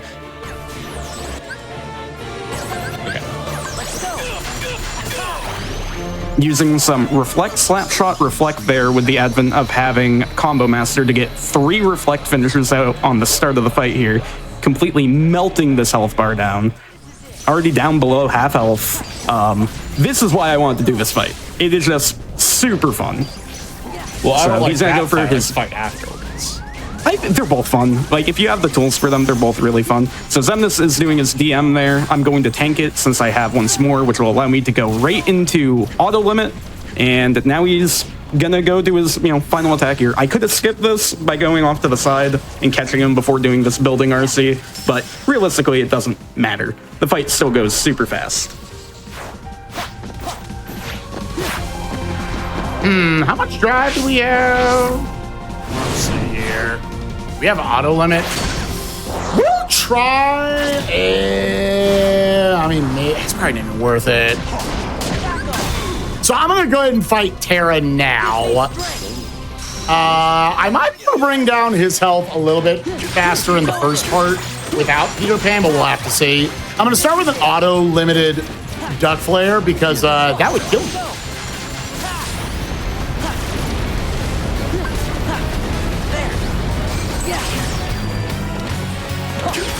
It's over. I'm going to use Final Form Fire to bring him down a little bit, since my magic stat is over the minimum for him. shall be done with me. Take this. Yeah. Take this. Give in to the dark. Defend. Give in to And I'm done. power. GG. GG. GG's, gamer.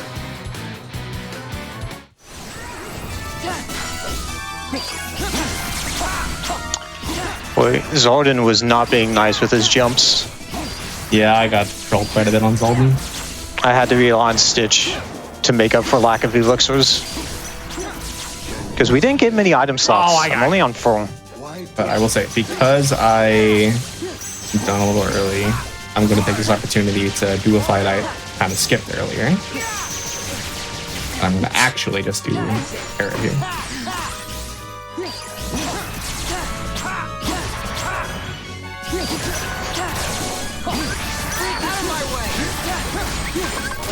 Wow. Okay, and he trolled me immediately.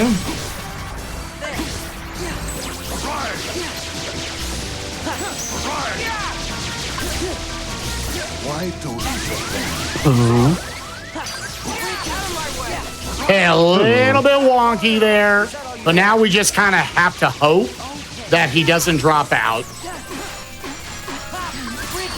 No way. Oh no. I have very much misjudged my damage. Should still be fine. Alright, there it is. Really, really sloppy final zone there.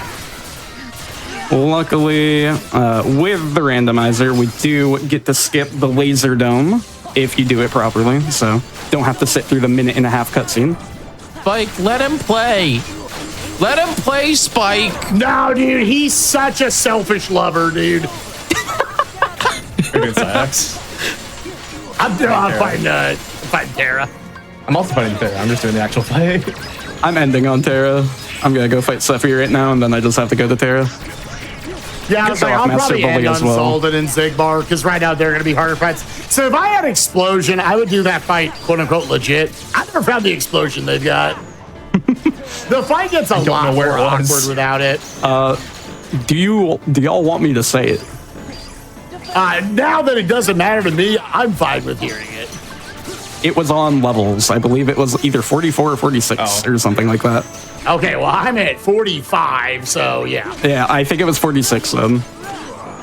Here, real quick. What, like, I don't have it. I do not have it, okay. Let's put the high jump back on. Oh, I'll take off the auto limit. I'm gonna intentionally be getting hit by Sephiroth's uppercut here so I can get reflect damage out whenever he does it. Because reflect is gonna be by far my highest damage output. So. Yeah, finishing leap is a great ground finisher. But yeah, it does lose a lot of its value once you get to the super bosses. It really has next to no usages. Alright, and there's Sephi down. Only Terra left. So close. And I'll Can I show off the Master Form Bully? Yeah, go ahead.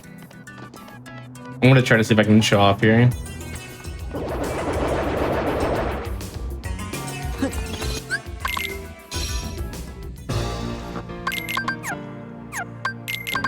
I'll also do it a bit. I'm doing Master Bully right now. Oh, okay. I'll just fight him normally then if you're doing it. So right there, I wanted to make sure that Data Zaldin's revenge value actually dropped enough so I can sort of manipulate it. So the strat I'm doing here allows me to just keep doing this and not add any OV.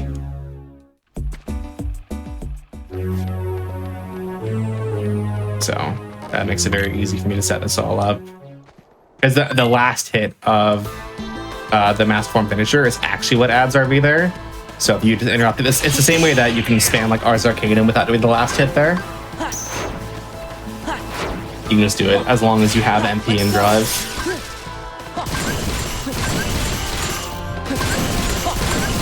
Max sandbagging my damage there to maximize the amount of damage I can put in before Data Zaldin will actually warp away and start doing his DM and such.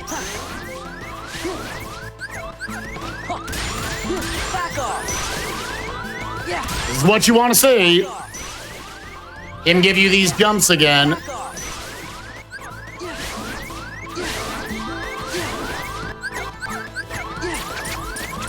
Oh, gamers. Of course. Did we have the good data, Zalden? Take this. Take this. Oh, we had the good data, Zalden. All right. So I've just got Sigmar left. All right, I am in the final phase of Mr. Terrence.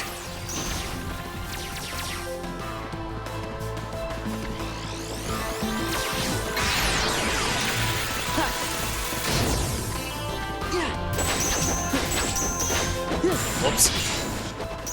So one thing about the final phase of Terra here is you can keep him from... You can basically keep him into only doing his DM as long as you're not hitting his revenge value during these punishes. So... Oh, I was slow. This is bad. I'm gonna die. Oh no. Maybe I'll be fine. So this is the scary part of Terra. If you give him an option to attack during final phase, he does some really scary stuff. Oh boy. All right. Oh, we'll see. Uh-oh. All right. Sigmar down for me. It's really unfortunate. I definitely should have chose Xemnas the seed because of our magic being higher. This was definitely a low strength seed, and Zardan and Sigmar with low strength can be difficult. Nice. I would have perfectly hit the end. That's fun. And that one should be back in DM. That was really sloppy. I'm gonna try fighting Tail legit a couple times, and if I die, then I'll go for Peter Pan just to speed things along. Oh my god. Oh, that's unfortunate. I really messed up there. It's fine.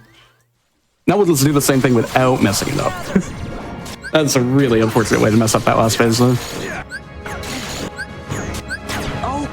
Sigmar really does give people trouble in every game he's in. Dude, they know he's their favorite character. He's definitely the Radon of this series. Yeah. Anyone who plays Elden Ring knows what I'm talking about.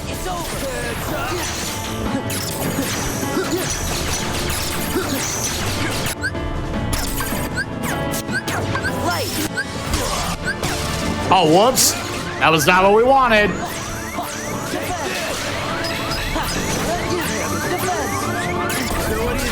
Where are we?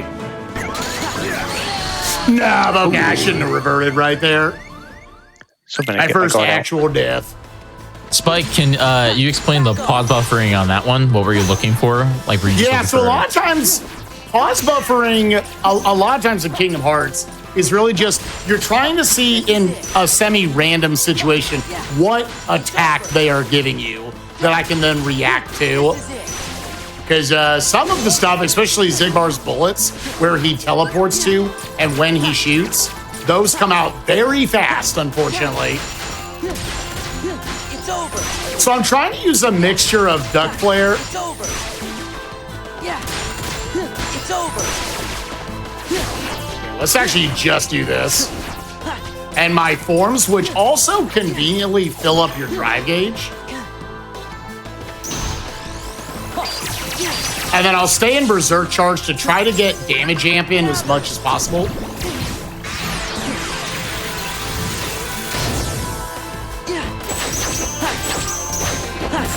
So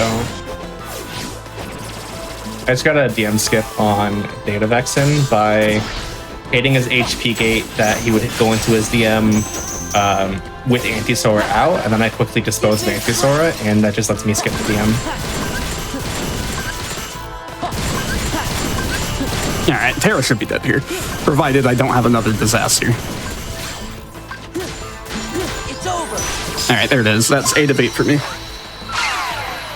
GG's. GG's.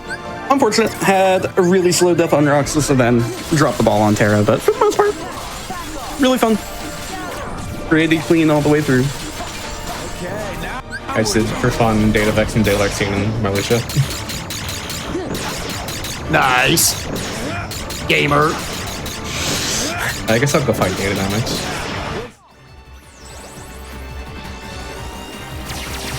Have to drop out of that, and hopefully the duck survives. Hopefully the duck's a legend. The duck's a legend. Oh, the duck's a legend.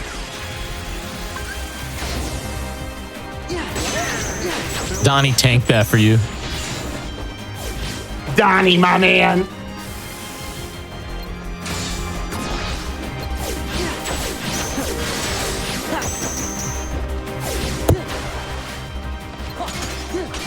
This is it. Filthy. This damage. Okay, hold up. I need to drop and pop an elixir.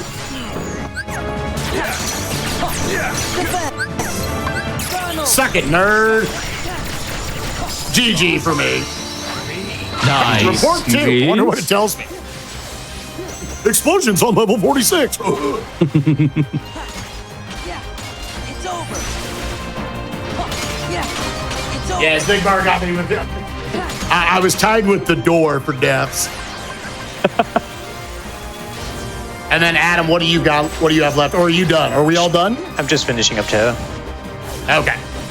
Unfortunately, I messed up the final form, so I'm going to have to sit through DM phase a few times. Yo, let's bring it up. Let's watch Adam. What does Adam do? Watch. No, the pressure. Take this. Adam's letting Oh, him explosion play. looks so nice. Wish I had it. Yeah, so this is a very consistent DM in a lot of ways compared to his earlier phases that Adam is fighting right now. Going for all those guards, which will last for a little while longer through the animation. And then Adam making sure that he gets his back against the wall. Otherwise, this desperation move by Terra right now would be able to get behind you and he wouldn't be able to guard all of it.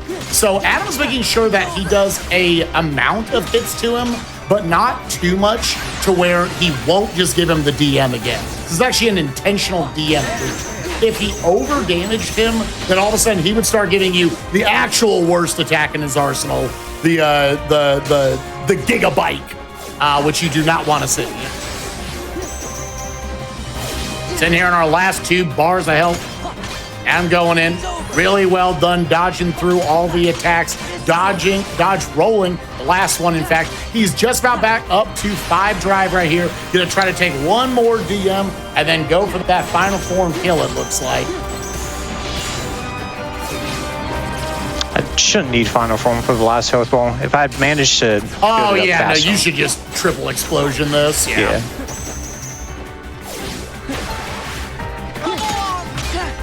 It's over.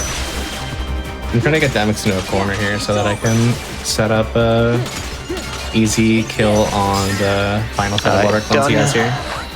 And that is GG's for all 4 of us. Let's go, baby. GG's, Adam. GG. That was incredible. You guys all killed it. Coming in first place, we got Dewey with a 1 hour and 51 minutes and 42 seconds. Coming in and second place, we got Ragnoff with 2 hours and 57 seconds. Spike Vegeta not too far behind, 2 hours and 2 minutes, 11 seconds. And just then 2 minutes behind that, Adam with 2 minutes and 4 seconds and 20, or I'm sorry, 2 minutes, 4 seconds. Yeah. With 2 only minutes, 2 minutes. yeah, 2 hours What a and gamer. 4, what did I say? I don't even know. 2 hours He and 4 underfloated. minutes. Yeah. 2 hours and 4 minutes and 27 seconds. Yes, Adam beat the game in 2 minutes. Sorry, Dewey.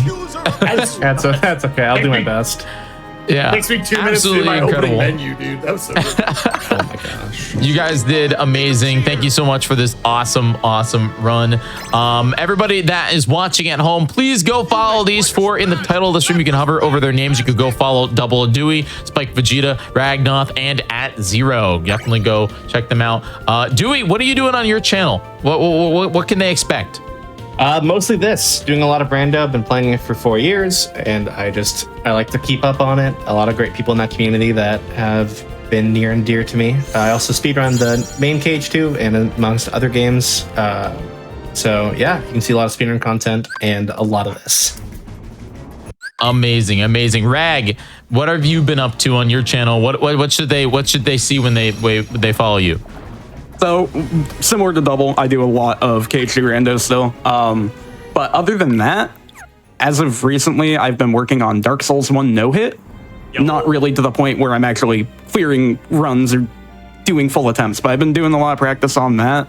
And then Cage 2 crit any percent soon. TM. Ooh, crit any percent's a lot of fun. We did that. We had that last night. So it was That's pretty beginner. cool. Actually, no, we did beginner last night. Still very cool. Yes. Spike, you've been up to a lot, but tell everybody what you've been up to. Yeah, my big project I'm working right now is I am trying. You will see stuff like Kingdom Hearts 2 randomizer, Donkey Kong 64 randomizer, but I'm also trying to beat every US released Super Nintendo video game. We just beat the 221st game this morning. Tomorrow's Super Mario All Stars, so if y'all like that, that one's a banger. That'll be on tomorrow. That'll be fun.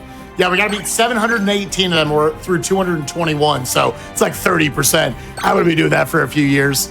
But and you can also, of course, see me over at the Games Done Quick live events. AGDQ, we've got some hot stuff cooking in the pre-show and all the interstitial team, the interviews and stuff. So make sure to come check that out. Donate if you can to a wonderful cause. PCF in January, MSF in the summertime. So thank you. I'll be there too, so I'm super excited about it. It's gonna be a blast. Adam, what about you? What are you up to on your channel? It'll be streaming more of this because there is actually a relay race coming up in a couple weeks that all four of us are part of. Bagnoth and Dewey are on a team along with Jesus, as we established earlier. And then myself, Spike, and Hobbs are another team. I think there's like a half dozen or so teams signed up right now. But it is a three-person relay race of different Kingdom Hearts 2 randomizer categories. A beginner category, a crit, and a level 1. So a wide range of difficulties for it. That's amazing. I'm definitely looking forward to that. I'll have to watch it. Thank you guys so much. This was an incredible run. It was a lot of fun. Came in way under estimate too, so it's pretty amazing. You guys killed it. We're not done though. Oops, All Kingdom Hearts weekend continues. Right after the break, we will be back with Birth by Sleep 0.2 critical any percent with Violin. It's going to be a blast. It's a very short run, so blink and you'll miss it. Stick around. Don't go anywhere. Hotfix will be right back.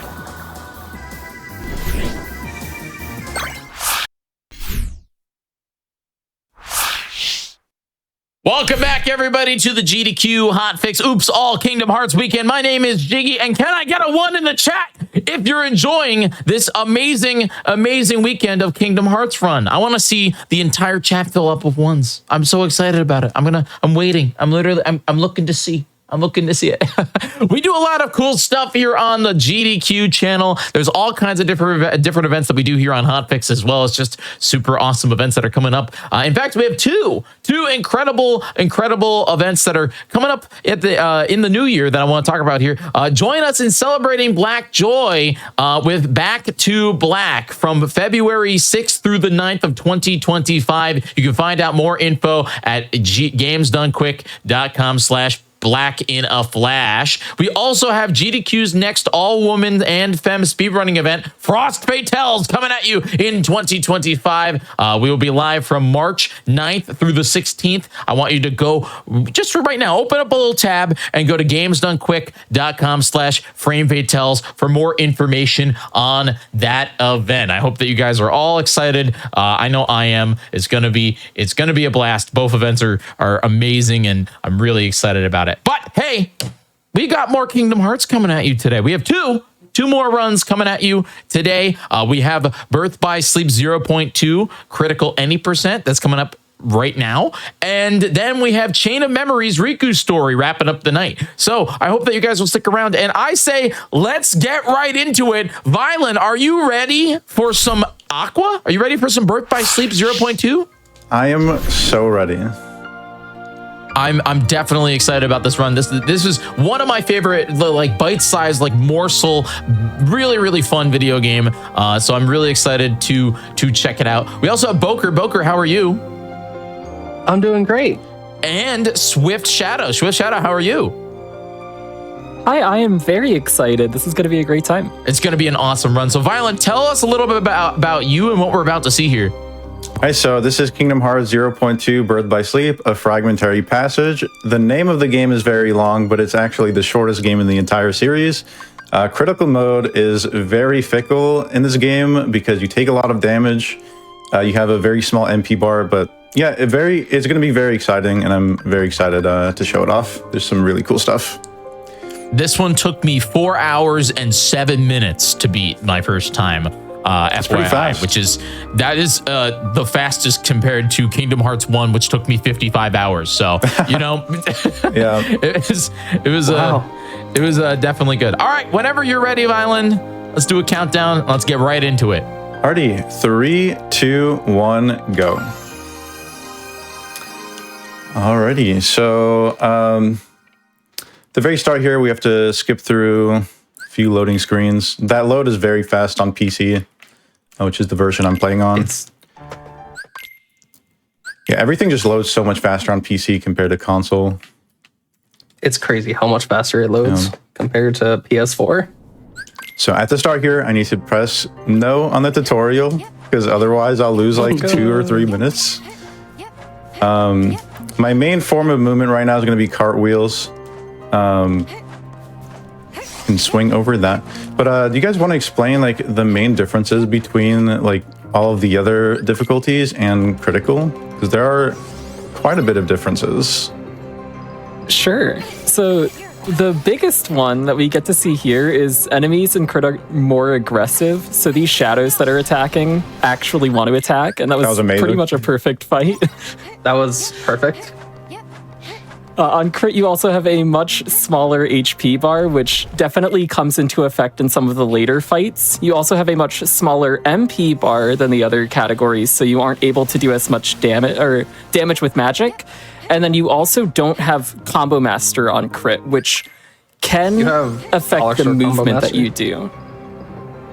There's like a weird pseudo Combo Master where normally how Combo Master works is you can just continue your combo even if you miss, but in critical you have to either hit your first attack or start your combo with a magic spell, and then you can do the rest of your combo.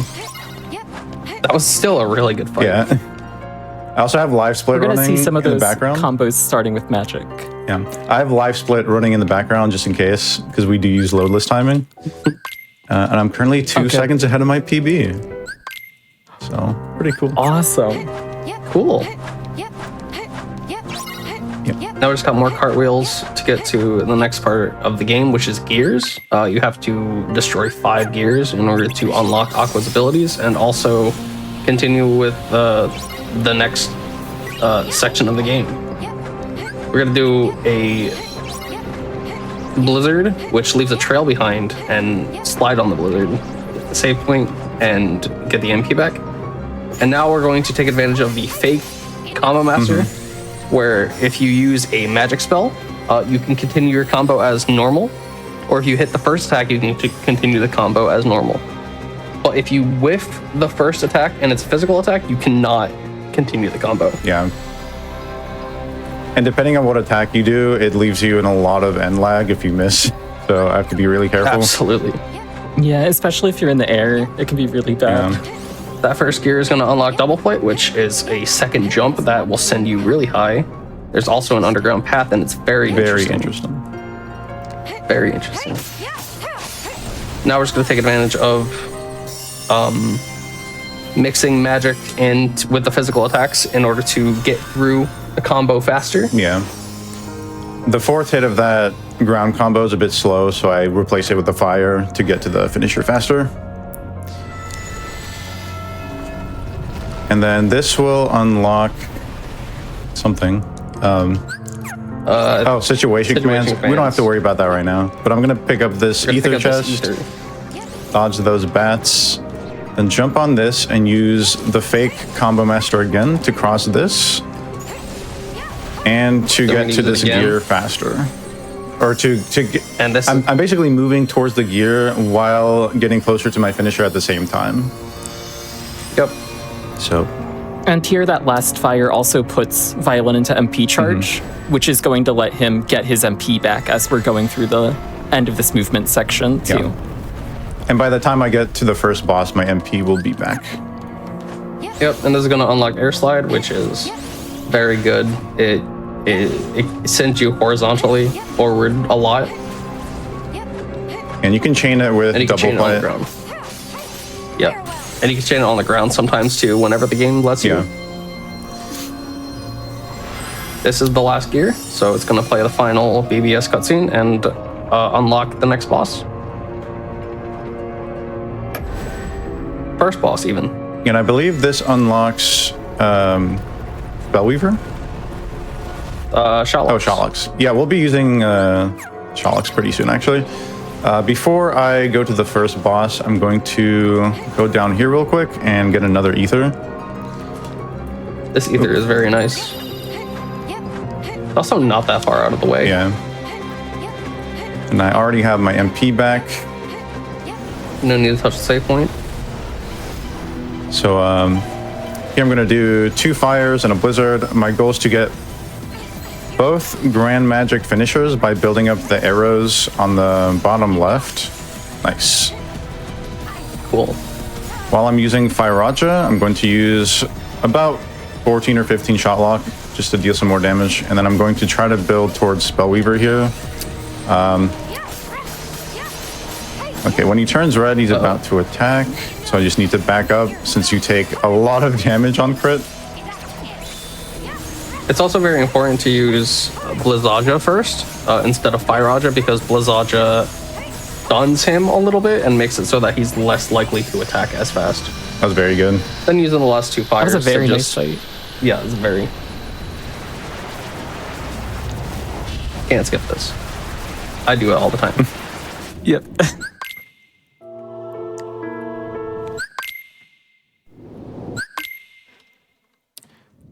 And going into this next section, we're going to have a lot of neat platforming.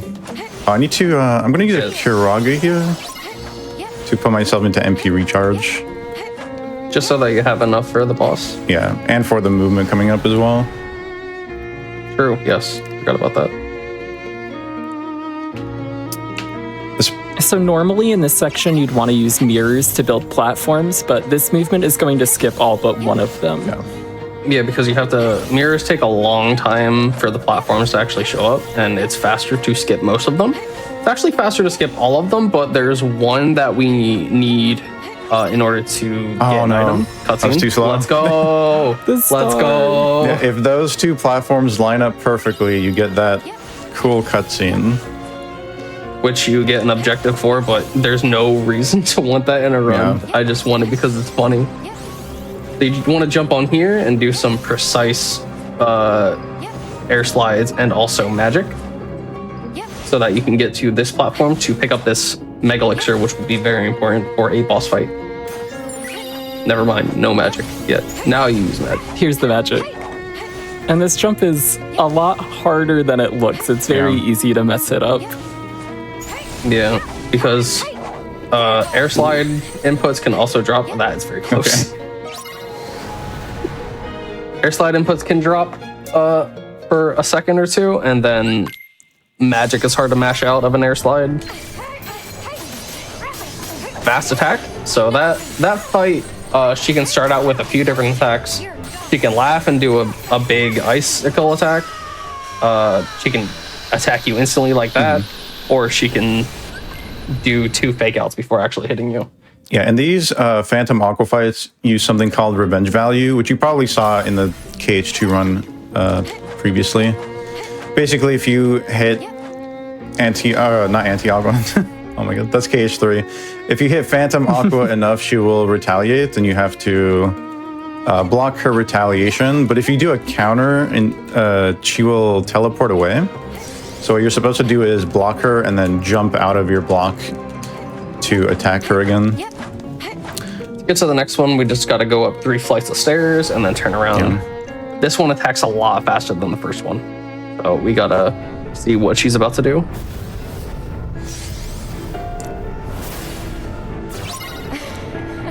And she's laughing. But we can hit her out of that because it wastes time. The air combo strat does not work ever. Then we could just finish her off with the counter blast. Yeah, right there I knew the counter blast would kill, so I didn't have to jump out.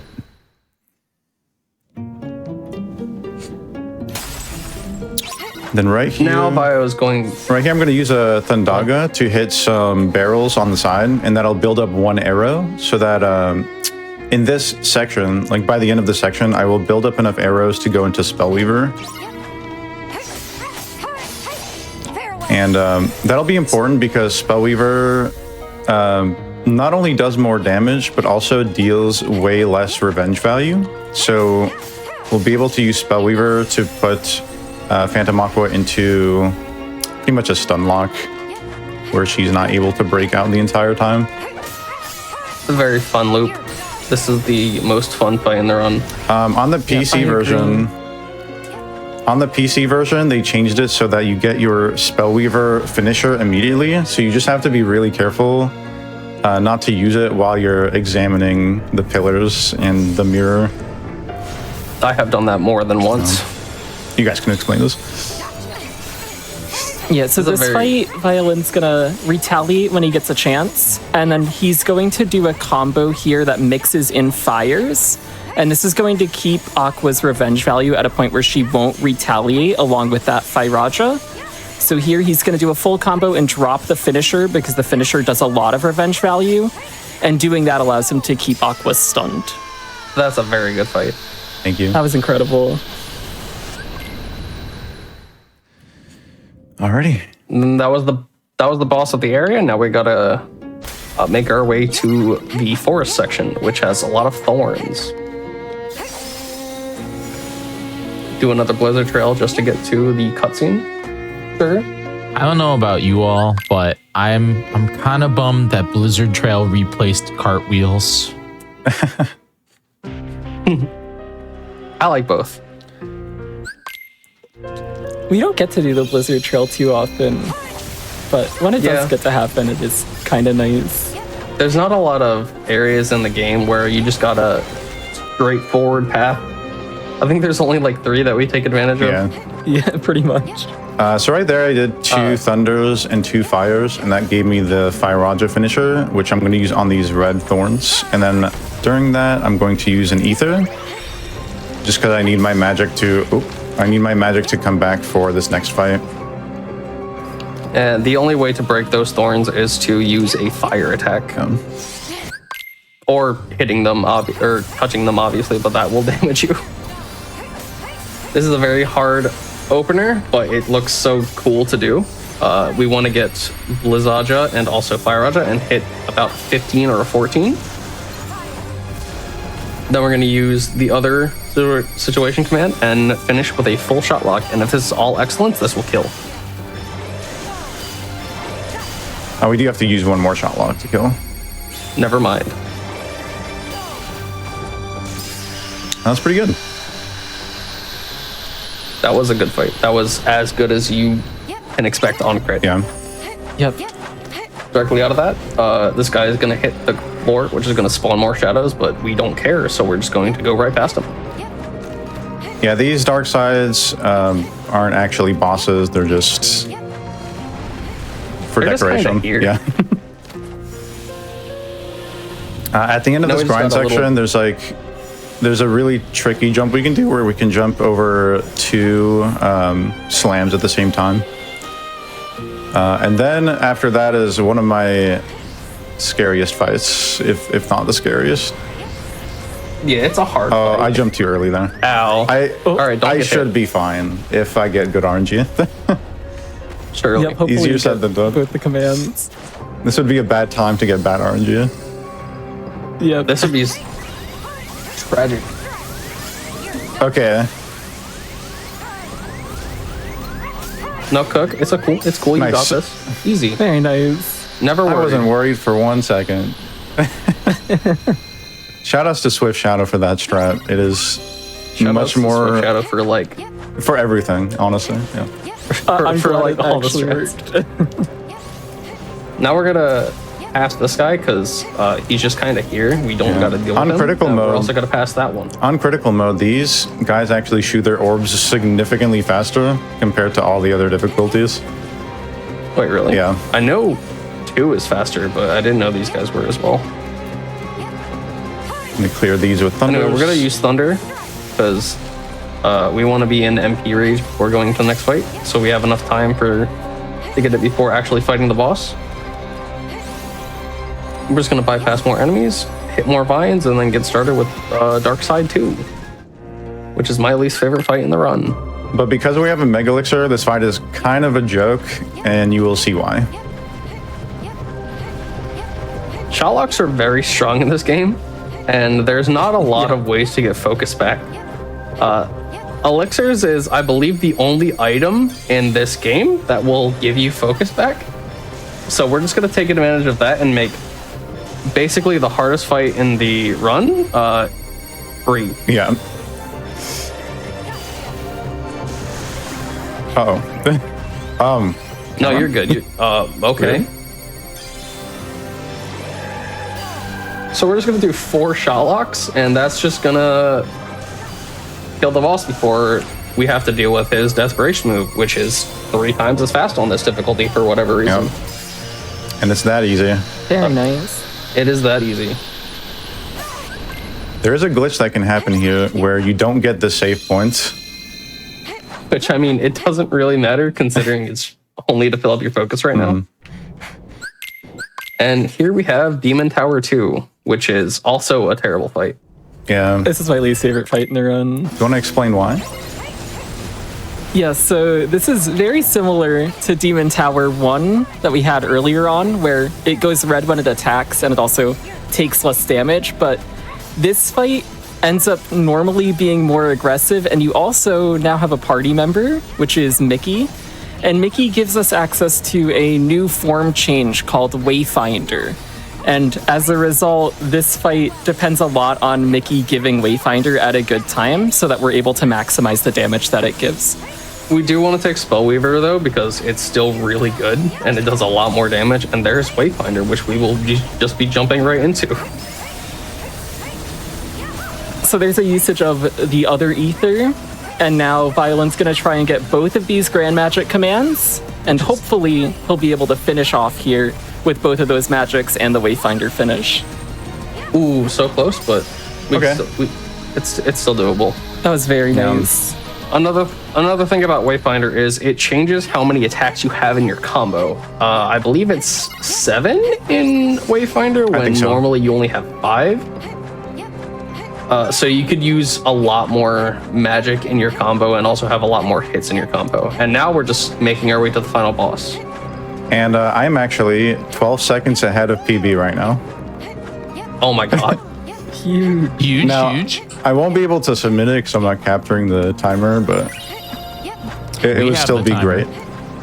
Well, we use loadless timing, so...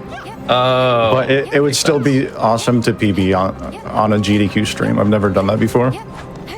This will also be a world record. Yeah. And you're not grabbing the elixir. Okay, makes sense. I got the Mega Ether, right? I think I got it. Yes. Yeah. Okay. That's very important. That would be very awkward. All right, time for the worst fight in the game, all around. Swarm of Heartless. I'm going to try my best to focus. You guys can explain everything that's going on. So another thing about crit that we didn't talk about before is you do not get any orb drops, and there are not chests, there are crates placed around the map that normally on any other difficulty will drop a random assortment of HP orbs, MP orbs, and also focus orbs, which is the only other way to get focus in the game. He can also just go out of bounds whenever he feels like it. Yeah. So basically, on crit, you kind of have to either bring in items or just do physical attacks most of the time. And also, he has very stupid attacks that can just do that. Goes underground, he goes out of bounds, sends a bunch of shadows at you. And in this case, the core is now broken after an assortment of hits, and hopefully Mickey will decide to give Wayfinder, because I'm pretty sure on crit, in order to have a decent fight, you need Wayfinder. And now hopefully you'll see Mickey jump on top of Demon Tide here. There it is. There we go. And now he's going to give Wayfinder, which will lock him up, but we want to take advantage of this time frame as much as we can and do a lot of damage before actually going into Wayfinder, because I don't think he can attack while Mickey is riding him. Yep, as soon as Mickey gets on him, you have a 20-second window where you can just freely do damage while you wait for that Wayfinder to trigger. Now that he's in Wayfinder, we're just gonna pound him with shot locks and also some grand magic. Or just regular magic spells. Another reason why we picked up the Omega Ether earlier, to fill up magic. And do some physical attacks because they still do a good amount of damage, and we need to get to the grand magic. And there was the Mega Ether that got picked up earlier, so that gives a full MP bar. And now Violin will have magic to use after the shot lock as well. And unfortunately, you cannot actually kill him when he is in the Wayfinder or any part of first phase. So we're gonna have to wait for this to get finished. After this little cutscene, he should be at 1 HP, and then time is coming up very shortly when we do the final hit in second phase. I think this is a new world record. Yeah, that's an 1852. That's a new world record. Congratulations. Let's go. Thank you. Congratulations. Congrats on the world record. Oh my god. That's the first sub 19 as well. Yeah, first sub 19. This is the second world record that we've had at an Oops event. Really? That's so funny. We need to stop making. I can't do this every time, guys. I can't find a category to get a world record every time. This is incredible. Congratulations. Wow. That is Thank you so awesome. much. Are we going to show the people the whole reason why the game exists? Can I skip this cutscene? Okay. Yes. Yeah. Is this one, I believe. This this is the cutscene. This game exists to explain why Mickey doesn't have a shirt at the end of KH1. Fun fact. Yeah. But while we watch this, you guys can shout yourselves out. I'm Boker. I used to speedrun this game a lot. Now I mostly just speedrun Kingdom Hearts 1, as well as other casual content. Not the Kingdom Hearts you Have a Blue Sky account. That's really all I'm at. Smaller. It's still the heart. Yeah, and I am Swift Shadow on Twitch. I also used to speedrun this game. This was my first cage speedrun, but recently I've been taking a break from speedrunning, and now I just play a lot of gacha games instead, which is a lot worse time-wise and money-wise. And I'm Violin. I speedrun Kingdom Hearts. I've been grinding a lot of Kingdom Hearts 2 Final Mix recently. And I would recommend, if you want to get into Kingdom Hearts speedrunning, join the Kingdom Hearts speedrun Discord server. And Kingdom Hearts 0.2 is a pretty good game to start out with because of how simple it is on paper, and you still like get all the basics of Kingdom Hearts speedrunning, like all the fundamentals. So I would definitely recommend. Very good introduction run to Kingdom Hearts speedrunning. What was your final time there, Violin? I know, because we have a 2042. It was an 1852 loadless. So it's an 8-second world record. 8-second world record. Seriously, congratulations. Everyone at home, please go follow Violin. You can go and check out his channel. Here it comes. Boom. There goes the shirt. Here we go. And there it is. Goodbye, shirt. Point of the game. The shoes are still different, but who cares? It's okay, Sora stole them. I don't need to rant about that. Sora stole the shoes. But anyway, yes, please go follow Violin. Go check out his channel. You can hit the follow button in the title of the stream. This was an absolutely incredible run. Congratulations on the world record. Sorry you can't submit it. That sucks so much. It just means that next stream, right? Next stream you're gonna run it back. Absolutely. All right, so there you go, everybody. Save the splits. Save the splits. Go follow Violin, 'cause the next stream we'll get the real world record, right? For sure. Awesome. Absolutely. Thanks so much for this run. This was absolutely incredible. What a great showcase, and we really do appreciate it. But don't go anywhere, everybody. We still have one last run that we will be showcasing here on Oops All Kingdom Hearts Weekend. We got ourselves Kingdom Hearts Chain of Memories Riku story coming at you right after the break. Right after break. Don't go anywhere. We'll be right back. Aqua.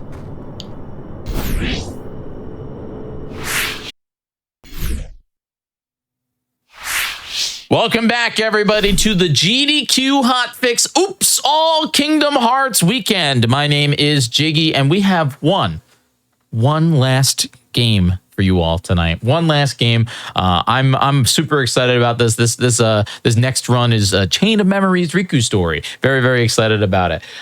Here on the GDQ channel, we do have many things that we do, though, and there's one thing that we are known for, probably the most. I'm pretty sure we're known for this. I don't know if you guys have ever heard of a little event. It's called AGDQ 2025, and it's live from Pittsburgh, Pennsylvania, January 5th through the 12th. Registration and hotel bookings are now open. They're open until tomorrow, okay? So you all better, if you've been slacking on it, you all better go over to gamesdonequick.com and check out the AGDQ 2025 important dates section for you to learn more. I'm gonna be there. It's gonna be a great time. I hope to see you all there. You have literally until tomorrow to sign up and to get a hotel. So go check it out. All right, guys, that's it. Let's get into this. We are jumping in to Chain of Memories Riku story with Aeon Frodo. Aeon, how are you? Oh, I'm pretty great. Yeah, it's going to be a pretty cool run. The timing of this could not be, better, because this game just recently celebrated its 20th anniversary in Japan, and it's going to celebrate its 20th anniversary in 5 days in North America. So it's really cool that I get to show off this game, and that it's the original version of the game as well on top of that. Frodo, you just made everyone in chat feel super old. It made me feel old. 20 years is super exciting. This is again an amazing game. I really do love this game. Right under Kingdom Hearts 2 for me on my list, but I'm really excited about this run. Why don't you just explain a little bit about who you are and then just what we're about to see here? Yeah, so I'm Aeon Frodo. I'm from Australia, if you can't tell from my accent, although it's, so I've been speedrunning for almost 10 years now, and this is one of my favorite games to speedrun as well. On top of that, it's been quite a learning experience for me, especially because this game is a lot harder than it seems. So, yeah. And we are playing as a different character than Sora. This is the first game in the series where you play as someone else other than Sora. I'm super excited about this, and whenever you're ready, if you want to give us a countdown and get started. Yeah, sure. I'll count you down. 3, 2, 1, and go. So, the start of Kingdom Hearts Chain of Memories basically starts at the end of Kingdom Hearts 1, where Riku goes through the door of Kingdom Hearts, and we find out that he's in Castle Oblivion. So, and he's on the bottom floor, and we go through basically all these different worlds. So the first thing I need to do is actually fight some enemies here, and I preemptively use the Shadow Card deck. So in this game, combat is decided by the value of the card that you have. So so that Dark Ball just threw a 4 in front of me, but I used a 5 and that beat it out. So the higher value your number is, the better so your attack will go through. If you use a lower number, your attack will fail to go through. And if you have the same amount, it will tie, and it will just result in nothing happening for both sides. So this is the worst encounter in this room, and big numbers there with the defender. The only way I could overcome it is combine my cards into a thing called a slate or slide, depending on what you like to call it. So I can combine 3 cards. The problem is when I combine 3 cards, I lose the first number for the rest of the combat encounter. And that's so far what we need to know about the cards. After every encounter, though, I do get a map card, and that will help me progress through the game. So I'm in a room that is called Tranquil Darkness. And Tranquil Darkness is just like your average room. There's nothing really special, but there's rooms that have special effects that I will go into.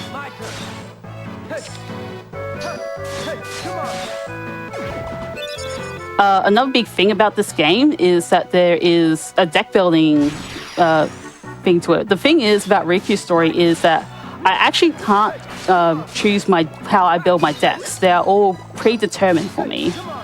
So that means I have like no control of what cards are in my deck. They're just already decided depending on what world I enter into. So, for example, so I'm in Hollow Bastion right now. When I go into Castle Oblivion, my deck will be completely different.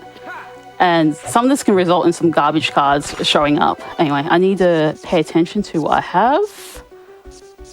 Okay, interesting. I'm going to use Mingling Worlds here and hope I get a decent room. So ideally, the room I want is... wow, I got the worst room. But the ideal room that I want is... strong initiative in this world. And that allows me to have stronger first strikes. I feel like a lot of people, especially people watching, possibly have only played the Chain of Memories version of this game, the PS2. And so I was curious to know if you could give us like, what's the spark notes when it comes to the difference other than this is on GBA sprite based? Like what's the core dramatic differences? Well, one thing is like the combat's in 3D rooms, and I actually have to collect experience. So unlike RE Chain of Memories, where you don't have to collect experience when the combat is over, I have to actually manually collect experience. So collecting things in order actually matters a little bit. Wrong Keyblade card. And also, I should explain the level ups too. So in RE Chain of Memories, I can't upgrade my darkness points at this point in the game. In this version of the game, I can at this point. They fixed it due to plot reasons that I will explain later on for RE Chain of Memories. But yeah, right now, there's still extra things, because personally, I have not played RE Chain of Memories. I just have seen stuff, so yeah. I'm not too You've never played it? Still. Yeah, I never played RE Chain of Memories. I only played this version, which sounds pretty funny. Yeah, it's kind of shocking. It's very interesting.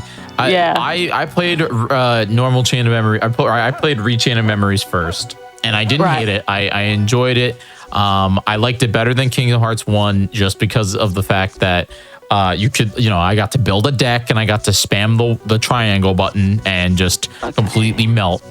But then I said it was just, this is just Kingdom Hearts 1 again, and I don't know why I'm playing it. And then chat asked me to play this game, and they just said, just give it like a minute, just give it like 10 minutes just to see what the original version was. And no, I played the entire game. I played it right through. It was it was a blast. I enjoyed it very much. This game is a lot of fun, and it's on the Game Boy. Yeah, this is on the Game Boy Advance. This is like probably one of the most how can I describe it? Like memory, like there's a lot of memory. Ambitious, like very ambitious for what is. Nice. So Riku's hitbox is a little jank there. So I was aiming for the door, but it hit the enemy first. Enemies can't take priority over the door. So yeah, so I had to open up the doors using these map cards, which is why these map cards are really important. I'm going to take that on that door. And you have to open plot doors, which you get after, like, in each world, you get, like, the key of truth, key of, I'm getting that in the wrong order. The key of beginnings. There's, like, a certain order to the plot doors. Like, I really don't pay attention to it, especially because Riku tends to only have one. But sometimes there's multiple. Okay, perfect. That's actually the best card I could have gotten. Yeah, so Strong Initiative is really strong in this world. Unfortunately, I can't use it right now because my value is too low for that door. Anyway, I'm going to fight the boss of this world, and I'm going to get rid of this horrible, lasting days because it's the worst room. So with boss fights in this game, the first boss fight is pretty straightforward. You basically don't want Dragon Maleficent to breathe fire. If she breathes fire, your camera, so you're forced to lock on to the flames. I think this is like the best flame pattern though, because it's not close to Maleficent, but if it gets close to Maleficent, it gets the camera my lock-on will automatically lock on to the flames instead of Maleficent.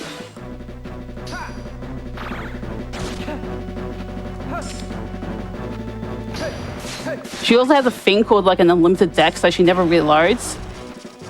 In normal like gameplay, you have to like actually hold the A button to reload, but in Riku's story, he's not really affected by the castle's effects, which I will definitely explain later as, you know, the plot of the game. And you just instantly reload. Alright, so I need to get out of this room because this room kind of sucks. And I need to go to Strong Initiative. So the Strong Initiative rooms are really good, mainly because you can kind of just instantly end encounters. It just makes your first strike stronger.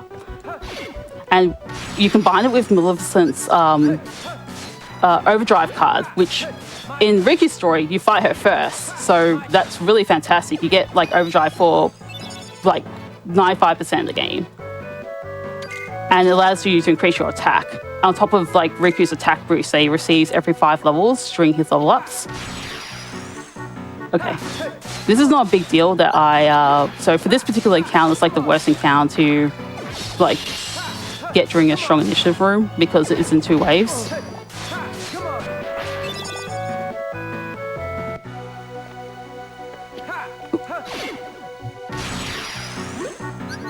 So yeah, this encounter just ends instantly, yeah. That's like the best possible encounter. If you want to see the wizards and you first strike them in a Strong Initiative room.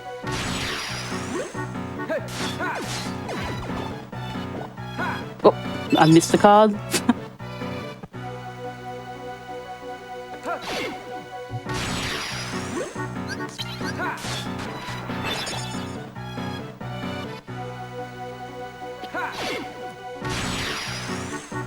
This should be the last encounter of the room, so if I get another Strong Initiative card, I'll continue, like, getting extra stuff, but if it isn't, like, I'll just leave the world. Yeah. I think I have enough stuff, but we'll see. So we're in Castle Oblivion, and my deck's different. Also, random Ansem appearance. I don't know why he's here, but we'll see what happens. I don't need to get Mickey. But yeah, Mickey's also with us as well.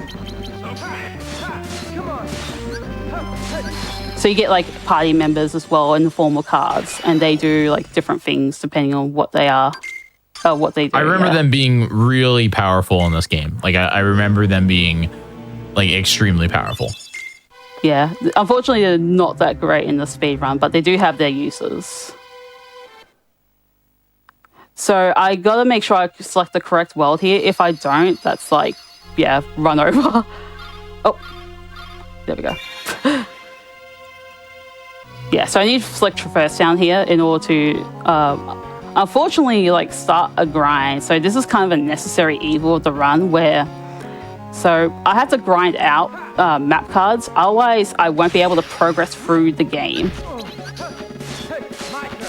And being unable to progress through the game like kind of sucks because you don't have enough like map cards. Also, that would have been great in the previous world. Thanks for that drop. So ideally, hopefully I have enough like grind cards, which I would say Looming Darkness is the best one, followed by Teeming Darkness because they have the most enemies per room, or most encounters per room.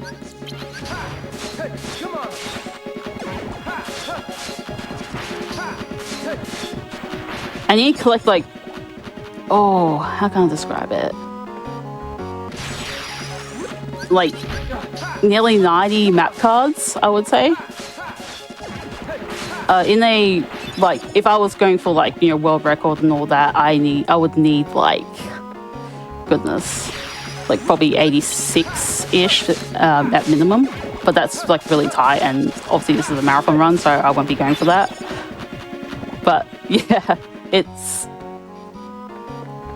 those accounts were really fast. Wow. Let's see. So I have Looming Darkness and Teeming Darkness cards, but not too many of them. So hopefully I get more. Oh yeah, I should explain what happened after that Ansem encounter, because some important things did happen. So you may have noticed I have like a number under my HP bar, or under Riku's HP bar. That number is my building up my dark points. If I hit, so how that works is, every time you break an enemy, that adds that total. And once I hit 30, I enter dark mode, which is Riku's like, how can I describe it? It's like Riku's form when he was like evil during Kingdom Hearts 1. And you get like a bunch of combo moves, you get more movement options, and you also get like, you also get actual slates or combo moves you can use, including Dark Aura.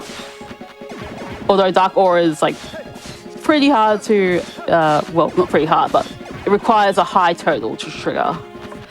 I'm also Dark mode is also my favorite browser theme. Oh yes, yes. So yeah, like in every social media account, like Riku has both a light mode and a dark mode. Yeah.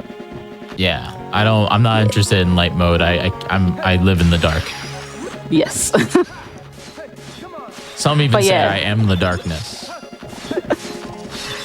So basically during that Ansem encounter, and after that we got like the power of darkness back again. So yeah, we're allowed to access the dark mode, which is why in RE Chain of Memories they kind of like, they both fixed that, but also made it kind of disadvantaged to grind to even like think about grinding in the first world, because you can't level up the darkness points. And personally, I prefer to level up my darkness points first.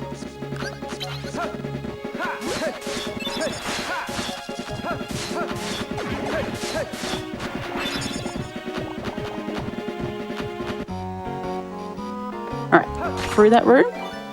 Let's see. Okay, I got a 0, which is really cool. I should explain about card incrementation. So each room I enter, so for example, I use like a 3 on the door. If I have, so the next room when I hit the door will have to be a 4 or higher, and that goes up by 1, like depending whatever number you use. So say I use a 6, I get the next room will be like, you have to use 7 or higher. If I use a 9 on the door, the next room would be a 0, and and you have to use a 0 on the door. So that like severely limits your options, and you have to use a 0 to get through. Otherwise you can't get through at all if you don't have a 0. So it's kind of important for me to keep track of like what I've used throughout the world, as well as what I've used, as well as what I've used previously. So, especially during this grind section. So it's a little more like intensive, and it's also like, and the fact that I'm not really doing it for experience, like I have to keep track of like the numbers that have been dropped as well. I think I got a green 7, so that should be good. Cool. So I hit level 16. Oh, sorry, not level 16. Level 10. Wow. So I'm going to go through this door. I'm going to use that 4. And in order to fight the boss. So guard armor, ideally you want to like try to hit all the limbs with especially with the final hit of the combo. The final hit of the combo does more damage.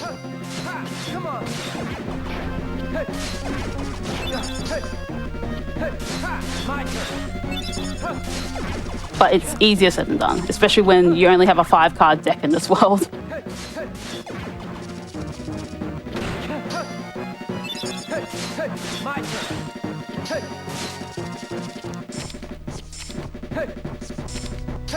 These whiffs.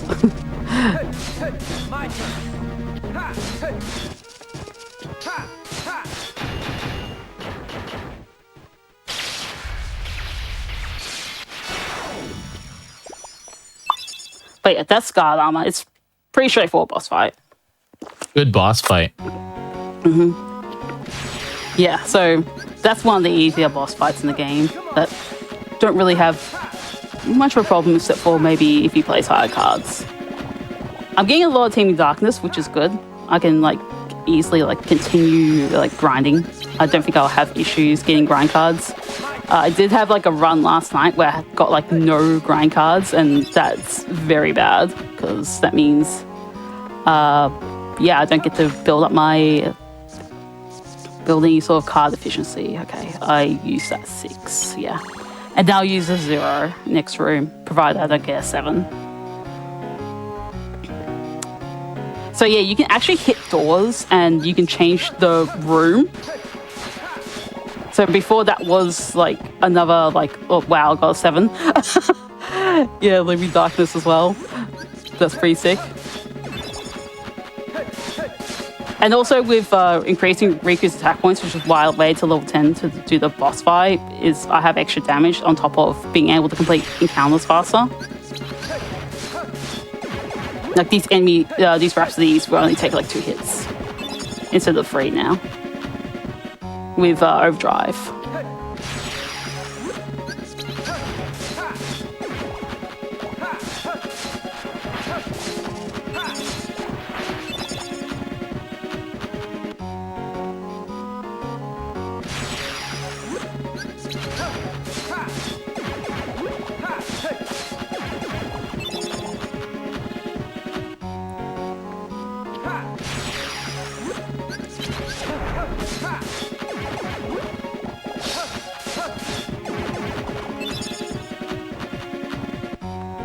Okay, yeah, that green 9 is enough. I think I would want, I think the only thing I would really want is, maybe more blue cards, especially, higher ones, because I need that for one of the worlds later on.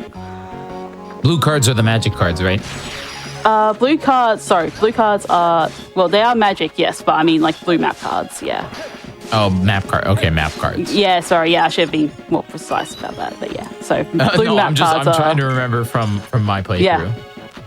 No, that's cool. Yeah, there's magic in this game, but as you may notice, Riku doesn't have any magic, which may be a problem later on.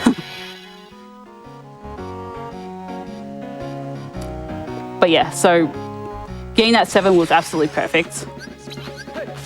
From that first encounter in the room. If I get an 8, that would be pretty cool as well. But I think in the drop pool, so Ghost Wheel has done a lot of calculations with the drop pool and figuring out a lot of the game, and a lot of the speed running stuff would not really exist without his help. But I think the most common drops are 3, 4.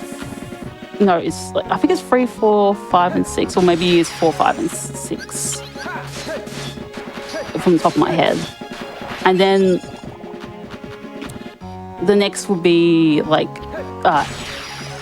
7, 8, 9, and then it would be 0, 1, 2. It's the least common.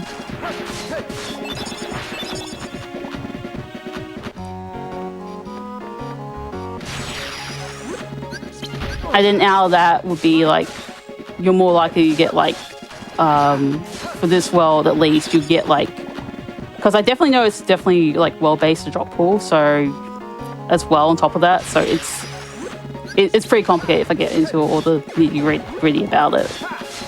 But yeah, so I think red cards are most common, then green, then blue.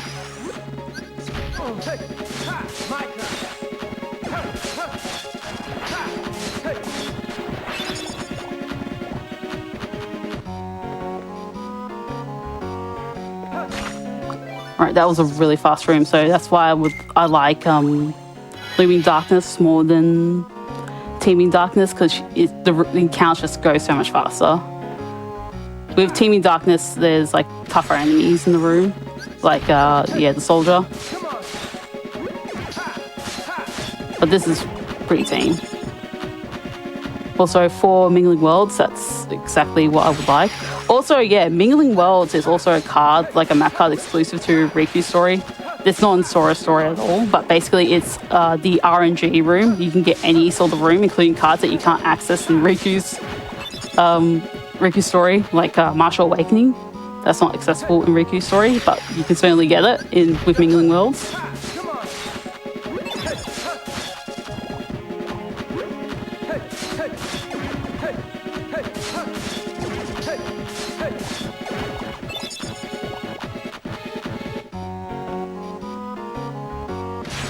Oh yeah, the game has like a really fantastic soundtrack. Like, it's unfortunate that like, obviously like I'm in and out of these encounters really fast because this is a speed run, but the soundtrack for this game is really fantastic.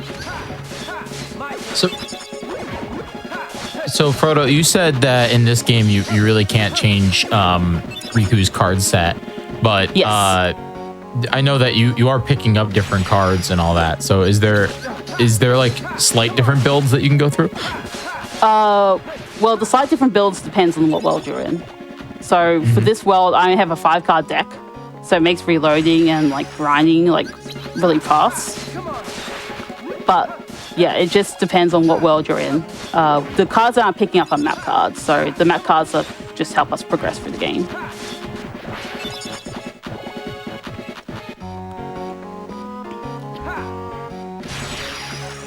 And I wouldn't say Mingling Worlds is a Joker card. Like, random Joker is like one thing in RE Chain of Memories that's not in this version of the game, which allows you to like go through like it's mainly used for story doors, especially with like really big requirements.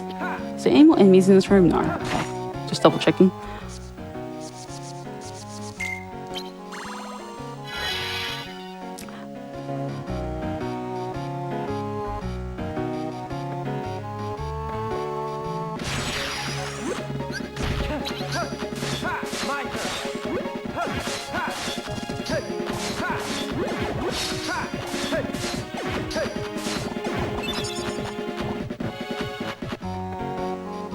Yeah, I'm still, like, I think the only cards I need right now are obviously just more map cards so I can finish the game, but also, like, more blue cards. I think that's it, really.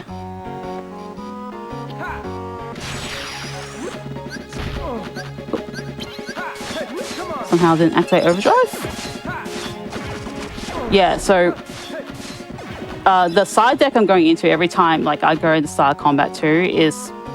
It's like a side deck or a shadow deck that those cards don't change, but they basically give you buffs. But I'll be mainly using like only a certain few throughout the game. Like Overdrive's just too good because it just increases your attack. And I believe...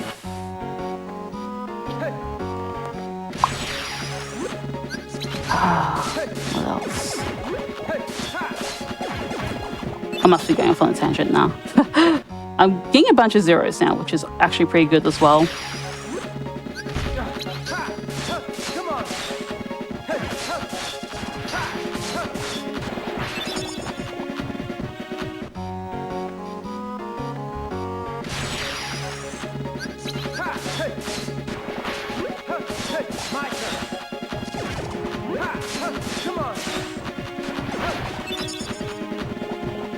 I'm getting low blue cards, which are nice. That it's actually pretty nice that I'm getting like low blue cards, but I would prefer higher ones. That's like my main like thing I want. But if I don't get like enough higher ones, that's okay, because I can just like grind a little bit more in here. Are there specific numbers you're looking for? Yeah, I'm looking for like mainly a 6 or 9 or 7 or 8. And that gets me through a door later on in the game. A story door, that is. Because story doors have like high requirements, usually. And they go over like 10. Or 10, or yeah, they go over 9 in value. And you can't use zeros or like, and we don't have access, and there's no random jokers, which, you know, would make things a lot easier. But yeah, we don't have that in this version of the game. So yeah, I think that's the only thing that's missing. But otherwise, yeah, I think I'm pretty good in terms of like cards, except for needing, you know, more of them. Because, yeah, the random joker does not exist in this game. If the random joker did exist in this game, like, this, I guess it would be, like, yeah, more likely that I would just go for that. Or go for as many as possible. Hopefully I don't die. That would be funny. I think I had to take it safe and actually, like, so I didn't point out, but I don't usually first strike because it takes like a second to get into the encounter. Which is why I avoid most first strikes unless I'm in the strong initiative room.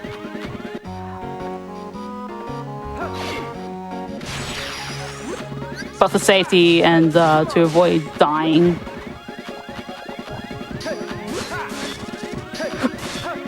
Oh my goodness.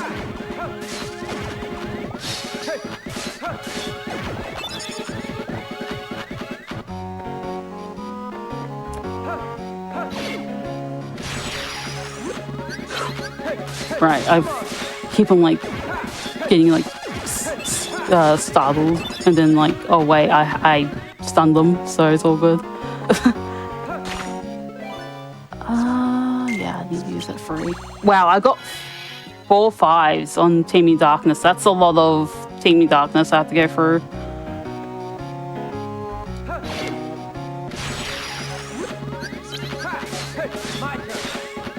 Like getting like 5 like copies of one value of card, that's a lot. Wouldn't that be good in a sense? Yes, it's good depending on what. Them?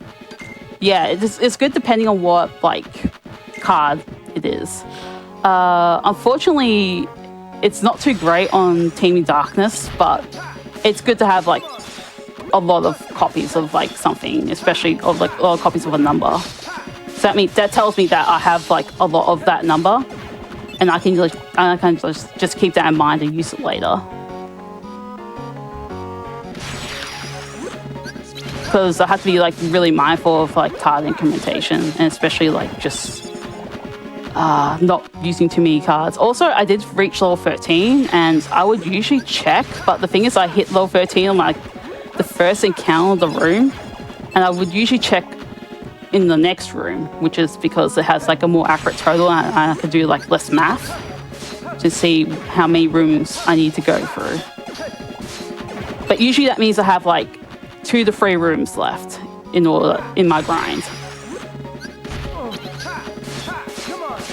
So it won't be long now until like the grind ends. Yeah. But yeah, it's a pretty much like a necessary evil. Like I have to do this, otherwise I won't be able to complete the game. It's do this or you know, not beat the bosses faster, right? Or not get through the rooms, basically, yeah, because each room is locked by a door, and you have to like use a map card.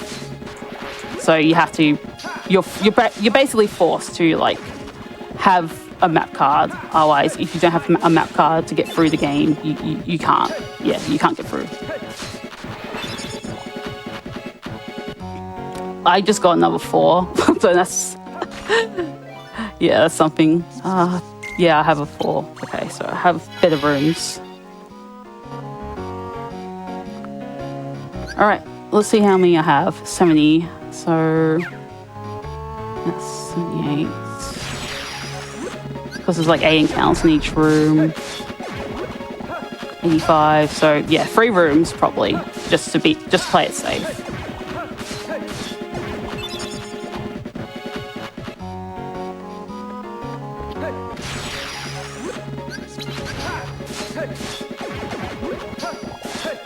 I'll probably get 90 cards. But yeah.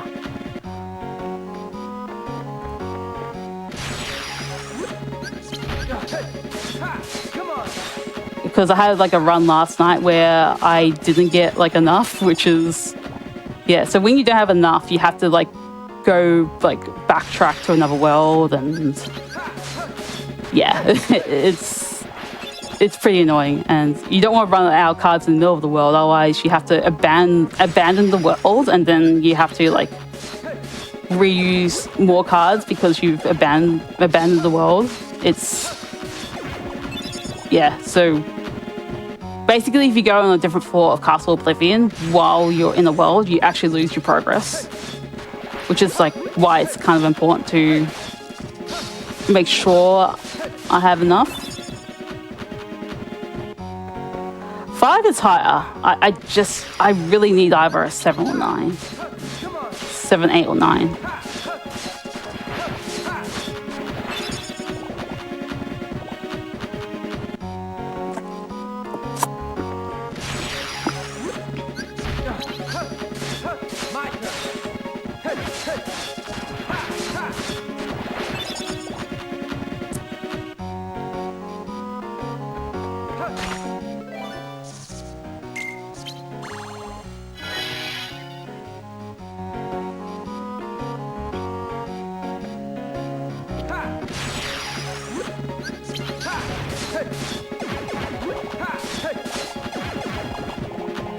I guess some other fun trivia about the game too is that the developers of the game, Jupiter, they went on to make The World Ends With You, if you're familiar with that game. And yeah, it might be the reason why that world got included in Dream Drop Distance, because the devs of that game and the Final Mix have helped out with a lot of Square Enix projects. So, isn't that game also the centerpiece for the new Kingdom Hearts 4? Or am I thinking of a different game?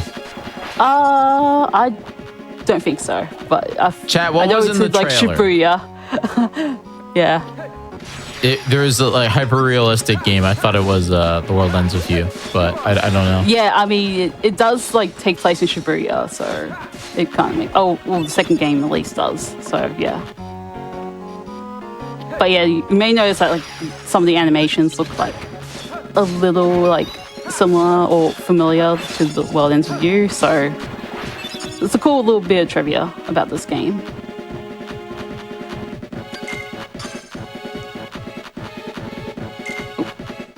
Mention that.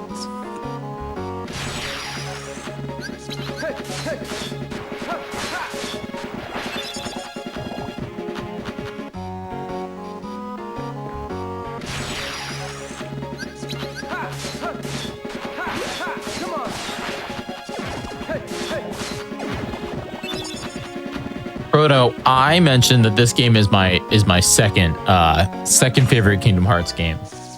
Where does it rank on your list, out of curiosity? Oh.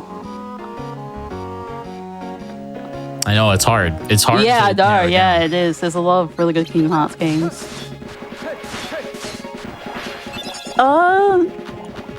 Weirdly enough, I rate Days really high, even though it doesn't have a good I don't know. It can be pretty clunky, and Rule of the Sky exists in that game, which yeah, I know that everyone hates that boss. So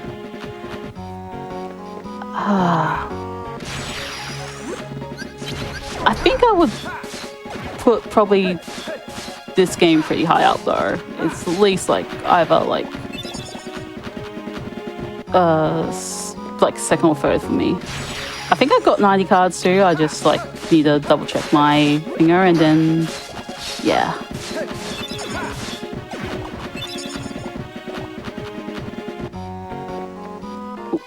Hold on. Oh, I got 88. What am I doing?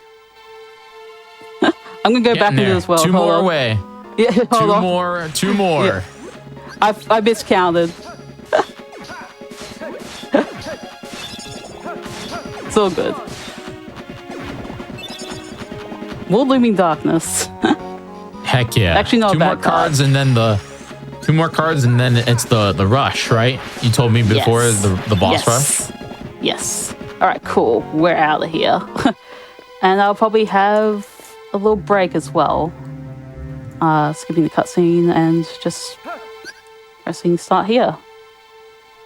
All right, right So, yeah. here. Yep. All right. So we're gonna take a quick break, but when we come back, we will have the rush mode of Chain of Memories. We're gonna be finishing up Oops All Kingdom Hearts Weekend. Don't go anywhere. We'll be right back after a quick break.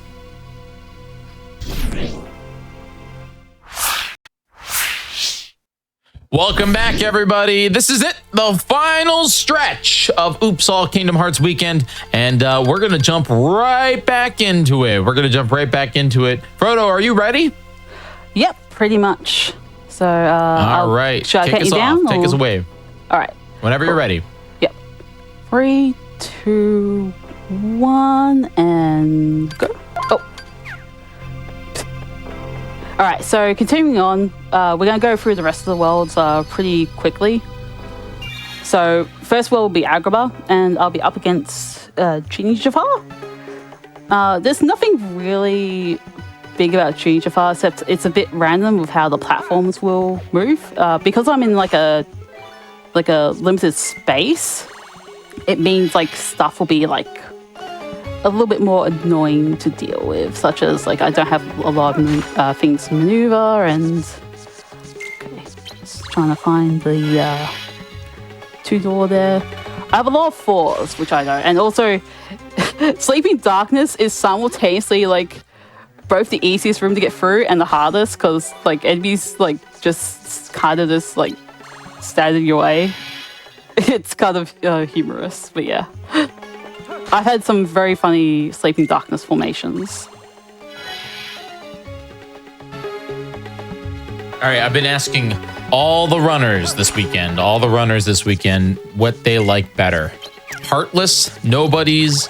Oh my gosh, I always forget the Unversed or Dream Nightmares.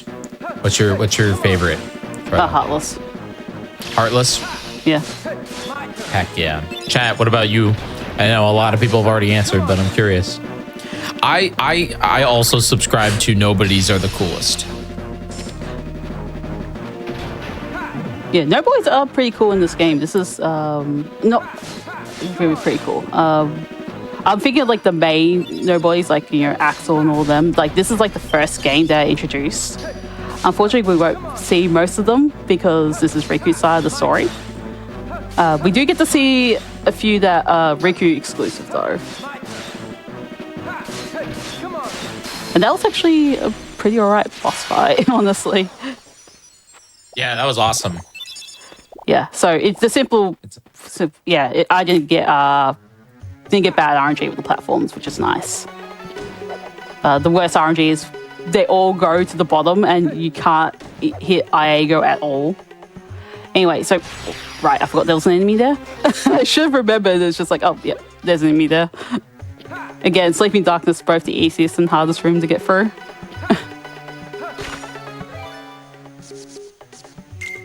Yes.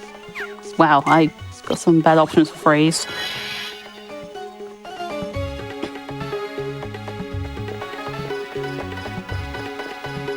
Anyway, so the first, the second boss is Vexen. Oh. And so Vexen has like a big shield in front of him. Now, here's the thing, Riku doesn't have any magic.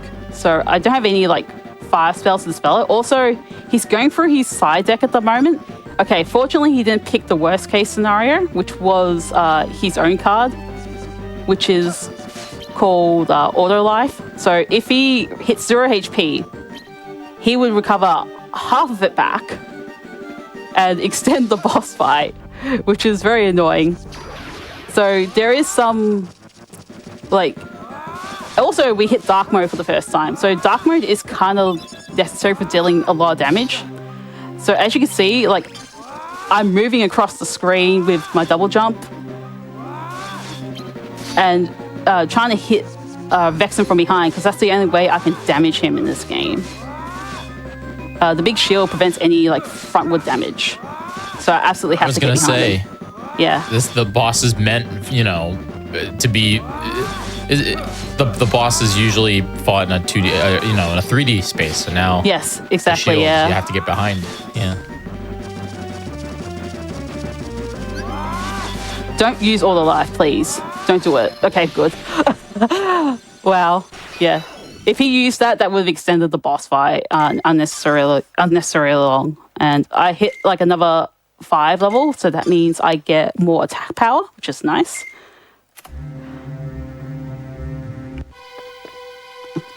And that's Vexen. If I were like to be competing against my PB, that would be such a hard fight to compete against because I got a gold split and I could defeat him in less than a minute, which is Wow. yeah. That fight can go that fast. It's yeah. So if I would go against like that in my PB, like that's like officially a run killer for me if I were to take that seriously. So we're Monstro. Now, Monstro, wow, I got 6 4s.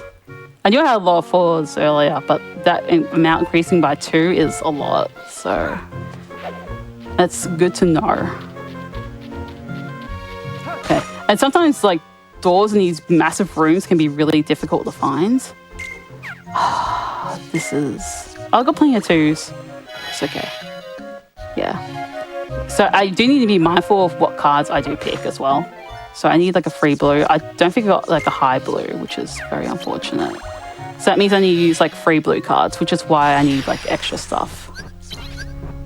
Anyway, so Parasite Cage is pretty straightforward, except for the fact that the floor is lava. And the floor is lava, like it lags a lot, lags the game a lot since it is a GBA game. Please let me jump, yeah. So I'm like struggling to even jump because there can be issues with lag and also like input stuff. So the gimmick card, which is like sometimes like the green cards that come out from bosses, yeah, they basically allow you to do some special things during the boss fight. So in this case, it'll make the floor not lava. In the previous boss fight, it would have made all the platforms go up really high. Like that's just for example. Oh, please let me finish you off. The last little HP of Parasite Cage is always like a pain to get rid of. And also the experience going behind Parasite Cage is also a bit of a pain as well. Because you can't like simply just collect it. Okay. I seriously don't have another free. That's... Okay. So unfortunate. But I like to use one of my 14 dark... Lots of 14 darknesses.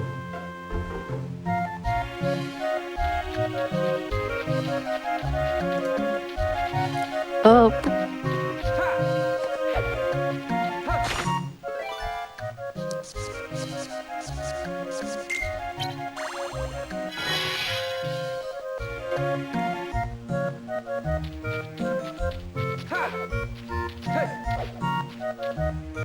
So our Monstro.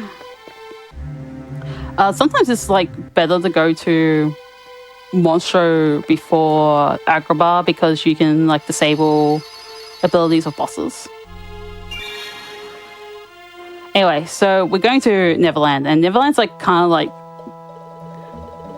got a hard boss in Hook. So Hook doesn't have a lot of HP, but your deck is kind of garbage in this world.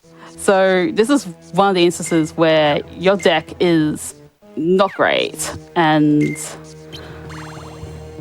the whole reason why is, yeah, you have a 0 in the middle of the deck, and that's the only 0 you have. If you use a 0 after a card, it means you're able to break it no matter what. The problem is, like, a 0 can be broken by anything else. Wow, I really don't have a lot of cards that are low value. That's unfortunate.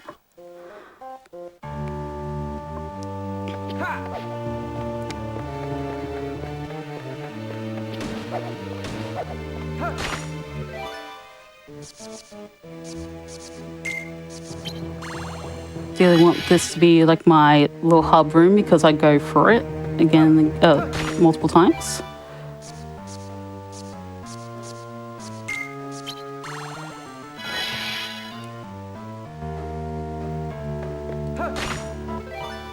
Okay, so I need a 0 on the dot. So that's one of the requirements that might be hard to complete because it's 0. So anyway, this is Hook. I forgot to recover my HP, so I probably just will die on purpose because it's not really, yeah. I forgot to like heal at Moment's Reprieve. We take those intentional deaths. It's about the speed, remember? You know? Yeah, unfortunately I get hit again. So the worst thing about Hook is that he has a card that lets him like change up every value of the card randomly.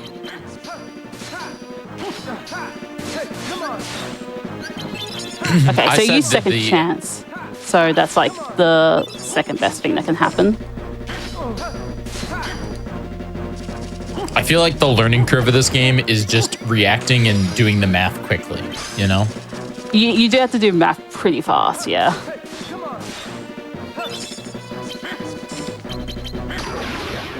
Oh, I hit dark mode here. That may be a good or bad thing, depending. Okay, cool. Stunning him is really helpful. Yeah, so the second hit of Riku's combo in dark mode is a stun, which is really nice. In this version of the game, though, it doesn't last too long. All right. In RE Chain Memories, oh, geez, there's 2 enemies in front of the door. There's no way I can get through it without getting into an encounter. All right. They were just, yeah, guarding the door. Kind of funny. I got so many... Yeah. I got so many Teaming Darkness cards. That's unfortunately not the best card that I have the most of, but it's nice to have a card that I have a lot of.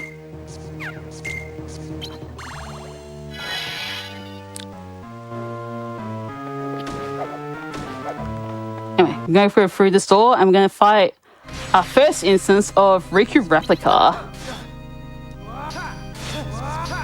So you're probably going to be wondering, oh, that's unfortunate. Although it's good for this part, but not for the next part of the fight, which when I get into dark mode. Yeah.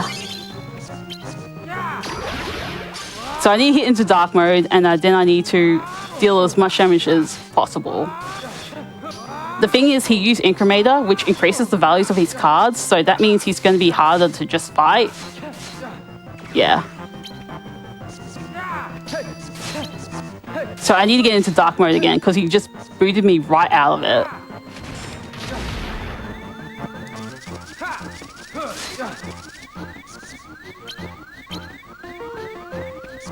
And now he's trying to dodge me, because he doesn't have any cards in his deck anymore. It's very funny that he has to obey the rules of the castle. Oh, he does have cards in his deck, never mind.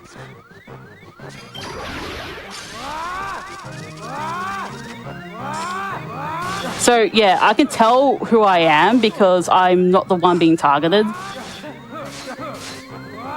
In case you were wondering.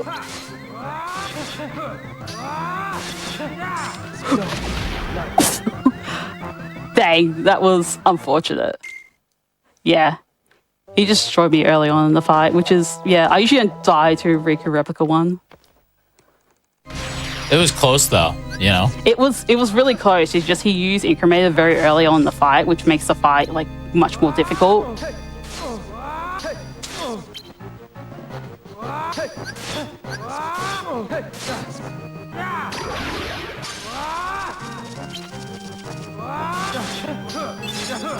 Alright, now I've got the stun on him.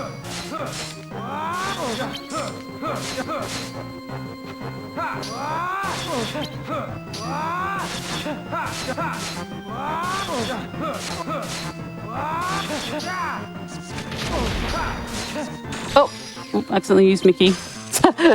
He's here. I think this is the most we've seen of all Oops event. Oh, like all Oops All Kingdom Hearts. Mickey's a lot rarer than people think. Yeah, Mickey shows last run, but yeah. Yeah. I think he showed up more in the last run so far. Alright.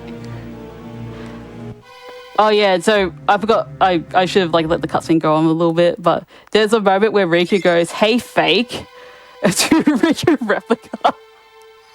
And it's just like, yeah, it just gives me Sonic Adventure 2 vibes.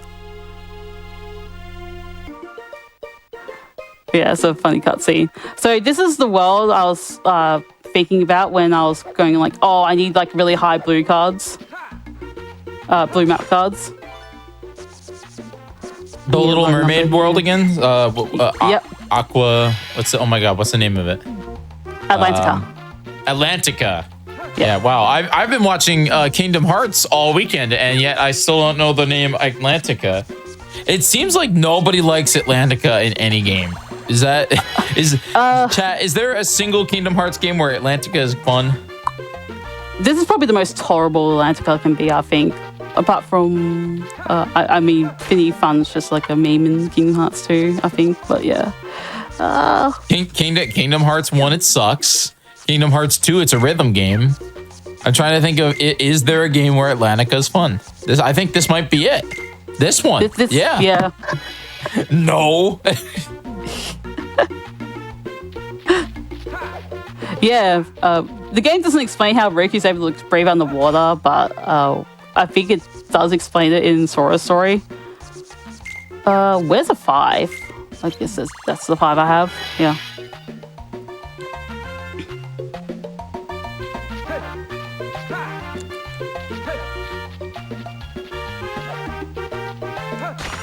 Yeah, so this is a door I need to think about getting through. Okay, so I don't have 3 5s, which is a problem in and of itself. I can just do, yeah, I can just do 3 and 6 or 4 and 5. I need that, yeah, so I just do 3 and 6, yeah.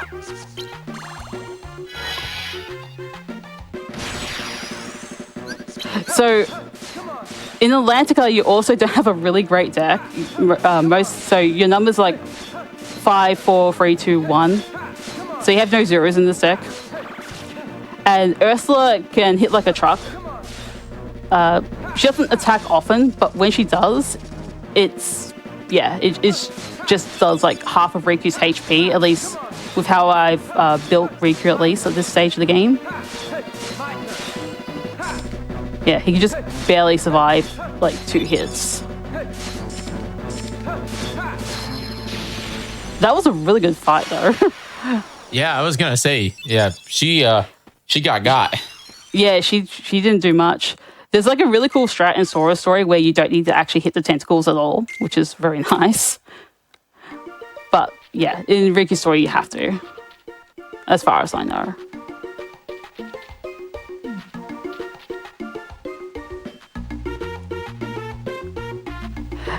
And yeah, you can stand on the shoulder and it just makes it like easier. No, but I have been destroyed by Ursula in the past. It can be like a hard boss fight. Oh jeez, this is. I'm looking at my cards right now and it's just like, wow, this is garbage.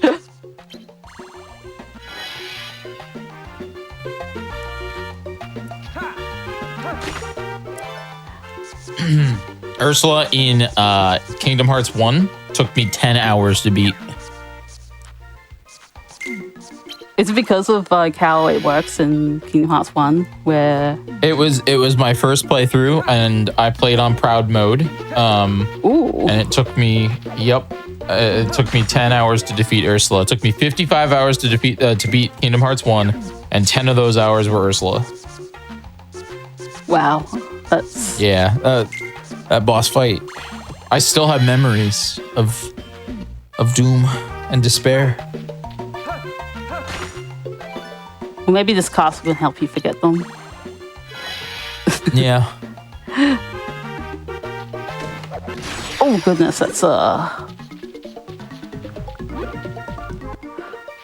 yeah, that's unfortunate running. That's okay though. Anyway, the next world is also there's like a cutscene from Sora's side of the story. so we have like a little idea of where we're up to.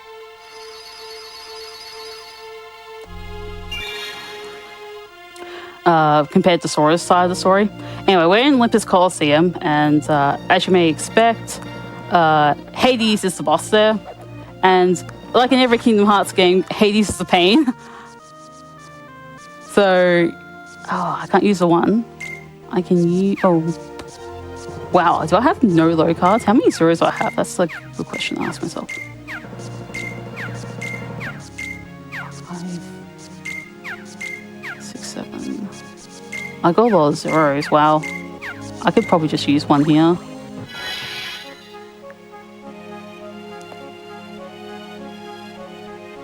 Yeah, I'm just using the worst room just to rip off that band-aid and just go like, okay, I'm just gonna, plus it's a 0.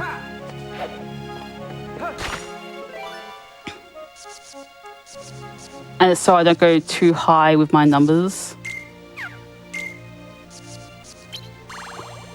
I always thought it was a really unique thing that you could just pick what the next room would be, you know? Yeah, exactly. So, yeah, that actually kind of helps in like the speed run because being able to pick like what room that you want to go to, it's actually pretty cool. But it just depends on what you have, and yeah.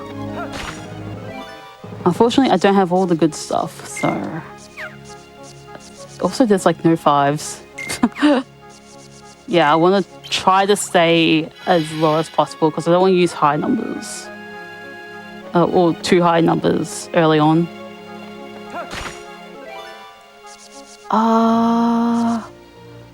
Red will be probably one of the 4s, yeah. I think this will be, yeah, that 4. So, Hades' boss fight can be done in 2 different ways. The way I'm doing it is I'm going to use the attack bracer strat.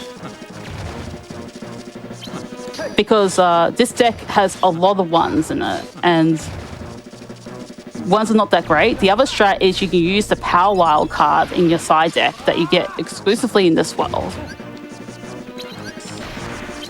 That's very unfortunate.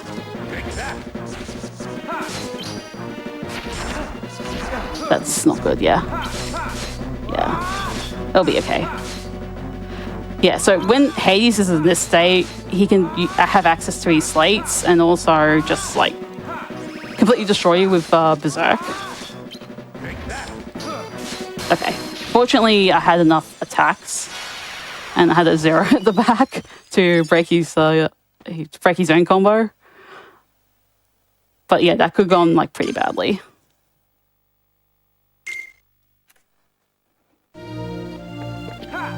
Oh, there's a bounce thing there. Probably not worth it getting into that count. Oh, please don't attack me again. Yeah, so if I want to get out of an encounter, I have to go to the side of the screen in order to escape. And that can be pretty hard to dodge.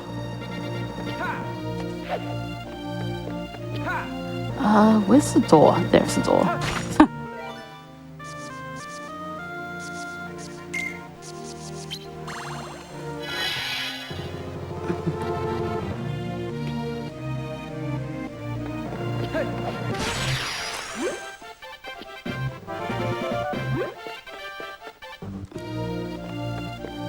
But yeah, so the other strat for Hades is you can use the Power Wild card to reverse your numbers, so your 1s will become 9s, and then you have access to Dark Aura, and then you're able to spam like Dark Aura against Hades. The whole problem with that strat though is that Hades can just easily use a 0 and just completely break it. Also, there is Larxene and Namine, who is a pretty significant character in Chain of Memories.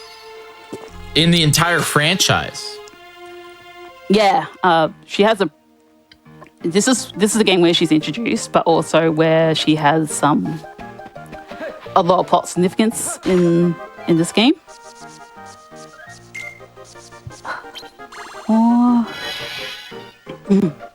Kingdom Hearts likes to do that, where they will pick like random games and just be like, you have to play this one just for this one moment, like Recoded. which has a pretty big significant plot additions, but the game is a DS retelling of Kingdom Hearts 1. So Right.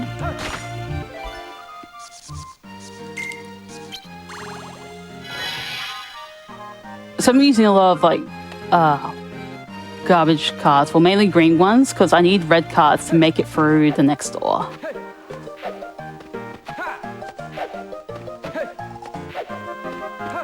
Probably need to use a 0 here, and ideally a decent 0. I'll probably use... yeah. So I can keep my numbers low.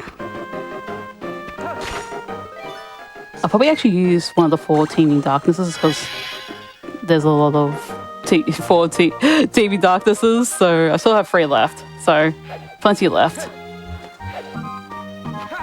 There'll be 2 now, but yeah, that's still a lot. The door is not here. Yeah. Sorry? Recoded was number 6 on my list. Okay, so I need value of 30, and I think the best way is use that 9. Do I have 2 7s? Okay, I'd rather use the cards that I don't like and then use the 5 Team Darkness, yeah.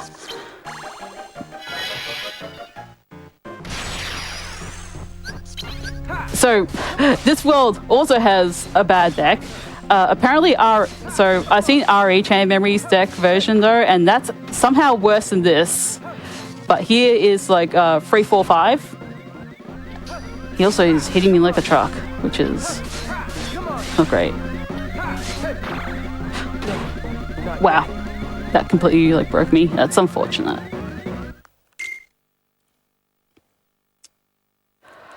Oh, this room's big too. That's not great too. Yeah.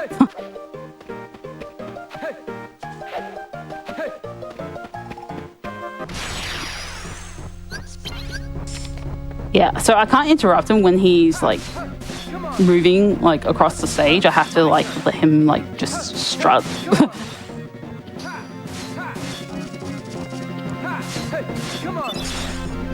Otherwise he'll just use another like a higher value card just to break through.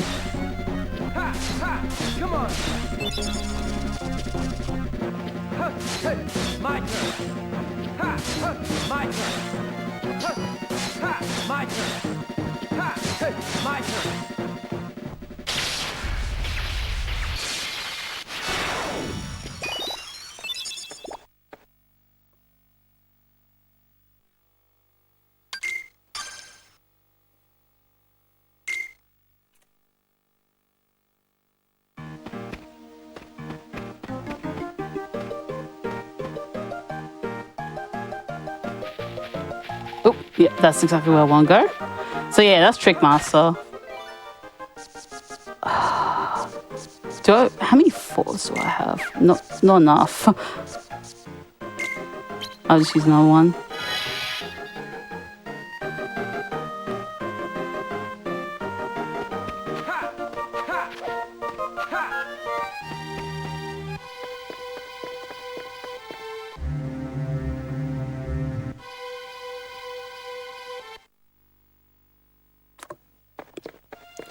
So we're going to go to the last like world you can pick, although I can't really I'm already kind of locked in. So Halloween Town is where the worlds start to get pretty big.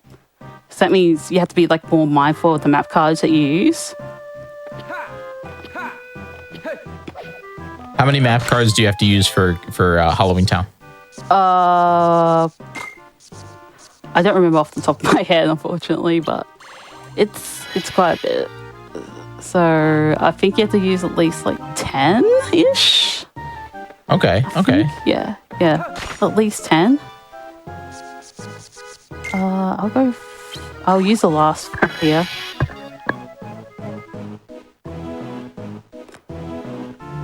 If I go through like over the value of the door, it means I have to go like higher. So ideally I want the number to increment up by 1, but if I can't do that, I have to go higher and higher. And this is also where I start to feel where like I'm running out of like cards. I need a bad card here.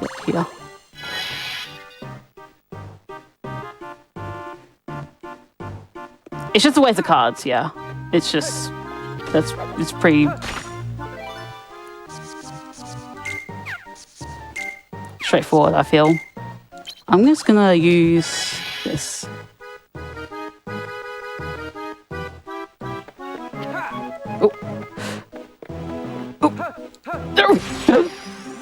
Libby Doctor's, yeah. Amy's pretty fast there. Okay, so I need to start off low.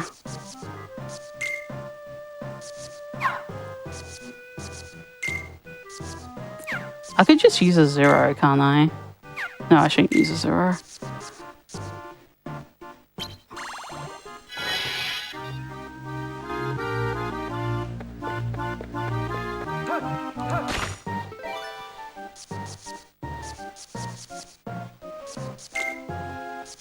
I think I had to use this 4. Yeah, I explained that earlier in the run, but it's... yeah. I'm just going to use RNG World. See what I get? We love RNG World. Yeah. So I got, I think, a Tranquil Darkness Rune. And then I use the 6.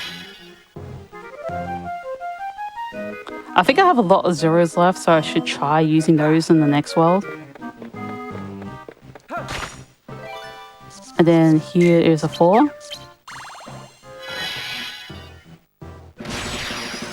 So the Oogie Boogie fight, he can really, like, it's like a 5% chance he can, like, throw a random 8. But other than that, like, yeah, okay, he threw a 7, which is good.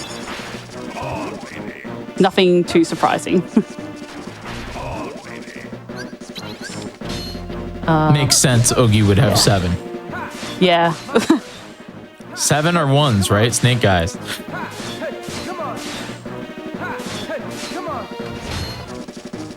Yeah, problem is you can easily like break 1, so that's why he has 7s. But yeah, he can just randomly throw an 8, which like throws your plans into disarray.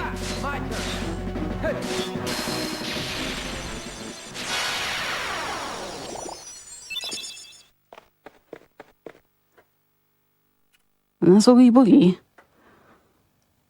Very easy fight. It's the last easy fight in the run. The rest of the boss fights are either like you kind of have to be mindful of things, or like they are pretty hard. I need to look at how many 0s I have. I've probably use a 0 from next door. 1, 2, 3, 4, 5, 6, 7, 8. Yeah, I got so many 0s, yeah.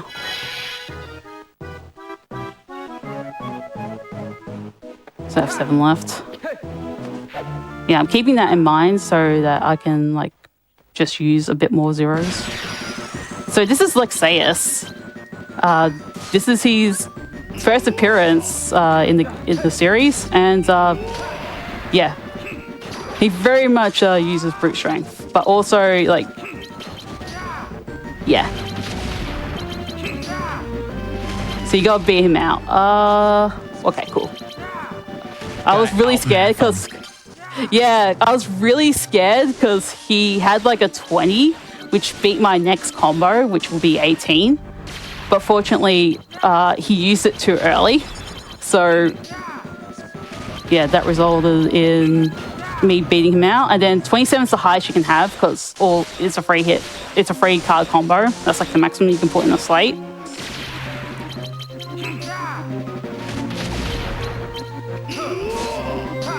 Just playing it safe here. And just collecting all the experience as fast as I can.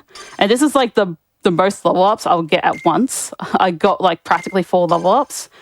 And now that my darkness points have finished leveling up, I just will level up HP for the rest of the game.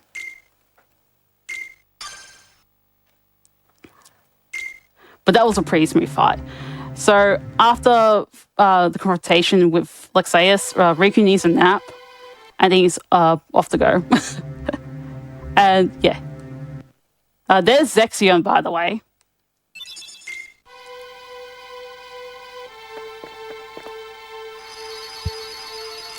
And the next world, yeah, we pretty much go in a straight line here. Destiny till the end of Islands. the game. Yeah, so Destiny Islands. So what's a bit weird about this world is that you would expect that Riku would have some good memories here, but apparently they've been like, how can I put it, like removed. So Navi's friends are showing up. Yeah, So- I was gonna say this isn't the last world, is it? I think there's one more, right? It definitely isn't. There's Yeah. still like 2 more at least. Oh, 2 more. Sorry. Yeah.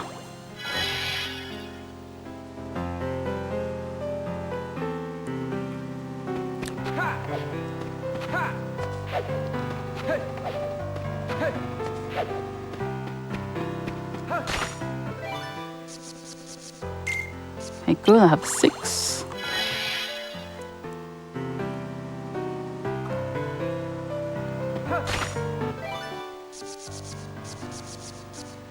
Okay, I'm just double checking how much I have.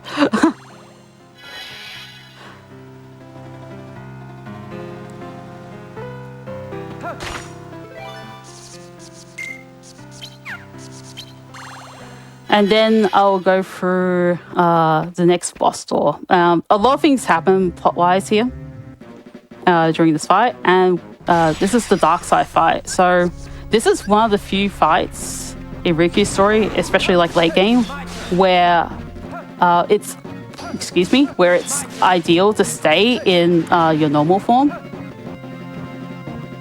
Why is or that? The light mode form. It's just faster actually.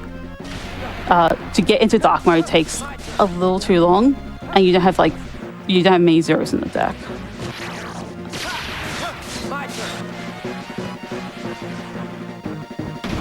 Oh, I've got to reload my deck.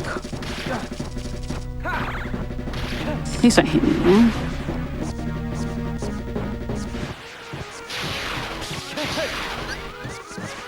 But we are going to use Berserker strats, or Berserk strats, so yeah. So the lower my HP is, the more damage I will deal.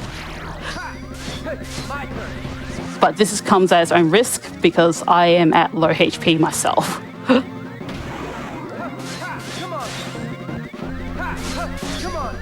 But you do so much damage. It's just like Paper Mario.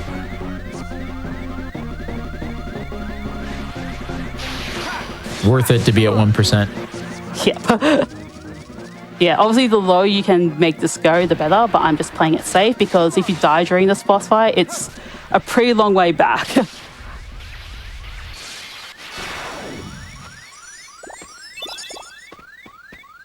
Oh, collecting experience can be pretty hard as regular Riku. But yeah, keep on upgrading my HP.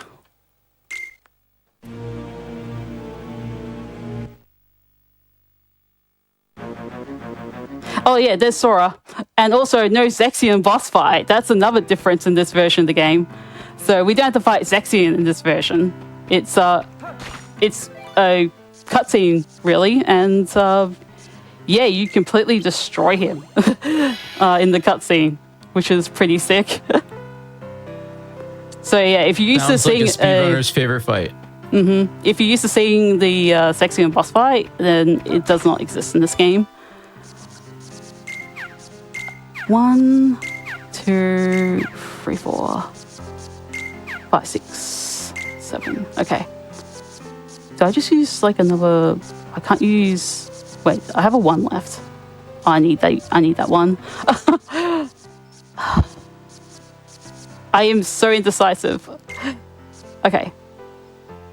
I'm going to use a 6, then a 0. And not hit the enemy. I could have easily avoided that, but that was just bad.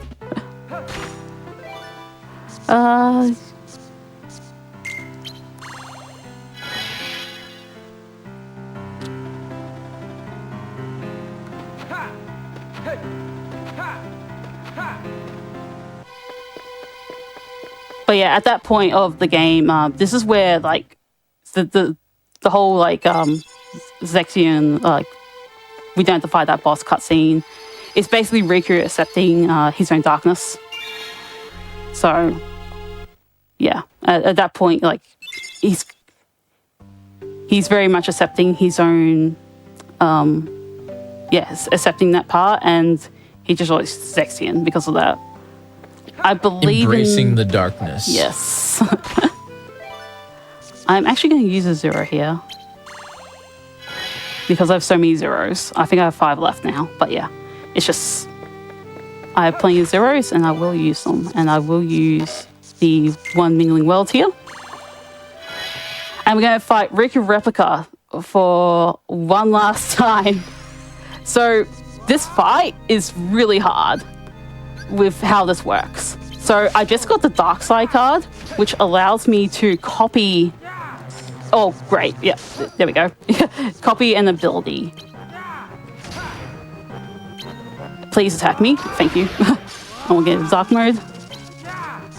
So the whole problem is your deck only has 3 9s, and you use the first 9 in your Slate combo, and you can't get it back unless you have Slate Lock. But the thing is, you have to copy it because you don't have it in your deck at the moment.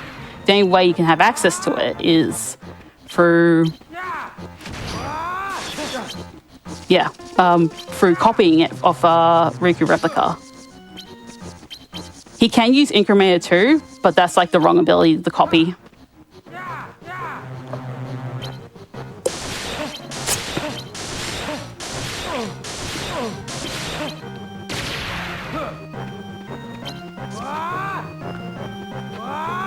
Please don't hit me. But yeah, as you can see, I'm using like my movement options to like dodge him.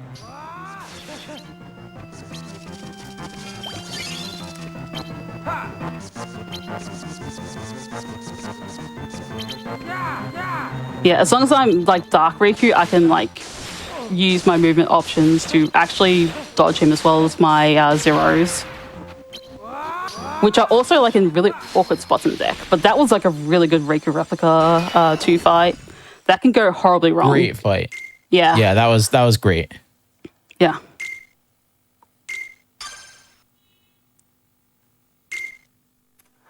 And those will be, provided that I have enough cards, would be my last 2 level ups. Oh goodness. What do I use? Do I just use the 6? Yeah, I'll use the 6. Yeah, so the reason I can tell who's who, I probably should repeat this, is that I can...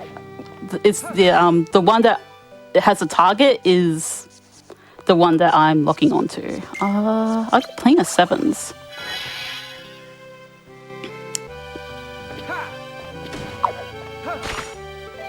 I should use also another 0. And probably a bad one. How many zeros do I have left? I have like 5, don't I? 1, 2... Okay, yeah, I should use that.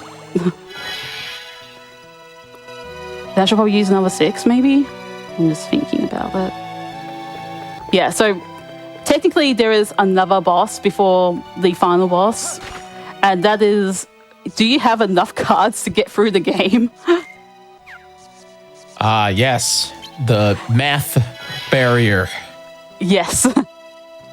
And wait until you see this next door, because it has a big number. My worst enemy, the math barrier.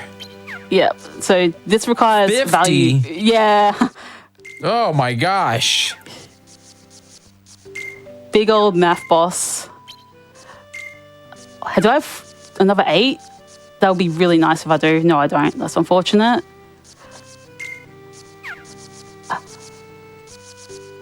Yeah, I don't have 2 8s. Yeah. RNG might have gotten you here. I got a 7, and then... Yeah. I could just use, like, bad cards, and then... Yeah. Probably use that, and then...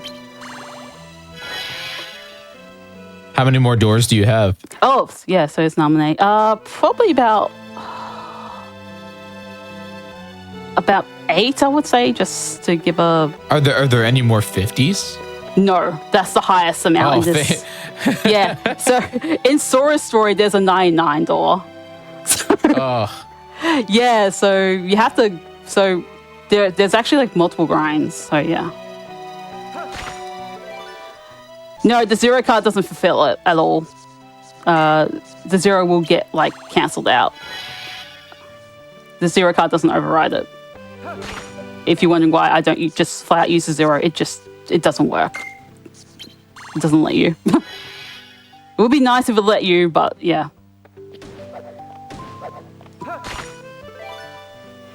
Oh yeah, and that cutscene too is like a big point in the game. So Riku talks to Namine, and she offers him a choice to rest up in a pod like Sora for a year. Or, hold on. This might be hard to navigate. Or,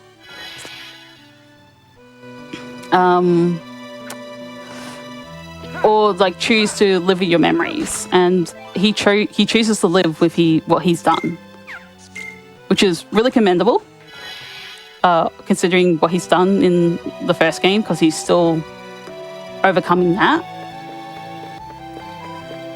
And wow, we're out of this world. Nice.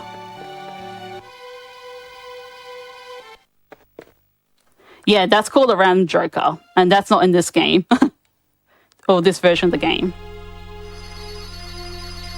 This really is Riku's self-discovery journey. Yeah, exactly. Yeah, this is also the final world. It's very short.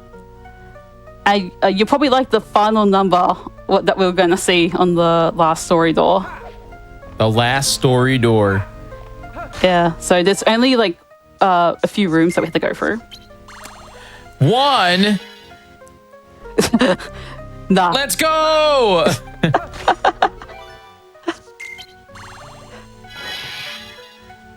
Oh, I was kind of hoping it'd be 1, 2, 3. You know what I mean? That would be pretty nice. No, but it's 13. Yeah.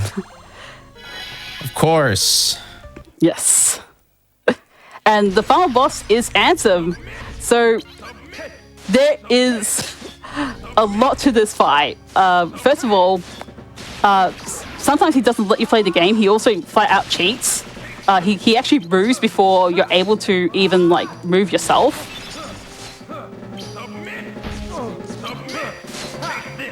And yeah, it's a really tough fight. Like he has like a lot of high values, a lot of low values as well. He is relentless when he like. That's a really low value slate. It's always funny when you see like, oh, that's a 6. I can overcome that with just a normal card. But yeah, I'm already at critical HP. I believe you got this. Yeah, so the scary thing about this fight is there's only one consistent heal you have. Jeez. And the consistent heal you have is the Oogie Boogie card. Because the problem is Mickey just gets easily like broken. Oh, yeah, there we go.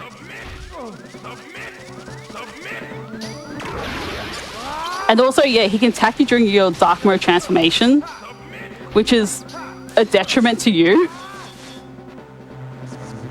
How much is that? Is that 7? Yeah, that was a 7.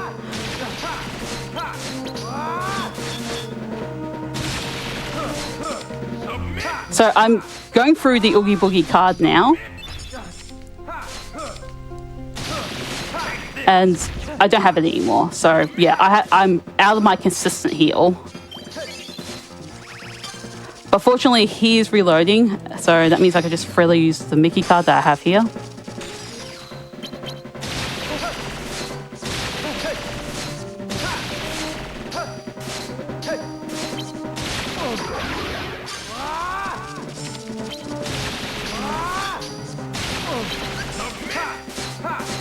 So Attack Bracer allows us to attack and not get our cards broken while we're attacking, but he can like sneak in like a card.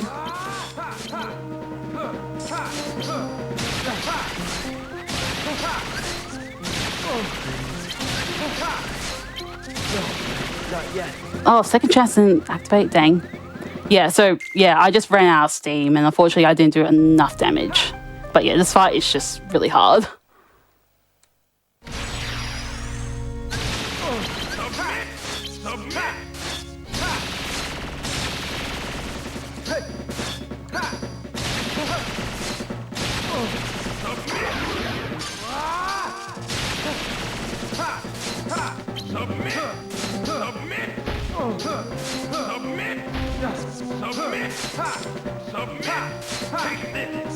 Yeah, he is not letting me play the game. Wow. I believe. Yeah. He's top decked all his 9s.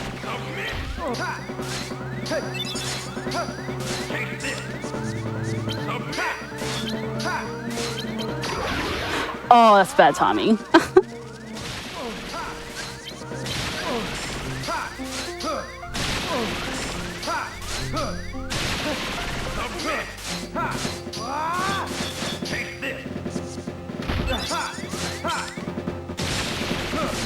Yeah, so this is like considered one of the hardest like mandatory fights, along with in the Kingdom Hearts game, along with Terranaut, and that's mainly because like yeah, you there's not much you can do to cheese this out.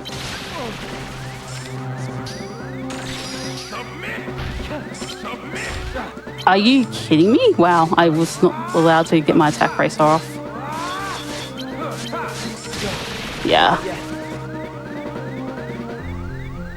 That is very unfortunate. I'm probably going to go overestimate at this rate because I've died way too many times. Unless I like... It's going great. Yeah. I believe. Yeah. Just unfortunate.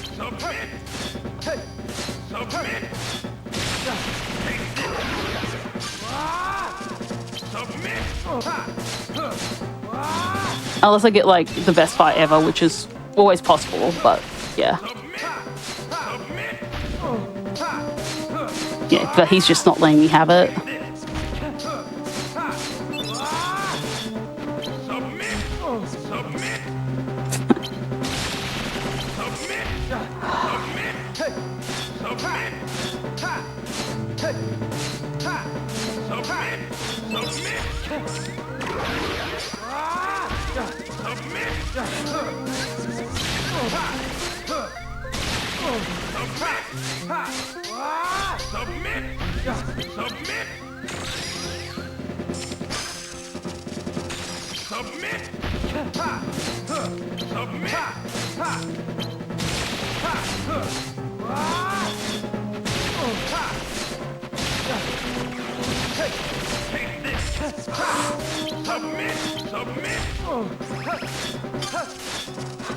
Dang, I didn't have a Mickey card. That's a little unfortunate. I can just try to use this.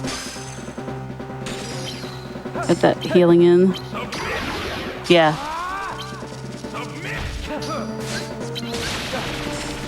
Oh my goodness.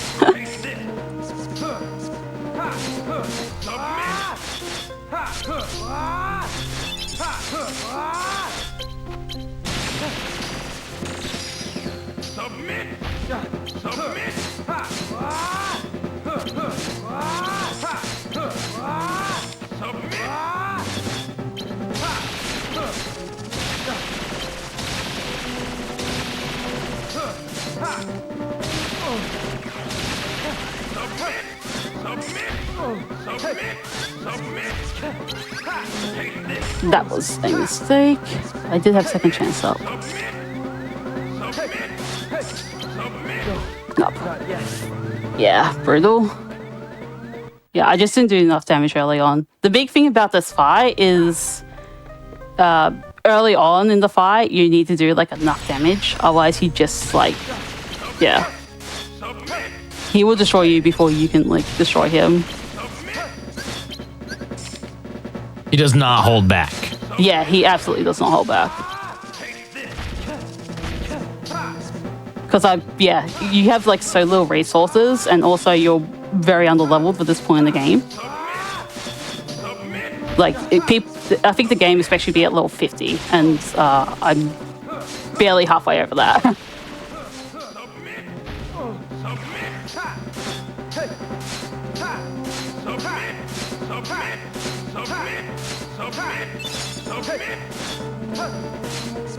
Like, it's so wild too that it's actually a risk, like using too many zeros as well.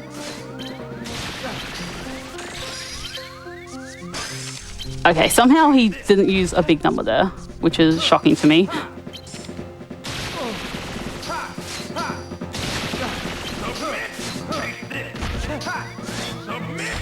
This fight's really tough, so you're doing great. No, I just got too greedy. Yeah, another additional thing too with this run is, with this game too, is that I don't have access to Rapid Break, which makes the recon version of this boss fight a lot easier, like significantly easier, along with like the stuns being longer as well. The stun time being longer, yeah.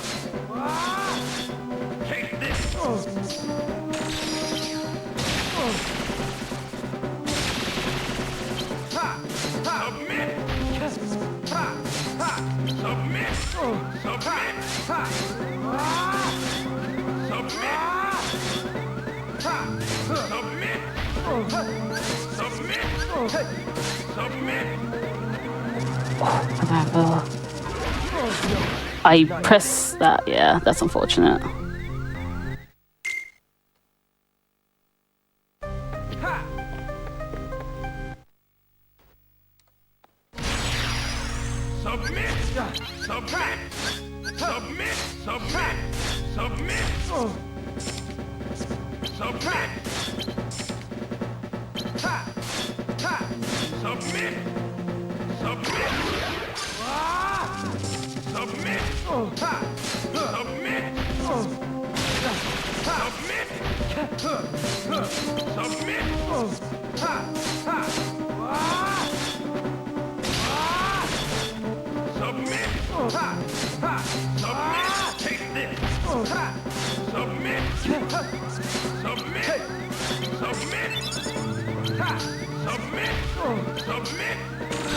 That was almost too much.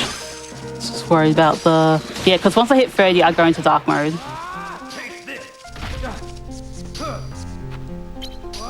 So if I went over 30, I would have gone into dark mode instead of like healing.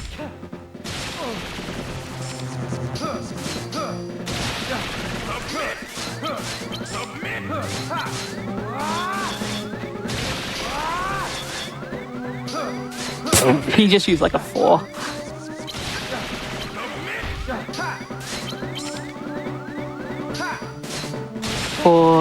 Yeah. Another thing that makes the boss fight also really hard is his slate bind ability. Usually I'll be able to see it coming, but yeah, I can't see it coming because it doesn't show on the screen because of slate bind being active.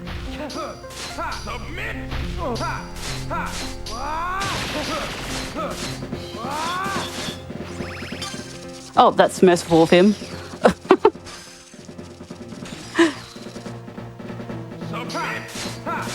The whole problem is I shouldn't risk going into attack bracer right now.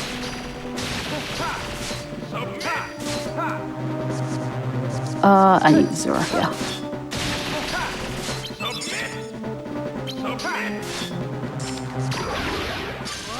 Cool.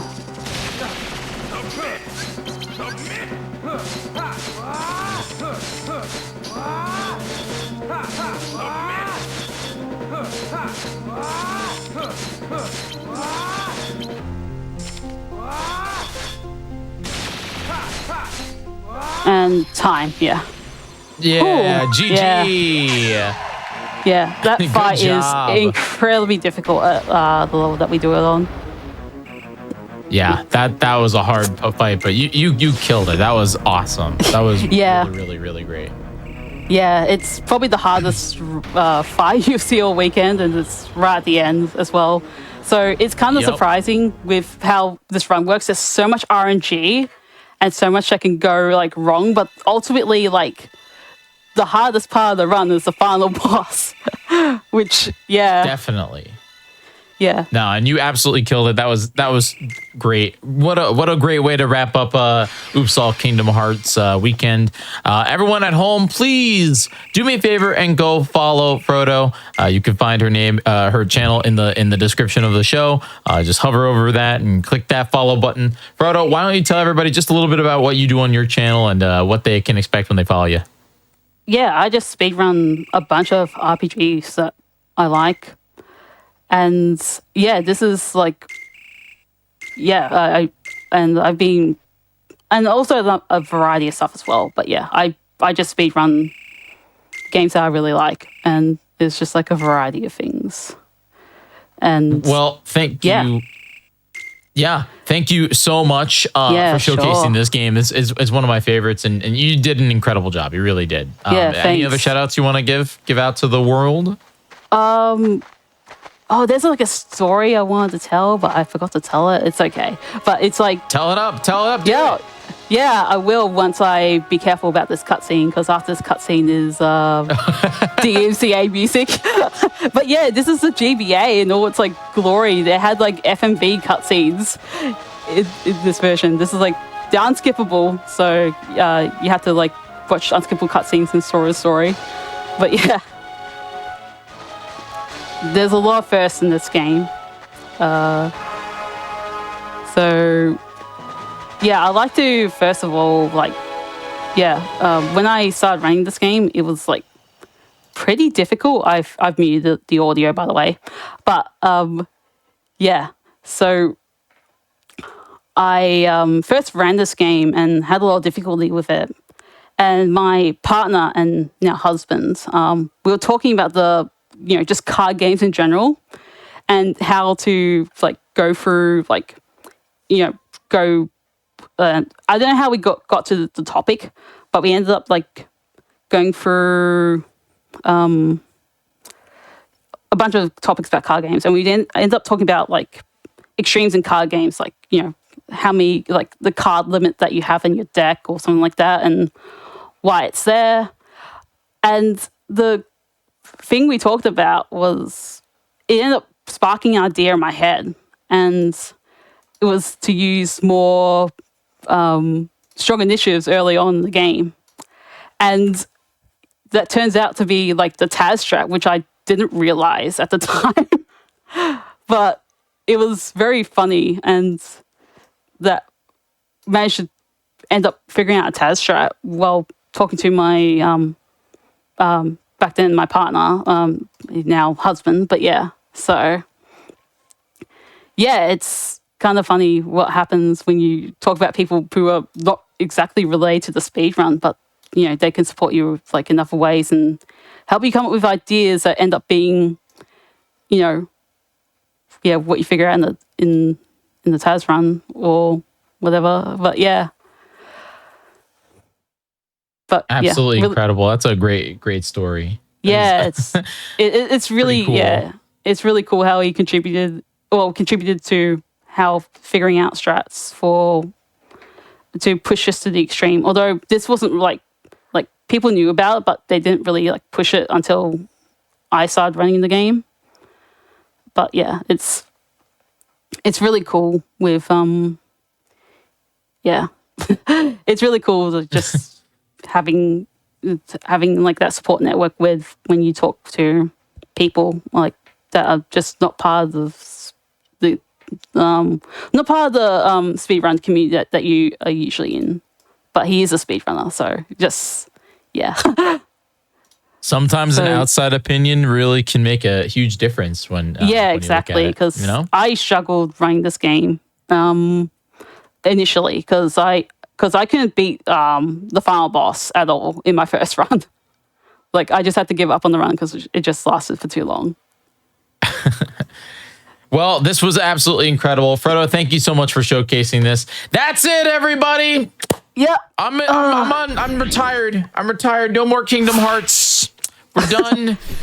I don't have to ever see Kingdom Hearts ever again until the next time I see Kingdom Hearts. Thank you so much for hanging out with me. My name is Jiggy, and I've been here all weekend. I hope that you all have had an absolute blast as much as I have, because it's been super, super fun. Stick around, everybody. If you missed the first run of the day, it's going to be coming at you. It's going to be coming at you. Dream Drop Distance will be on the replay. It's going to be coming at you very, very, very soon, right after we wrap up here. And once again, I really appreciate you hanging out with us, and I hope that you look forward to all of the awesome content that we have here on the Games Done Quick channel this week and going forward. The next Oops event, let me tell you, will be December 21st. December 21st and December 22nd. We'll be live back here with Oops all Kirby. So I hope that you guys like Kirby, and I hope that we'll see you there. Thank you so much for watching. Stick around for the replay. We'll be back tomorrow with more speedruns. Thanks for having me.